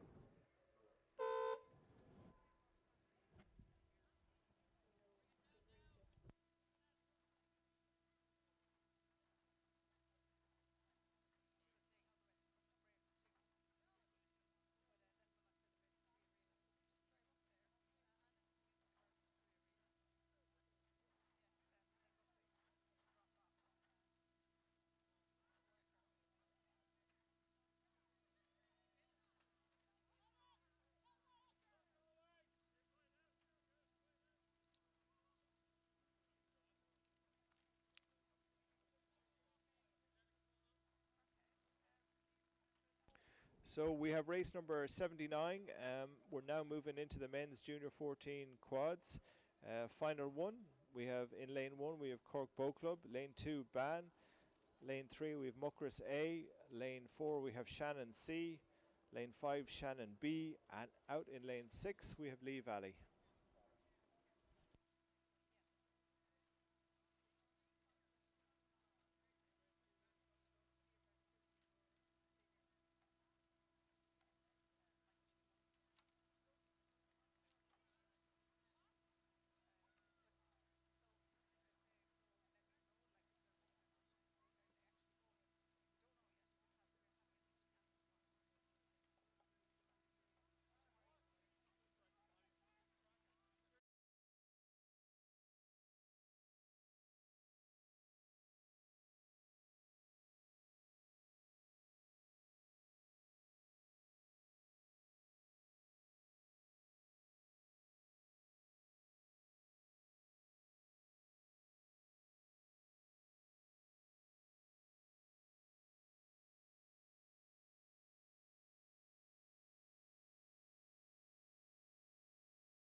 Start in the final one of the men's junior 14 quads. In lane 1 we've Cork Bow Club, lane 2 Ban, lane 3 Muckross A, lane 4 Shannon C, lane 5 Shannon B, and in lane 6 we've Lee Valley.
So just coming up to the 500-meter mark, it looks like Ban out there in the far side, or just ahead of Shannon.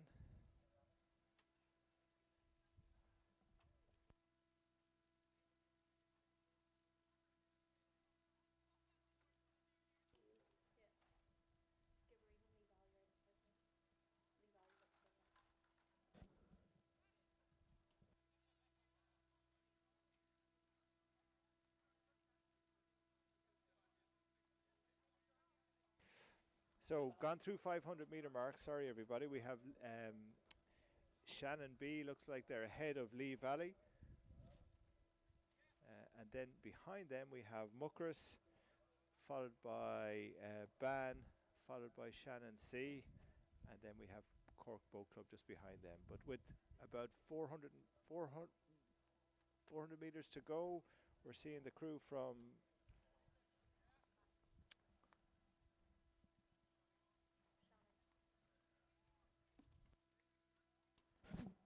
and it's Shannon B, who are just pushing ahead now of the crew from Lee Valley. Then in third place we have Muckross, and then we have Ban, and then closely followed by the two other crews. But it's Shannon B, we're pushing ahead now, up in the rate over Lee Valley, pushing it out now to about a length of clear water from the Lee Valley crew.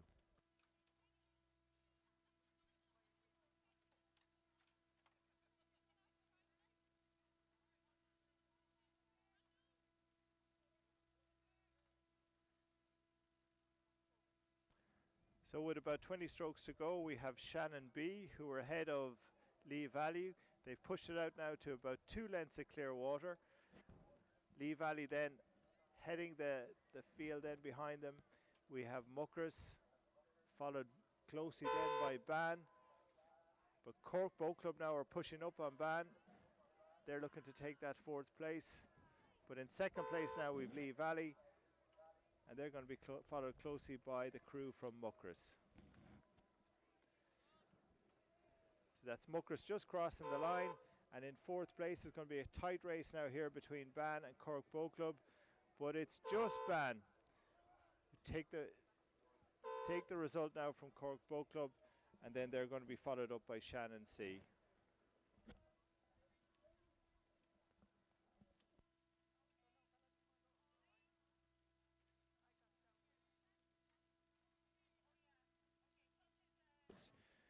Final 2 now is on the course, everybody. It's race number 80 of the men's junior 14 quad. In lane 2 we have Commercial, lane 3 we have Enniskillen B, lane 4 we have Galway A, lane 5 Skibbereen B, and then out in lane 6 we have Shannon A.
So we're just waiting for the crews to get attached to the stake boats now in final 2. Mentioned earlier on in lane 2 we have Commercial, lane 3 Enniskillen B, then Galway A, Skibbereen B in lane number 5, and Shannon A in lane 6. So we should have a start in the next minute or so as the crews get connected to the stake boats.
And we have a start, everybody, in the second final of the men's junior 14 quad in lane 2 commercial, lane 3 Enniskillen B, lane 4 Galway A, lane 5 Skibbereen B, and in lane 6 we have Shannon A.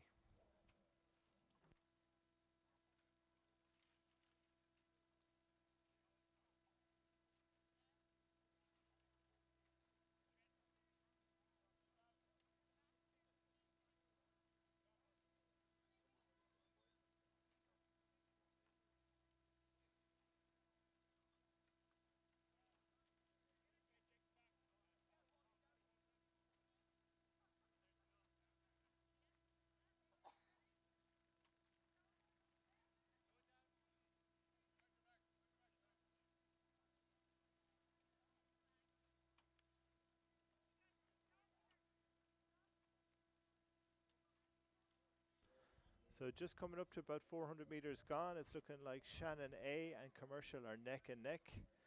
And then we have Skib, Galway and Enniskillen just behind them. Looks like Galway crew is in third place, with Skibbereen in fourth and Enniskillen B in fifth, but very, very close between those crews. But out here in lane 1, it's looking like Commercial now have edged ahead of Shannon. Galway Rowing Club are now pushing up. They look like they're pushing up into the second place, just ahead of the crew from Shannon A.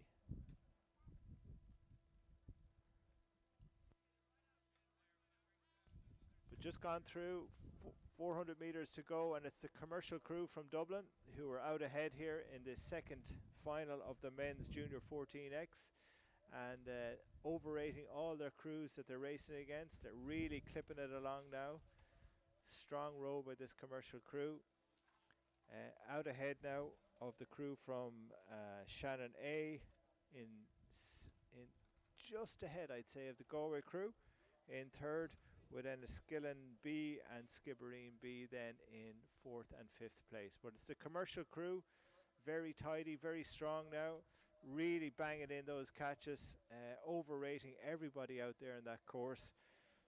Hard to believe that this is a men's junior 14 quad. Really, really strong boat.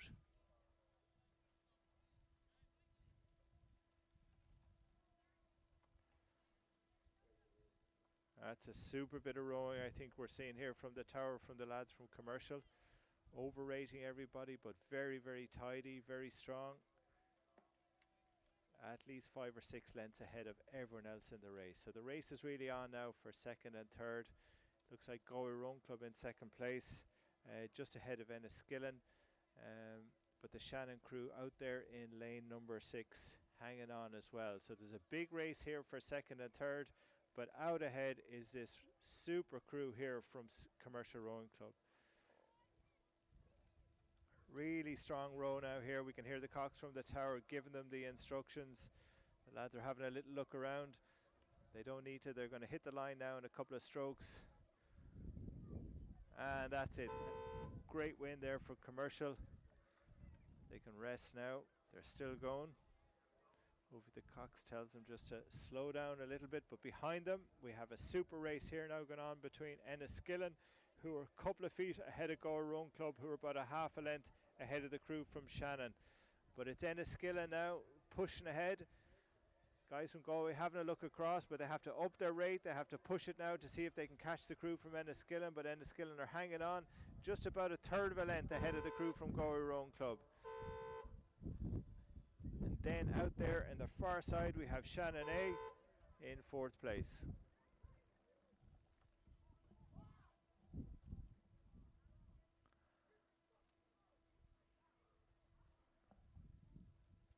So just coming in now, next 20 strokes ago, we have the crew from Skibbereen. This is Skibbereen B.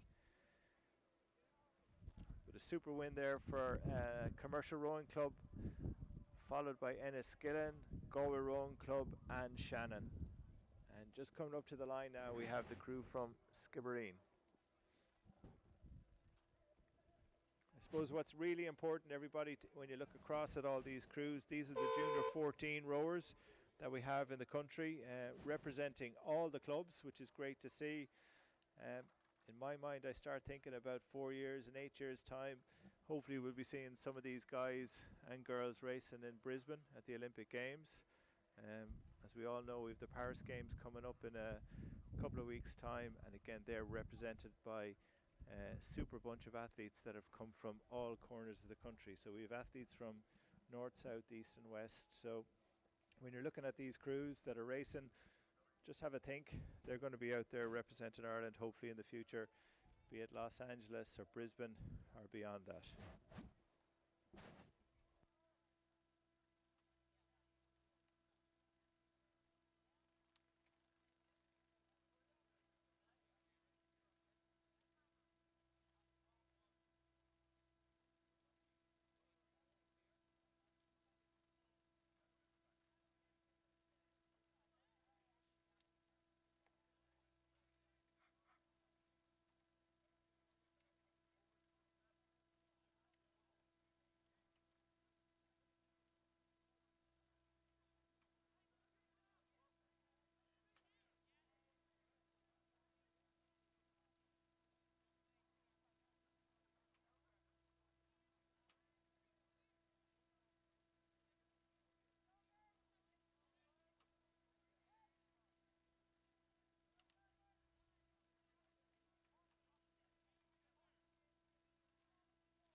So the next race coming up is race number 81, which is final 3 of the men's junior 14 quad. In lane 2 we have Enniskillen A, lane 3 Skibbereen A, lane 4 Castleconnell A, lane 5 Offaly, and in lane 6 St Michael's, the men from Limerick. And we've a Limerick woman in the finish tower here, kind of. She's adopted Limerick, isn't that right? Kayla.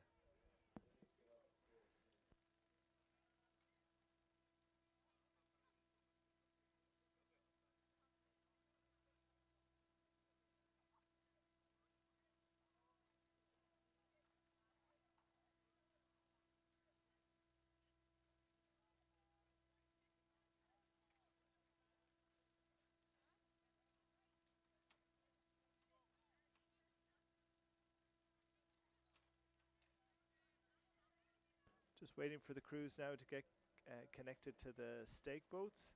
A few crews struggling a little bit. We've seen this earlier on with these junior 14 quads.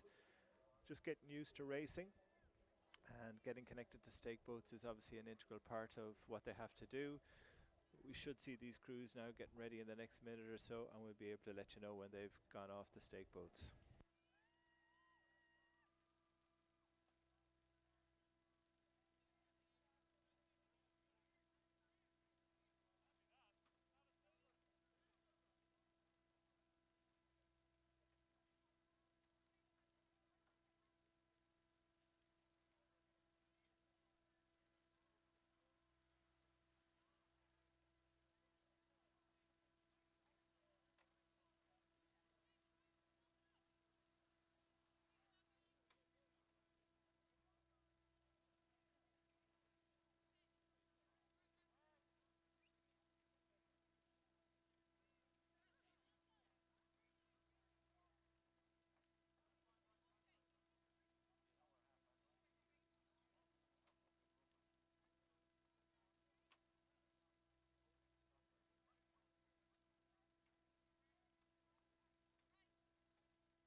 Okay, so we have a start in final number 3, which is race number 81 in your program.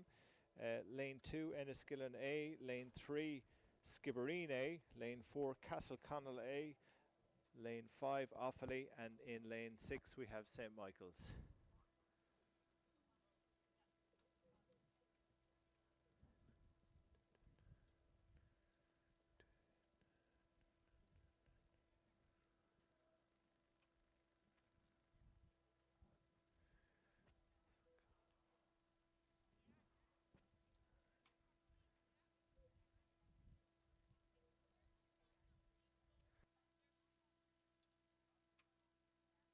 Just coming up to about 400 metres gone. The only crew that seems to be getting dropped in this race is the crew from Offaly, who've gone back a little bit, but it's very, very close now between St. Michael's, Castleconnell A, Skib A and Enniskillen A.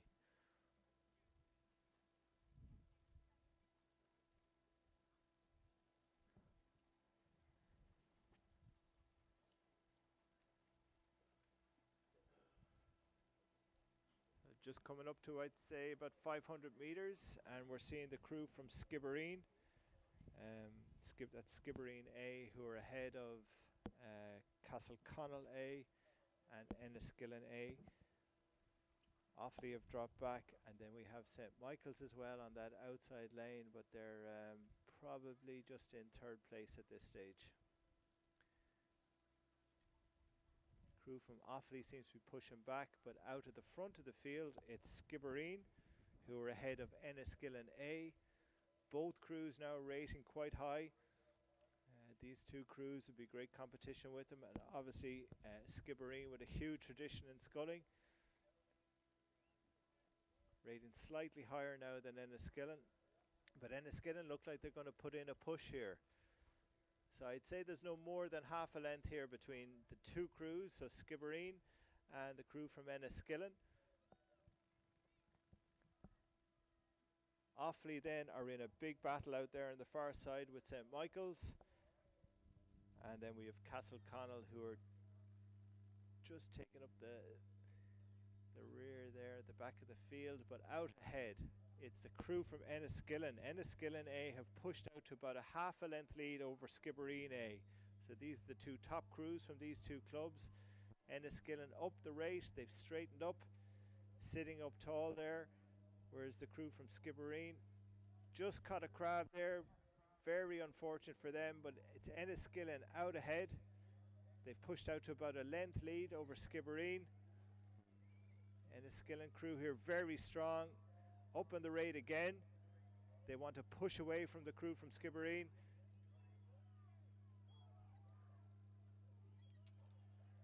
Then we have just the crew from Offaly have moved into third place over St. Michael's.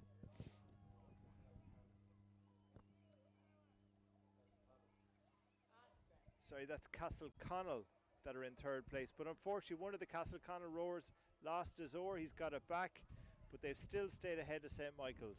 But just hitting the line now, we have Enniskillen, who are about 3 lengths ahead of the crew from Skibbereen. And a big roar there as the lads from Enniskillen hit the line, take the gold medal. Skibbereen in second. Castleconnell A in third.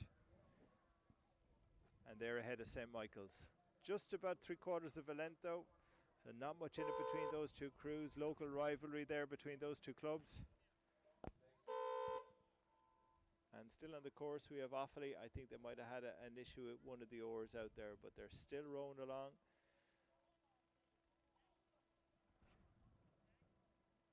But a great win there by Enniskillen A over Skibbereen, with Castleconnell in third.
So we have race number 82 on the course now. This is the men's junior 14 quad, final number 4. In lane 2 we've St. Joseph's A, in lane 3 Coláiste Ignod B, in lane 4 Castleconnell B, lane 5 Enniskillen D, and in lane 6 we have Coláiste na Caraba from Galway. So 3 Galway crews, Enniskillen crew and Castleconnell.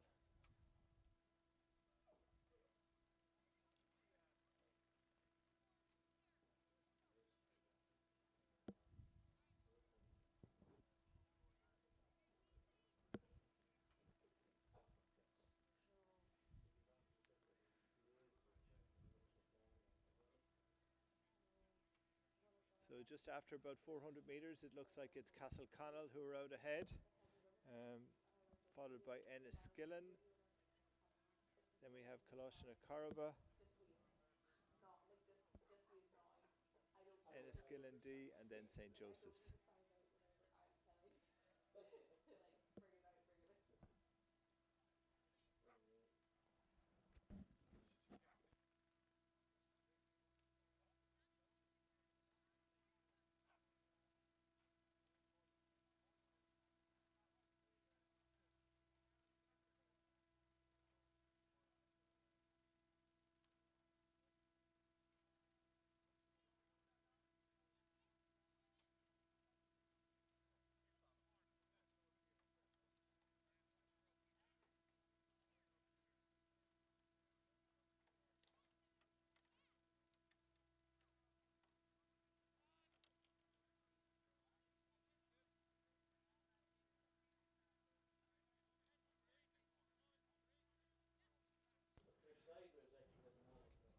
So just coming through the 500 metre mark, and we have the crew from Castleconnell out ahead.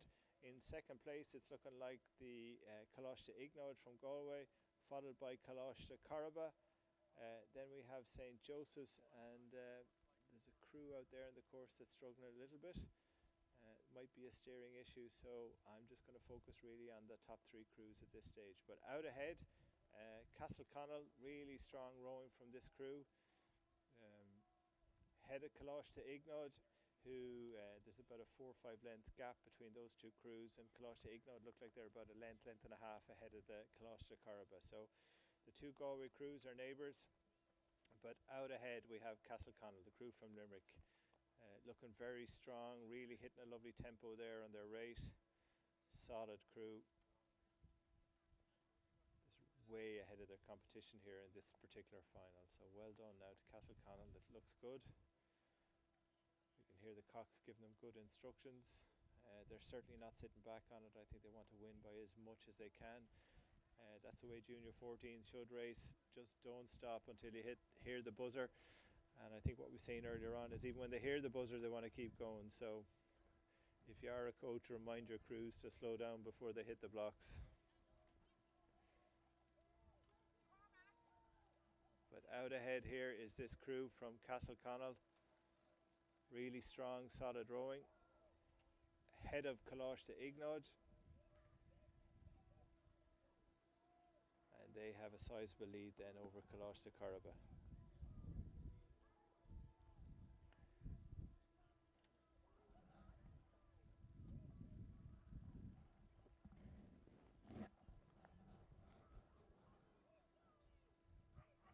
So we can hear the cox here now from the finish tower for Castleconnell. She's given them the instructions, keep going, a couple of strokes to go.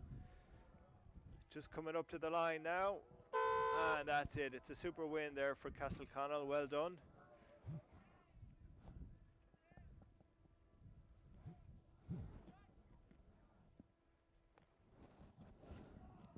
Delighted with themselves there, you can hear the cheers, hands are in the air. It's a super result and a great feeling for that crew from Castleconnell. Followed now by Coláiste Ignod in second place.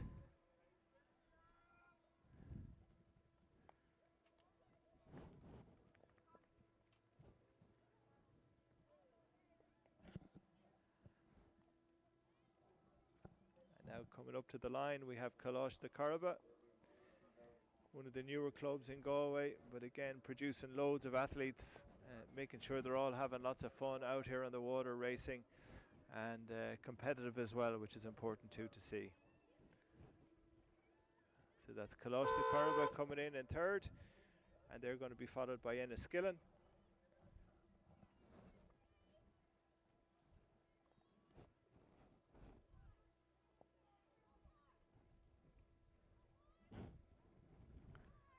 And that's Enniskillen hitting the line now. And then we have St. Joseph's, who are still out the course there. I think they might be having steering issues, so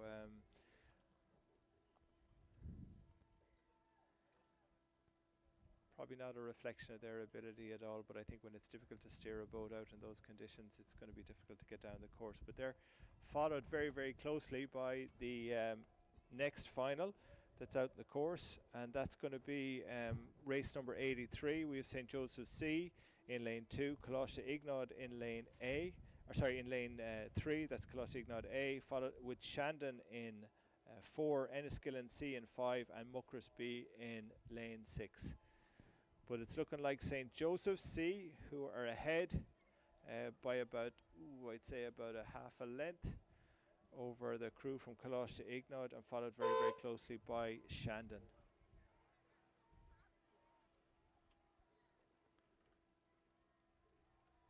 So we have a real ding-dong here now coming in this race with about 250 meters to go. It's St. Joseph's. They're ahead of Shandon, who are in second place, who are just ahead of Coláiste Ignod. So a great race here between these top crews, then followed by Muckross, who are in fourth place, and then we have Enniskillen C in fifth. But it's St. Joseph's from Galway, who are out ahead by about 3/4 of a length from Shandon. So the Galway lads ahead of the guys from Cork, and then you have Coláiste Ignod in between those two crews. Coláiste Ignod now, you can see their cock shouting, looking for that crew to push on. I think they're going to push through the Shandon crew. There's no more than about 1/3 of a length now between Shandon, Coláiste Ignod. St. Joseph's out ahead by about a length and a half, but a really close race now between Coláiste Ignod and Shandon. Cox from Shandon is sitting up, she's shouting at the crew, driving them on. I think they're going to take it by about, just a canvas. Great win there by Shandon over Coláiste Ignod.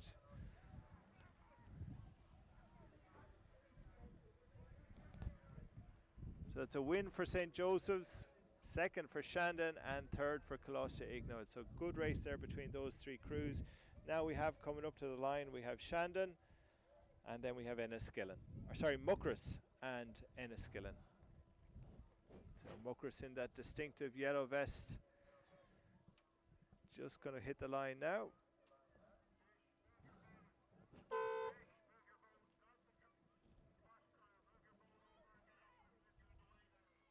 So out on the course now, we have the next final. So we're going to give you the running order.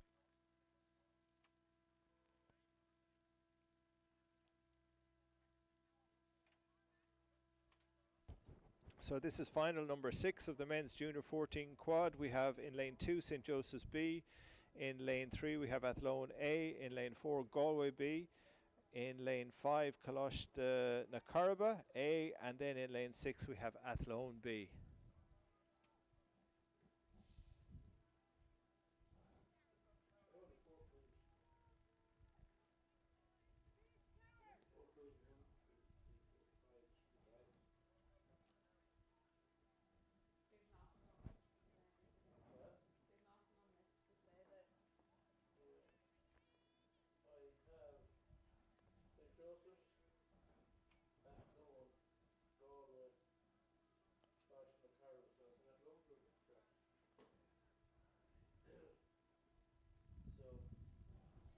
Who's gone? Is it the Athlone crew that's gone? So just coming up now with about 400 meters to go, we have a really close race now between Galway B and St. Joseph's.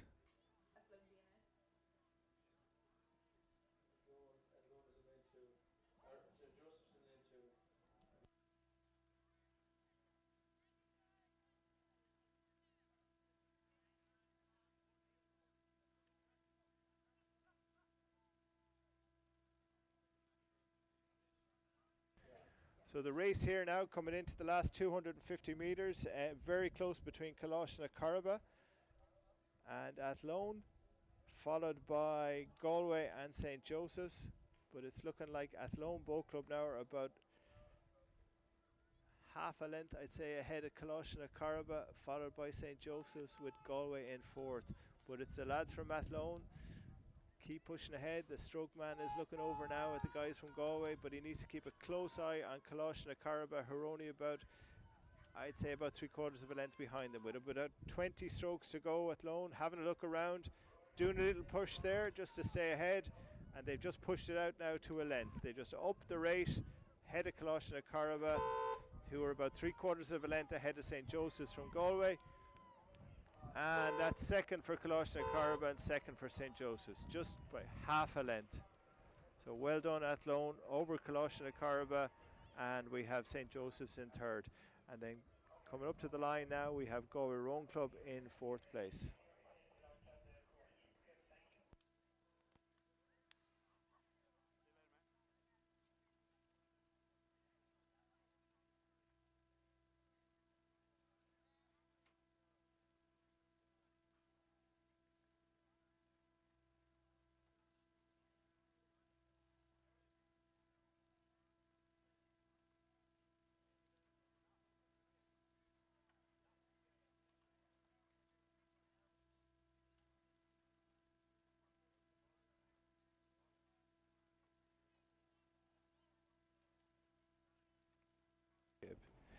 So the next race that's going to be coming down is race number 85, which is the Women's Junior 15 Oct.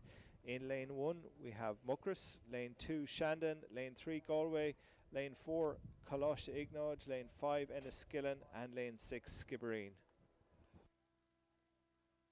So the crews are just trying to line up now. It can be a little bit tricky to get these crews ready. So I know the starting marshal down there is doing his best to make sure these crews align. Some of the crews we can see here from the tower just need a little bit of extra time, but I'm sure they'll be ready shortly.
So we have on the water now, we have the final of the women's junior 15 oct.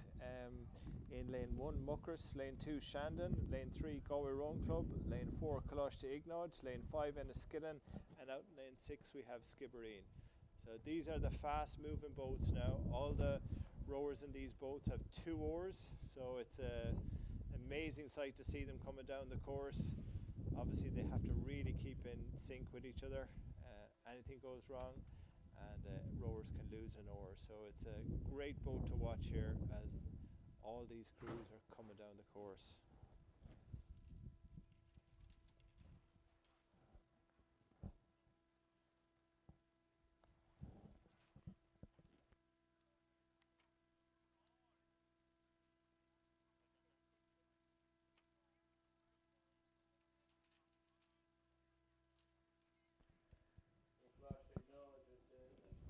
So just coming up to about 400 metres gone, it's looking like Enniskillen are ahead of Muckers, who are neck and neck with Coláiste Ignod. Then we have Galway, Shandon and Muckers. But out ahead, as the crew's just coming up to the castle there on the 500 metre mark, it's Enniskillen.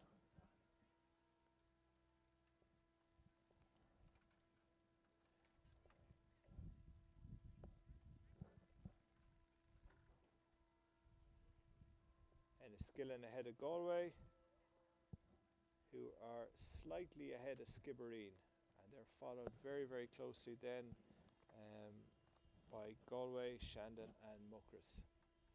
So we've Coláiste Ignod in third, Enniskillen out ahead, and again Skibbereen there in third place. So, but it's Enniskillen. They must be about 4 or 5 lengths ahead here of all the other crews. Huge skill now to be able to do this in the oct. Just pushing the boat along, all sculling well together, in sync. And then in second place we have Skibbereen. And then we have Coláiste Ignod in second place. But then it's looking like Muckers here coming up into fourth, followed very, very closely by Shandon. And then we have Galway in sixth. But out ahead, with about 250 metres to go, it's the crew from Enniskillen, followed by Skibbereen, who are about, I'd say, about half a length there ahead of Coláiste Ignod. But then we have out here in lane 1 and 2, we have Shandon and Muckers, who are absolutely ding-dong against each other there. There's a little bit of a steering issue from both the crews. They're almost coming close to each other, but the coxes have got control again. So the race is on here for second and third. But out ahead, it's the crew from Enniskillen, just moving the boat along. Perfect synchronization there between that crew. But it's the race for second place. That's where the excitement's going to be now in this one, everybody. We have Skibbereen. Looks like they're about half a length ahead of Coláiste Ignod, who are just ahead of Muckers, who are just ahead of Shandon, but the Shandon crew are putting in a big push.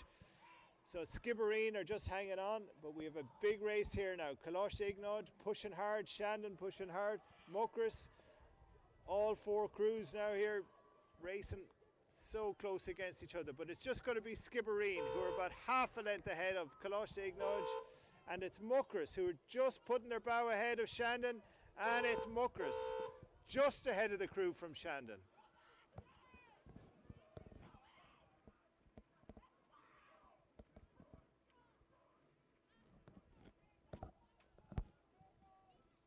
So a big win there for Enniskillen.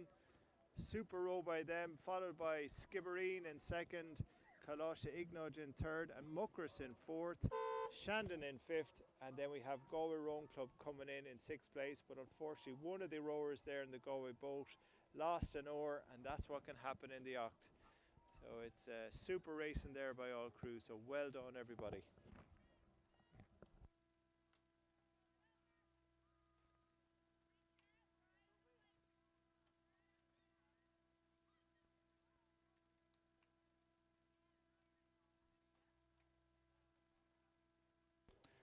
So out on the course now with 250, 300 metres to go. We have the final one CD of the Men's Masters Cox 4. In lane 2 we have Muckross, lane 3 Castleconnell, lane 4 Tribesman, and in lane 5 we have Portora. But it's looking like the crew from Portora, who are ahead by about a length and a half over Muckross, Castleconnell in third, and Tribesman in fourth. So this is the CD final of the Men's Masters Cox 4.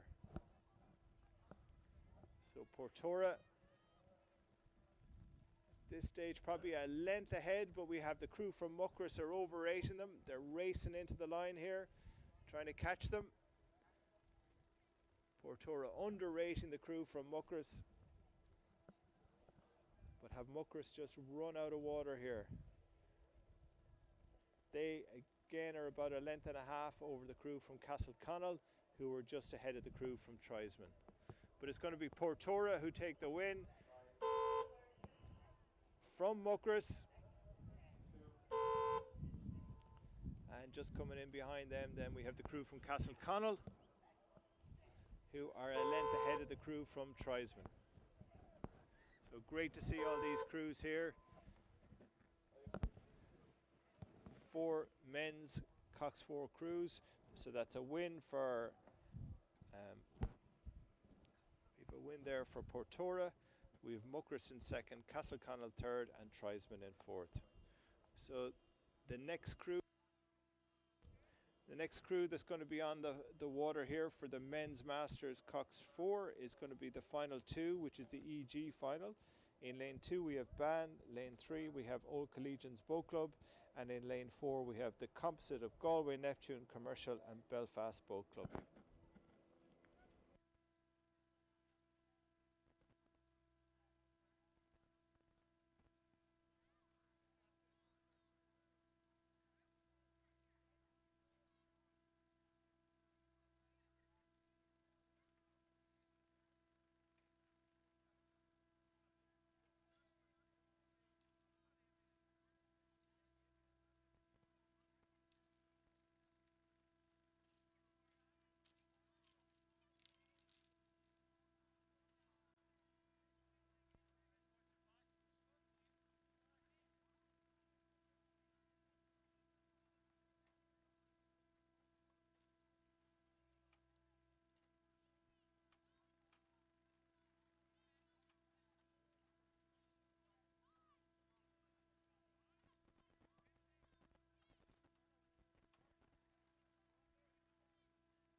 So just coming into the last 400 metres of the men's final of the EG Cox 4.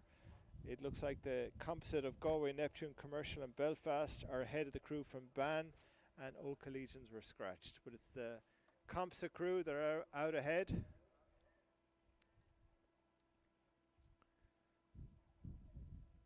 Long, steady rowing now from this crew.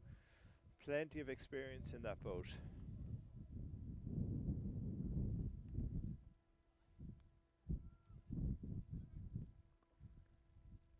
Nice, long, steady rowing. Sitting back and letting the boat do the work.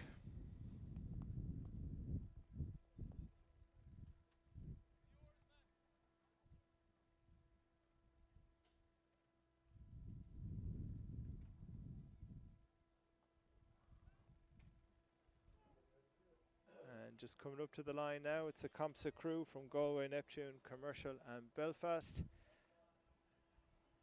Just hitting the line there. So that's a win for them over the crew from Ban.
Okay, we have race number 88 as off the start. This is the final CD of the Women's Masters 8. In lane 1 we have Athlone, lane 2 we have Clonmel Tralee Composite, lane 3 Shannon, lane 4 Castleconnell, lane 5 St Michael's, and in lane 6 Neptune Garda Composite.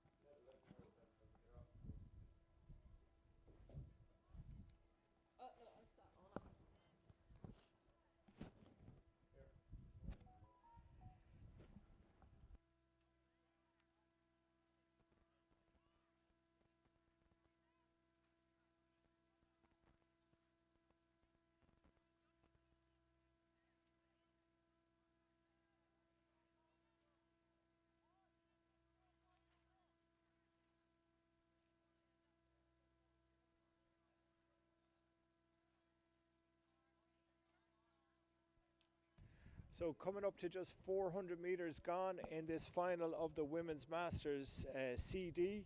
It looks like we have the Neptune Garda Composite out in lane 6 who are ahead. They're leading St Michael's, who are just ahead of Castleconnell. Then we have the Clonmel Tralee Crew Composite ahead of Shannon, who are ahead of Athlone. But just going through 500 metres now, we have the Neptune Garda Composite is ahead.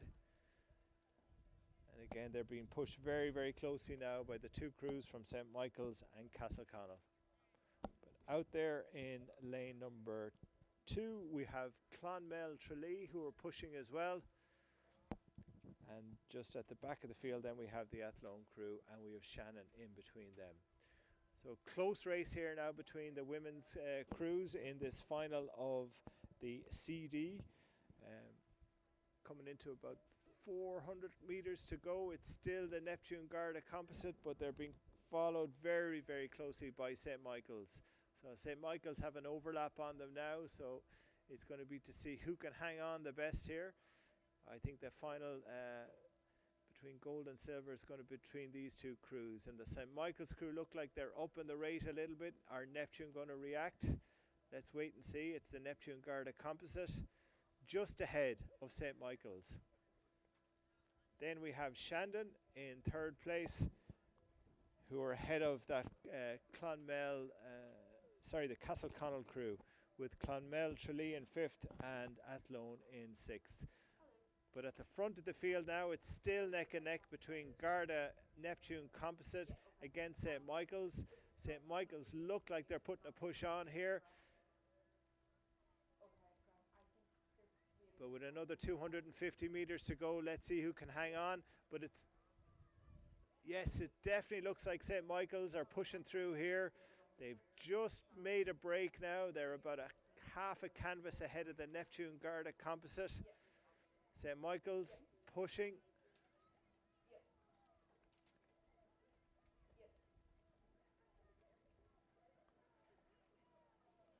Hanging on in there now, St. Michael's. There's a couple of the crew here looking tired, but they've now third of a length ahead of Neptune. Third of a length ahead of the Neptune Garda Composite.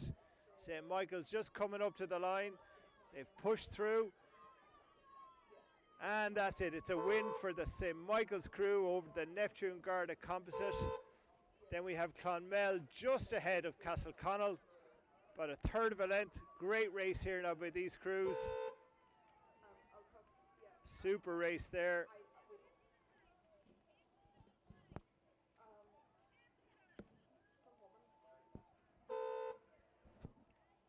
And we have Shannon should I say, Shannon from Limerick coming in 5th, and we have the crew from Athlone just coming in 6th place. All the crews there congratulating each other now. Big win there for St. Michael's over the Neptune Garda Composite, with Clonmel in 3rd. So that's Athlone crossing the line, and that is the final of the women's CD Masters 8. And out on the course at the moment, we have the Women's Masters 8, which is the DF final. In lane 2, we have Lee Boat Club. Lane 3, we have Trisman. Lane 4, we have Portora.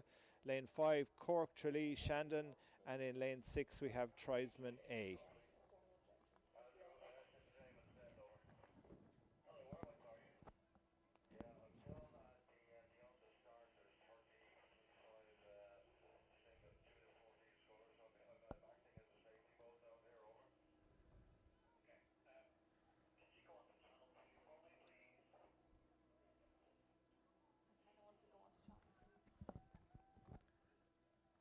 So just coming up to 400 metres gone, it looks like Trisman A in this final of the Women's DF Masters 8 are out ahead.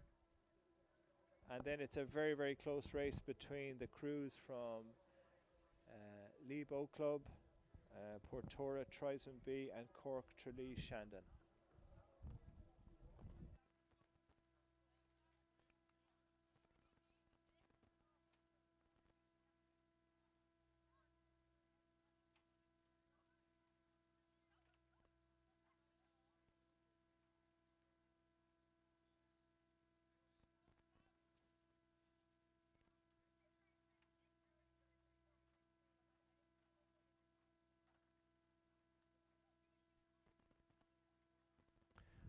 So just coming up to 400 metres to go, we have Trisman A out ahead. They're followed then by the crews from Portora, Trisman B and Lee.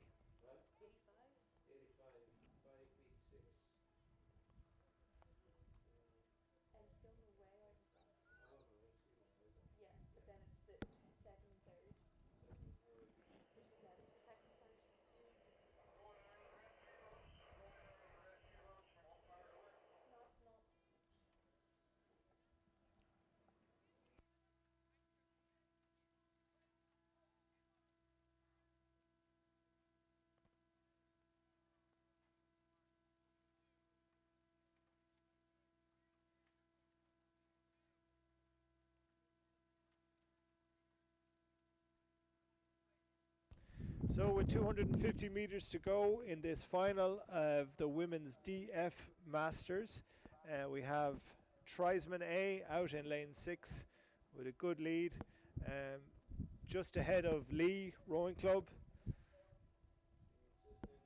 We then have Trisman and Portora very close with each other, but it's Lee who look like they have that second place.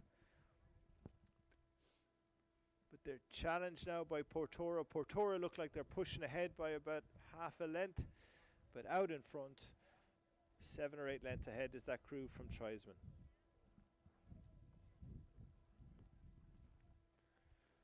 So the close race here is going to be between second, third and fourth. Looks like Portora are just nudging ahead of the crew from Lee Boat Club, who are ahead of Treisman B. But just coming into the line now with about 10 strokes to go. Treisman A, long and strong now. Good rowing now from that crew. And they hit the line, so that's a win for Treisman. But now we have the race for silver and bronze, and it's a crew from Portora who are probably about a canvas ahead of the crew from Lee. But Lee Rowing Club are up in the rate. They're trying to push. Cox is shouting at them. Keep it going. But it's Portora who've just hung on to win by a third of a length from the crew from Lee, who are ahead of Treisman B.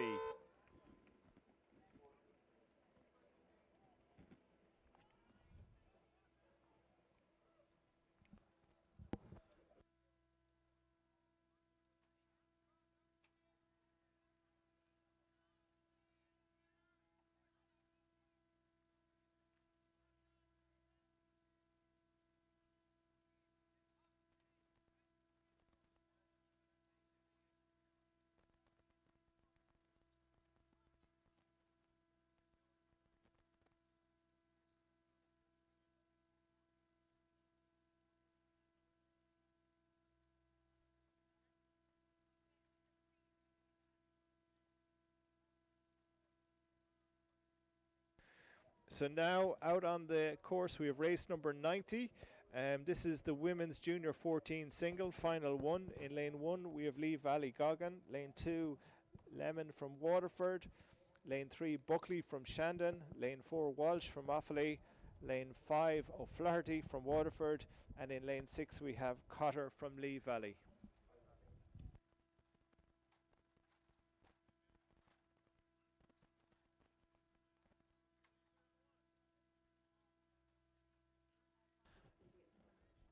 So just as the crews now are coming up to the 500 metre mark, it looks like lane 5 O'Flaherty from Waterford has a strong lead over the rest of the field.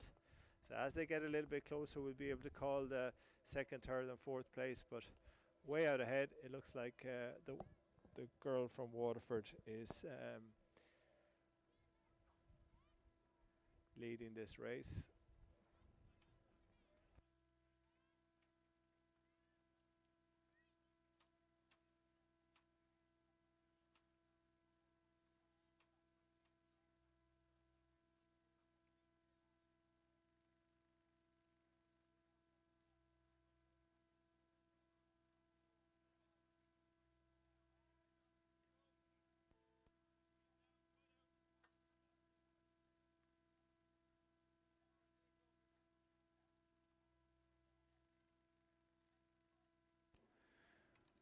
So we have about 300 metres to go in this race, and it's Waterford out ahead. Very lucky to still be in the boat. She caught a crab there on her left-hand oar, but she was able to recover. She's way ahead of the rest of the field, but obviously just caught a buoy, but she recovered quite well. She's got it back together. Little bit of a steering issue that's going on there for that crew. So she needs to be careful, because we have Goggin in Lee Valley here on this near side, who's racing hard, certainly overrating the girl from Waterford, and Goggin seems to be coping much better with the rough conditions. So it's going to be a close race between these two crews. They're followed then by Waterford, Lemon, Shandon, Offaly and Lee Valley.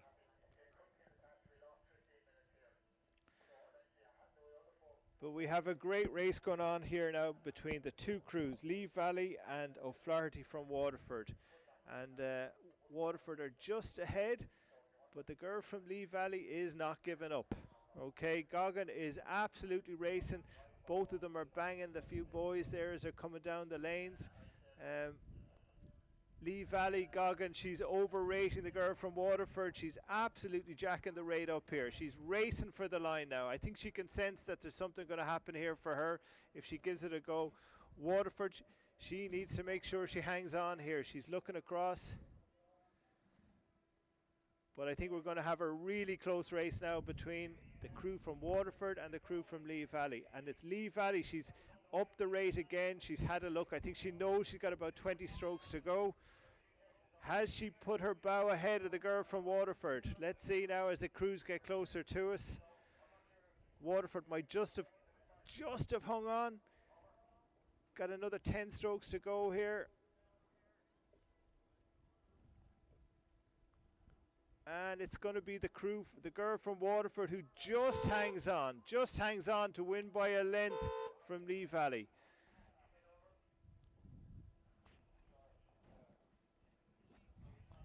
Then coming in third place, we have Lemon from Waterford. She's followed by Buckley from Shandon. Then we have Cotter from Lee Valley and Walsh from Offaly.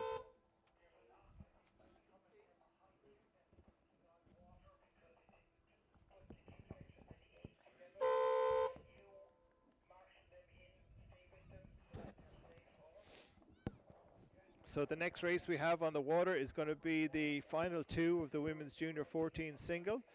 In lane 1 we have Kaloshta Koroba, Delgado, lane 2 Shannon Thomas, lane 3 McCarthy from Neptune, lane 4 McCallion from Galway, lane 5 Turner from Enniskillen, and in lane number 6 Kaloshta Koroba, Nick Kelly. So I think we're seeing a lot of children of former famous rowers out here in the water today. There's lots of names that are being bandied about, so it's great to see the children of former legends, we'll call them, out on the water.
So just coming up with 400 meters to go, it looks like Delgado CRCC is just ahead of McCallion from Galway.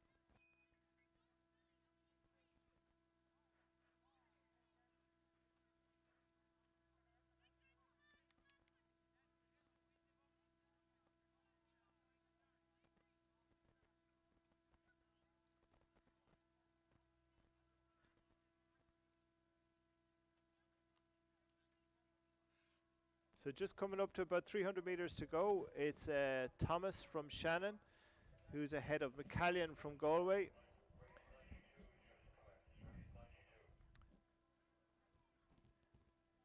Then we have Enniskillen Turner, followed by CRCC Nicali, and then McCarthy from Neptune, just in 5th place. But with a couple of 100 metres to go now, it's the girl from Shannon, who's about 2 lengths ahead of McCallion from Galway.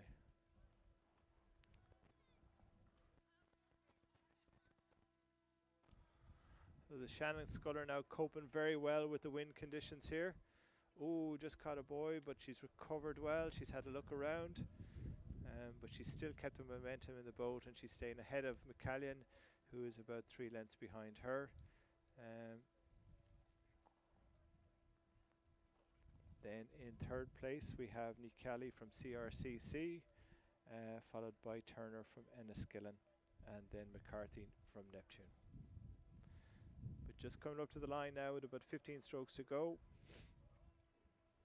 It's Thomas from Shannon. Nice strong strokes there, recovered very well from that little clip earlier on in the race, and she's just crossed the line there. She's going to finish ahead of McCallion, and we have a race going on there on the far side between CRCC and Enniskillen, but I think it's CRCC are just going to hang on, just a length ahead at the moment from Enniskillen. So McCallion in 2nd. And CRCC just coming up to the line to take 3rd place ahead of Enniskillen.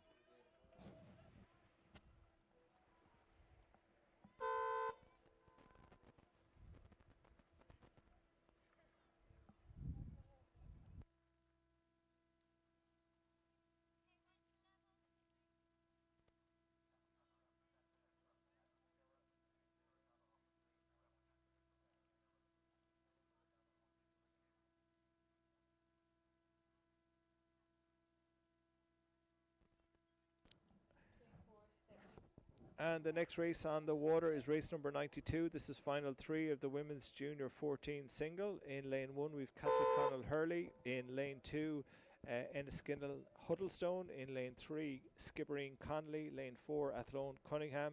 And in lane number 5 Enniskillen Fowler.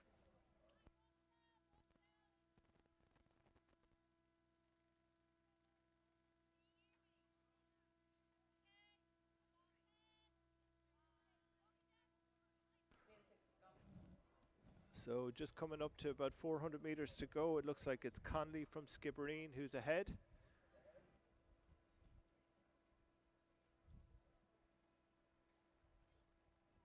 Then we have Huddlestone from Enniskillen, followed by Hurley in Castleconnell. Then we have Enniskillen Fowler, followed by Cunningham in Athlone.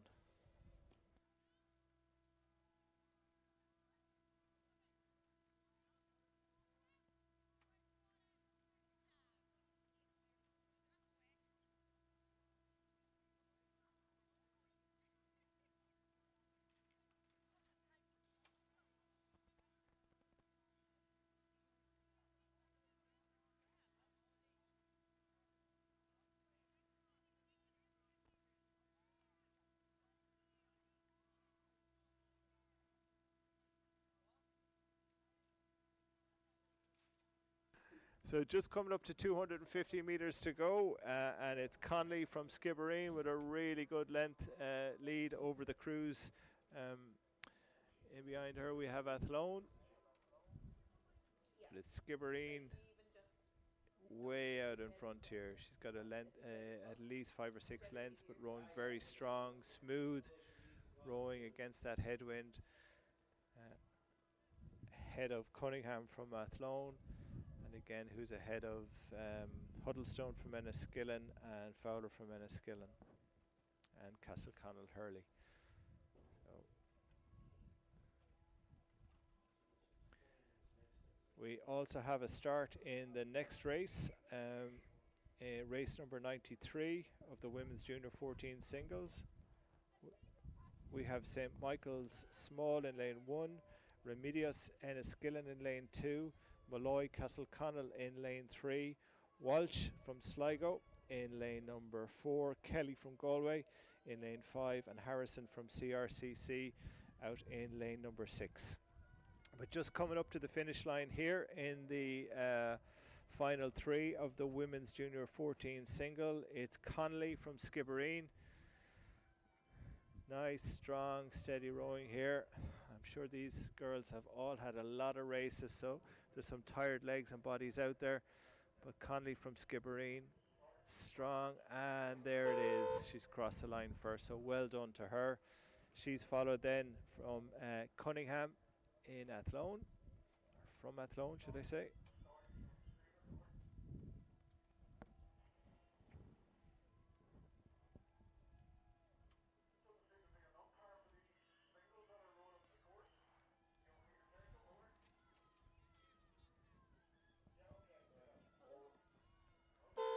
And just coming up now, Castleconnell. We have Hurley from Castleconnell is going to come in here in third place. And she's ahead of Enniskillen Huddlestone, who's ahead of Enniskillen Fowler.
So just coming up to 300 metres to go in this final four of the women's junior 14 single. It's Walsh from Sligo who's out ahead of the field.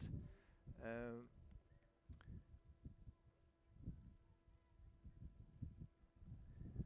we have Kelly from Galway over in lane number 5. And then on this side of the course then we have St Michael's and Enniskillen.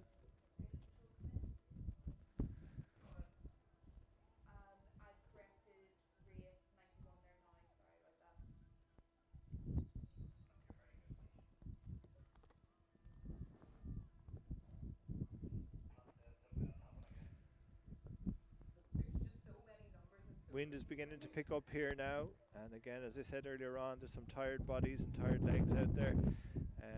But this girl, Walsh from Sligo, ahead of everybody. She's about 8 or 9 lengths ahead, so she's just bringing the rate down. Nice steady rowing.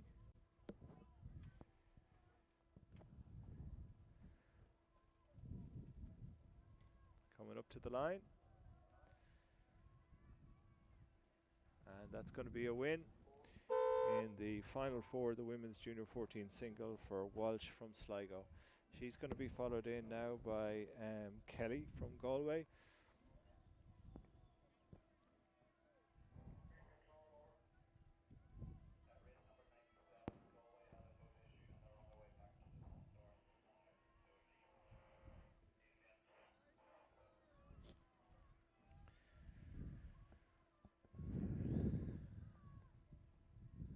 So just coming up to the line now in this final of the women's junior 14 single. In second place we have Kelly from Galway. Well rowed.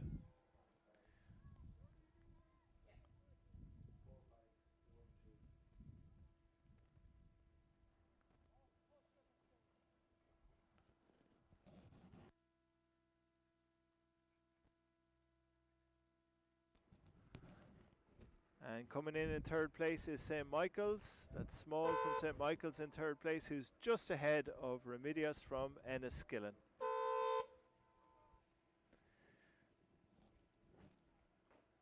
The other race now that's going to come into view is the women's junior 14 single final number 5, race number 94. In lane 1 we have Castleconnell Bowen, lane 2 Cork Neff, lane 3 Thornbury St. Michael's, lane 4 Hayden from Athlone, lane 5 Boyle from Galway, and lane number 6 Moles from Shandon.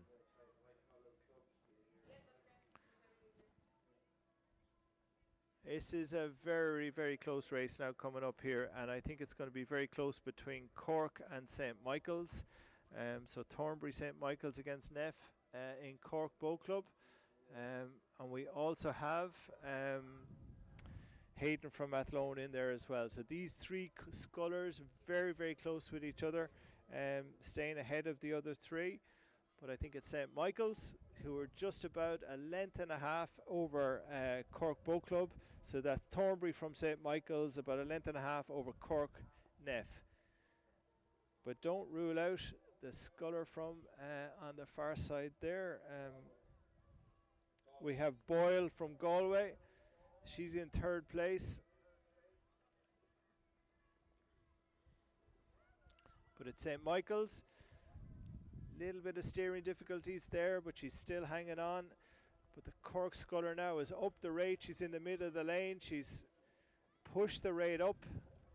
St. Michael's sculler now struggling a little bit with the steering, but Cork Boat Club, she's up the rate. She's about half a length behind, but she's pushed up again. I think she's pushed ahead of the St. Michael's sculler, and it's the Cork sculler who's pushed through St. Michael's just with about 10 strokes to go. Oh, St. Michael's there just caught the buoy and just stopped the boat, but it's Cork Boat Club. Super rowing, very solid rowing there through the last 400 metres of that race, and that's a win for Cork Boat Club in this heat number 5 of the women's junior 14 single. St. Michael's in second, and then in third place we have Boyle from Galway.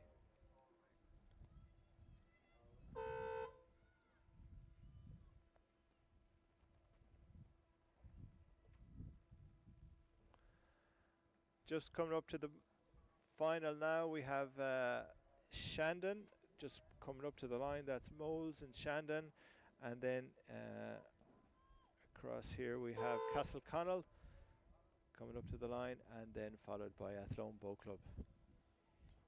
So a few more races to go on the calendar.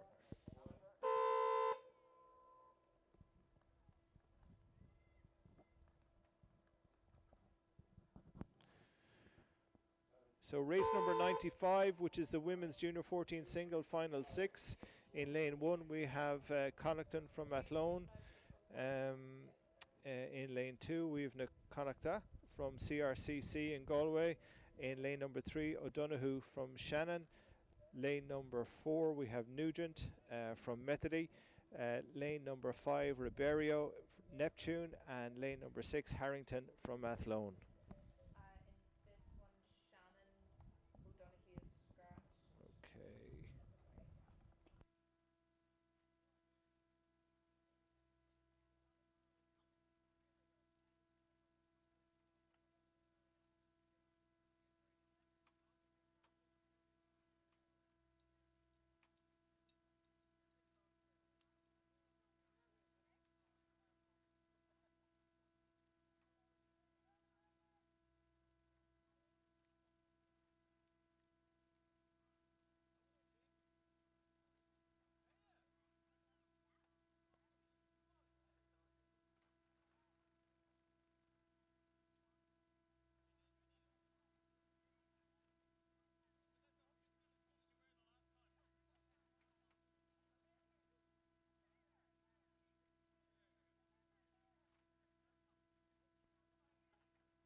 Okay, so we're just coming up to the 500 meter mark in this final 6 of the women's junior 14 single. It looks like Ribeiro from Neptune in lane 5 is just ahead of Nugent in Methody. Then we have Harrington from Athlone and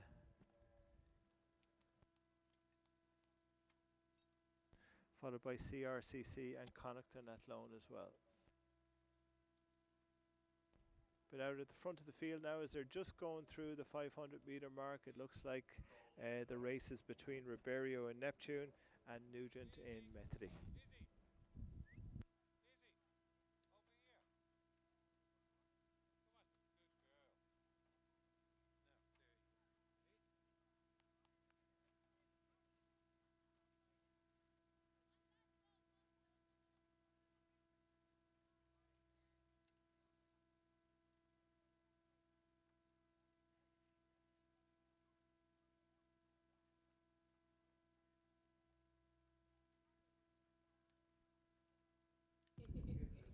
So coming up to about 300 meters to go, it's Nugent from Methody who's out ahead now. Rode very well through that 250 meter piece. Pulled out a couple of lengths ahead of the rest of the field, ahead of Neptune and ahead of Harrington from Athlone. And then we have Athlone, Connaughton and CRCC in 4th and 5th. But it's Nugent from Methody who's out ahead. In 2nd place, it's going to be Ribeiro from Neptune and Harrington in 3rd. So there'll be a close little race there between Neptune and Athlone, but the Methody Sculler rowing very strong here, out ahead of the field by about 5 or 6 lengths at this stage. So handle the conditions well. The headwind is there, but the Methody Sculler coping very, very well with it.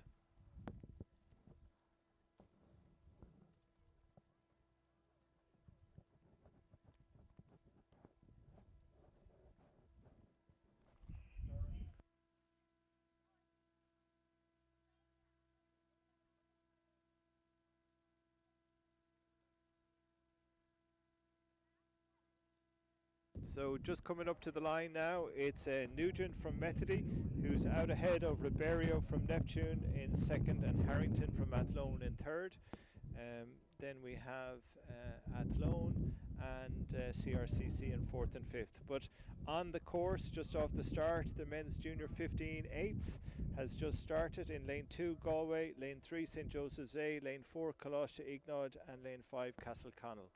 But just coming up to the line now in this final 6 of the women's junior 14 single, it's going to be a win for Nugent of Methody. Really strong row there. And the 2nd and 3rd place is going to be between Ribeiro, Neptune and Harrington Athlone. And it looks like Ribeiro at the moment, who is about a length and a half ahead of Harrington in Athlone.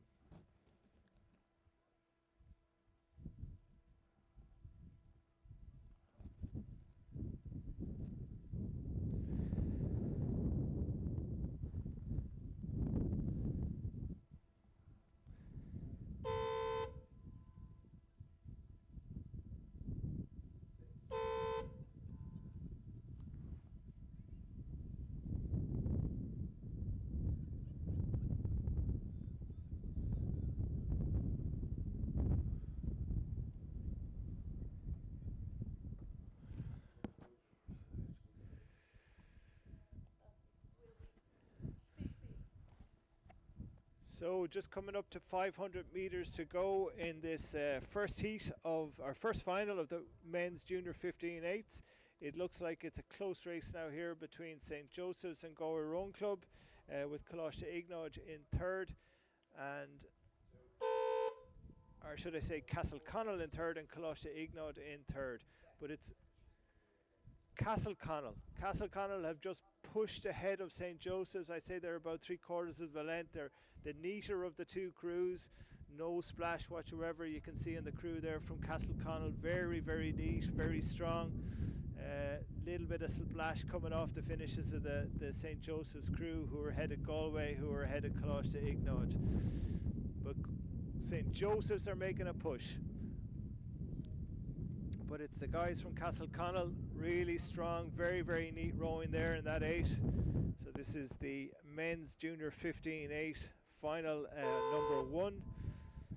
And we have Castleconnell out in lane number 5, who are ahead of St. Joseph's by about 3/4 of a length.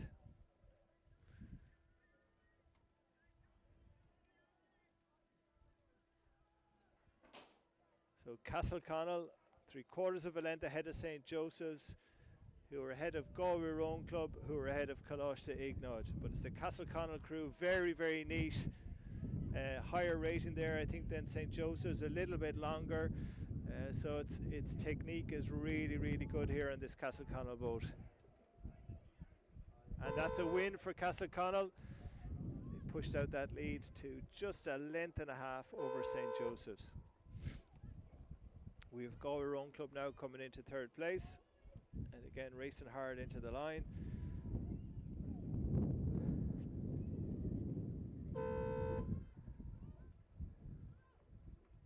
And that's a 3rd place for Galway Rowing Club. And then we'll have Coláiste Ignod come in 4th place.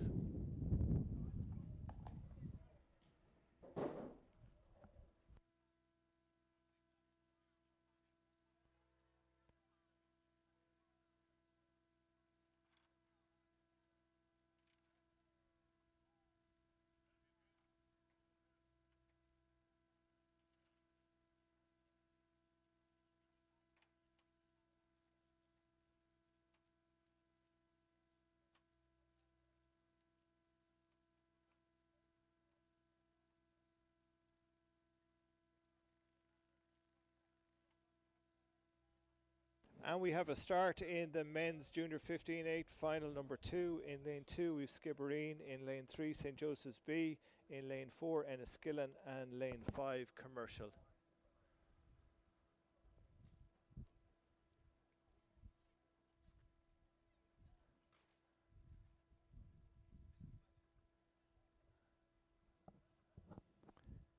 So this is looking like a close race now, with Skibbereen slightly ahead of Commercial, I'd say, from here. And they're followed by Enniskillen and then St. Joseph's B.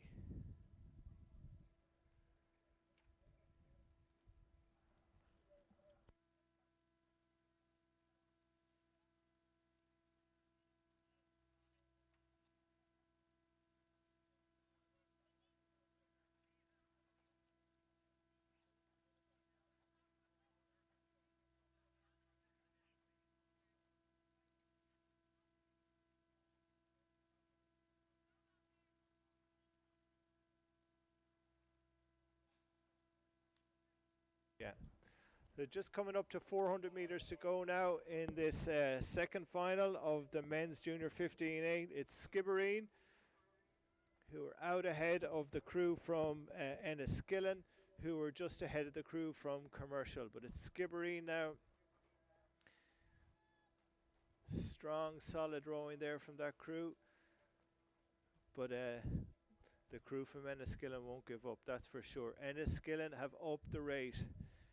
They've pulled ahead of Commercial, so they're working off that Commercial boat. So Enniskillen are going to be charging down the crew from Skibbereen now, but Skibbereen are reacting. We can see here a little bit of splash coming off the blades from Skibbereen.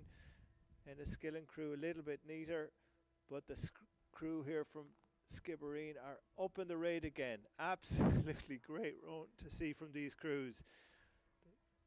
The lads from Skibbereen now have pushed up the rate. They've reacted to the move from Enniskillen, pumping those finishes out. We can see the huge work going on here from this crew now from Skibbereen. Enniskillen threw something at them, but Skibbereen have hung on and they've pushed on again. I think they were just about half a length ahead. They might now be about 3/4 of a length, but Enniskillen have reacted again. They have upped the rate, so it's a great race between these two crews. Skib lads looking around, looking for the line, hoping to get it quick, but their Cox is keeping them focused. Enniskillen have pushed it back again. I'd say there's nothing more than about 1/3 of a length between these two crews. And just coming up to the line, Skibbereen. 1/3 of a length over Enniskillen. They're still rowing. They need to stop. The Skibbereen boys are going wild in the boat. Well done. Enniskillen, the heads have dropped there, but I have to say it was a super race by those crews, so well done. And Commercial now just coming up to the line now in third place.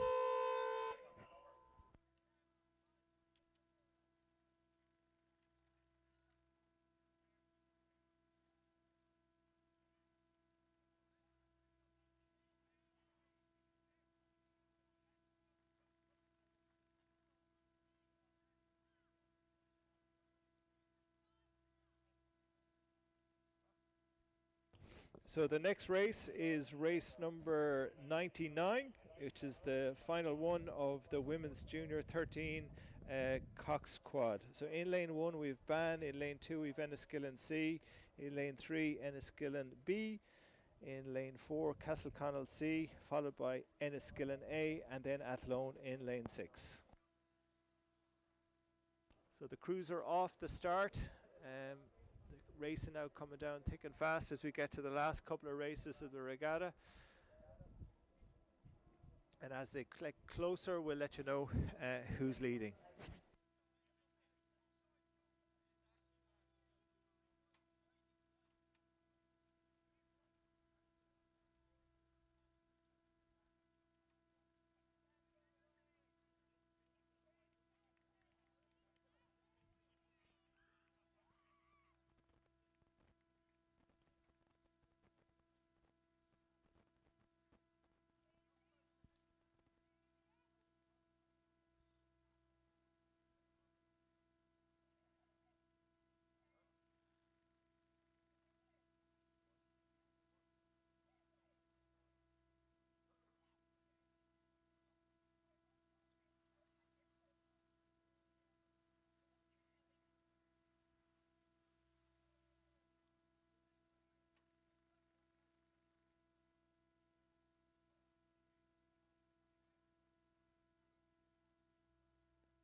So just coming up to the 500 metre mark to go in the women's junior 13 coxed quad. It looks like Castleconnell in lane number 4 are ahead of Enniskillen, who are just ahead of Athlone, and they're followed by Ban and Enniskillen C and B. But it's the Castleconnell crew. We're just ahead of Enniskillen A, who again are being tracked very closely by Athlone Boat Club, and I think Athlone Boat Club have actually started to push through Enniskillen A.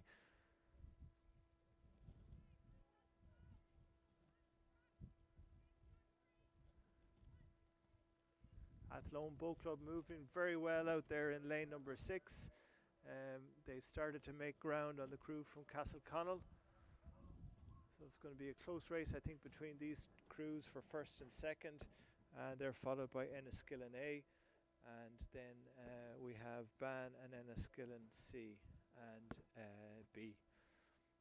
But with about 400 metres to go, it's close. I think Athlone have pushed up again. I'd say they're no more than about 3/4 of a length behind the crew from Castleconnell. That's Castleconnell C, and they're about, both of those crews are about 2 lengths ahead of Enniskillen A.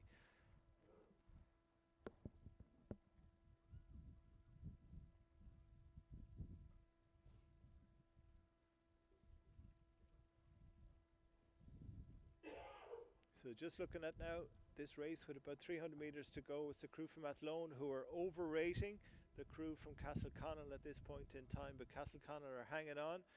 Looks like they're about 3/4 of a length ahead. So it's going to be who keeps their nerve now coming into the last stretch on this race. Castleconnell, they're staying solid, very, very clean strokes there. But the crew from Athlone are up in the rate, seeing what they can do, see what they can throw at Castleconnell at this point in the race. They're ahead of Enniskillen A in third place, and then we have Ban and Enniskillen C and B behind them. So great row here now by Castleconnell, but Athlone have upped the rate again. I'd say, again, coming into the last couple of 100 metres, there's nothing more than about third of a length between the two crews. So Athlone have upped the rate again. Castleconnell Cox has looked across. She's shouting at her crew to up the rate. She's lifted her hand there. But again, there's probably no more than half a canvas now at this stage. Just coming up to the last 4 or 5 strokes. And it's going to be Castleconnell who've taken the win, about third of a length ahead of Athlone.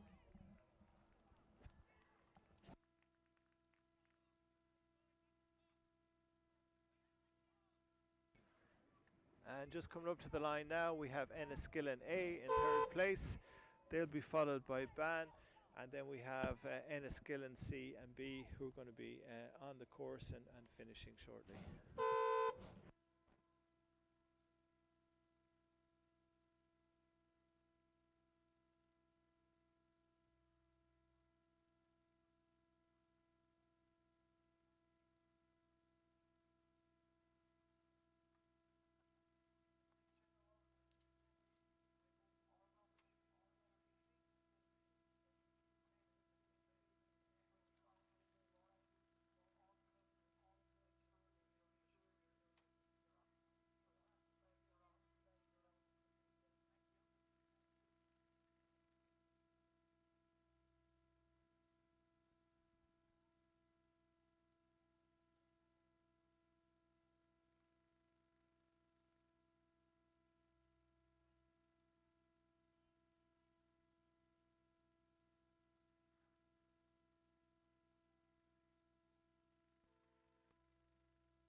So the next race on the water, they're just connecting up now to the stake boats, is race number 100, the Women's Junior 13 Cox Quad.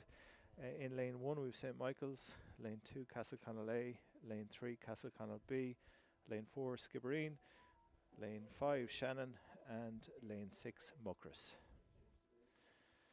So they're just getting a line now, and we should have a start in the next couple of minutes.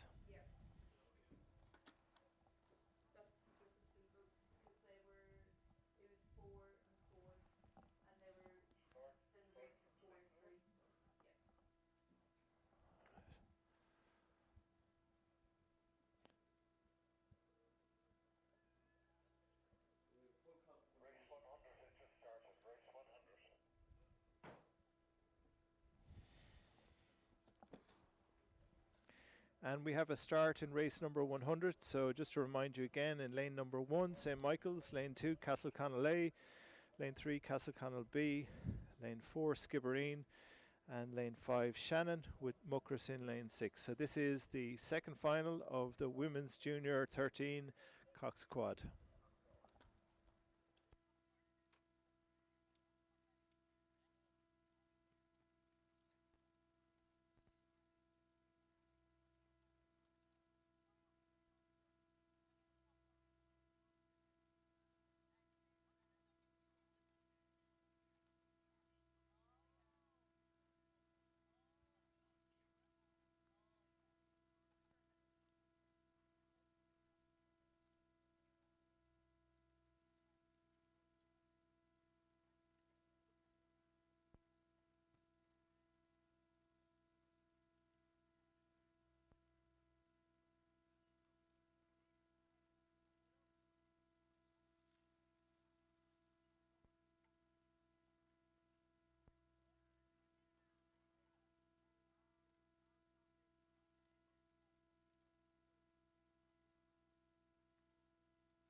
So just coming up to 400 metres to go. Looks like it's Castleconnell B, who are ahead of Castleconnell A, followed by Skibbereen, Shandon and St Michael's, and then we have just Muckross at the back of the field. But out ahead, it's going to be the Castleconnell B crew, who are leading Castleconnell A, who are in lane 2. Really neat rowing now from that Castleconnell quad. Very solid, very strong, very clean. That's a together crew for sure, and you can see they're way ahead of the rest of the crews that are out there. So well rowed, that Castleconnell crew in this or the final 2 of the women's junior 13 Cox quad.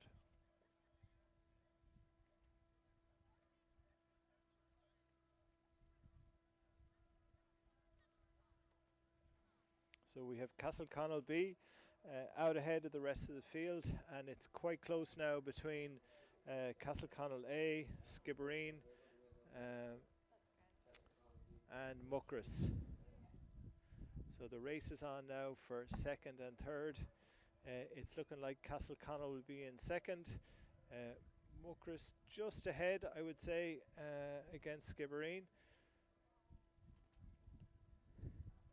But it's Castleconnell B. Really neat, strong rowing now from this crew, who are out ahead by about 5 or 6 lengths on the rest of the field. Getting good encouragement there from the Cox, racing into the line. And just with about 10 to 15 strokes to go now, it's going to be Castleconnell B who are going to win this women's junior 13 Cox quad over Castleconnell A. So a little bit of inter-club rivalry there, no doubt. And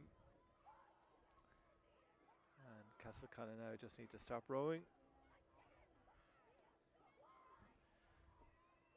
But a super race now. We've Castleconnell A coming in 2nd place. But we've a great race now here. But for 2nd place, we've St Michael's, who've pushed right up on the Skibbereen crew, and they've pushed ahead. They're about a 1/3 of a length ahead of the Skibbereen crew. Cox is screaming at them, and it's a 3rd place for St Michael's. Just ahead of the crew from Skibbereen. I'd say there's no more than a couple of feet in that. And in 5th place then we have Muckross, who are ahead of the crew from Shannon. So out on the water, I think we have our final race, which is the men's or the Masters Mixed 8. So the crews are made up of, in lane 1 we've Cork, Shandon, Muckross.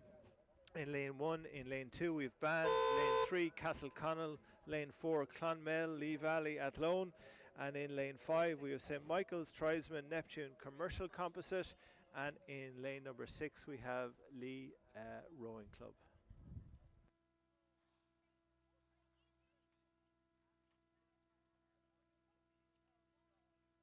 But as the crews are going through probably the 400 metre mark, it looks like it's the St Michael's, Tribesman, Neptune, Commercial Composite that's out ahead, followed by Clonmel, Lee Valley, Castleconnell, and then over in lane number 1 it's the Cork, Shandon, Muckross boat, who are ahead of Lee and Ban.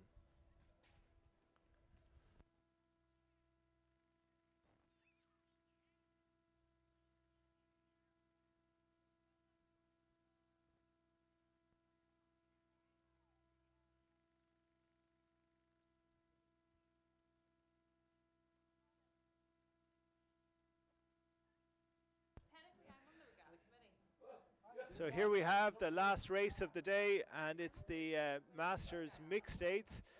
Just gone through 400 metres to go, and it's the crew from St Michael's, Tribesman, Neptune and Commercial, who are out ahead of the composite from Cork, Shandon, Muckross, and it's close. I think just from this angle it looks like the Muckross, Cork, Shandon crew have pushed ahead of the crew from St Michael's, Tribes, Neptune and Commercial.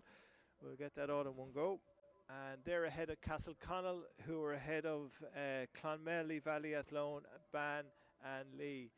But it's the the crew out here in lane 1, the Cork, Shannon, Muckross boat, struggling a bit with steering. I have to say they're moving across the lanes. They might be doing a bit of extra mileage, I think, but they've pushed ahead of the composite from Tribes, St. Michael's, Neptune Commercial. But it's Muckross, Cork, and Shandon composite. Doing a little bit of touring. I think they're having problems with their steering, to be honest with you, but they're staying ahead of the other composite on the far side of the course.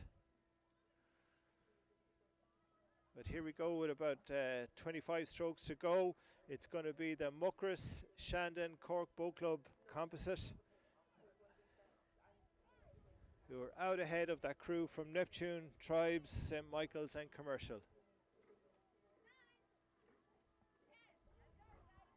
And there we go, just coming up to the line, and it's going to be Muckross, Shandon, Cork Composite, who have a win over St. Michael's, Tribes, Neptune Commercial Composite, who are ahead of the crew from Castle Connell, just ahead of the crew from Ban. And then we have the Clonmel, Lee Valley, Athlone Composite, who are ahead of the crew from Lee Rowing Club. Fantastic now to see all these Masters crews out there today. All of them have put in a huge shift in terms of the number of races they've made, and I think this composite mixed boats is a great idea to finish off the regatta. So I think that's our last race of the day. So I want to thank everybody for coming along to the 1K Classic, all our juniors, all our masters. I hope you've really enjoyed the day, and congratulations. The sun has shone down on all of us.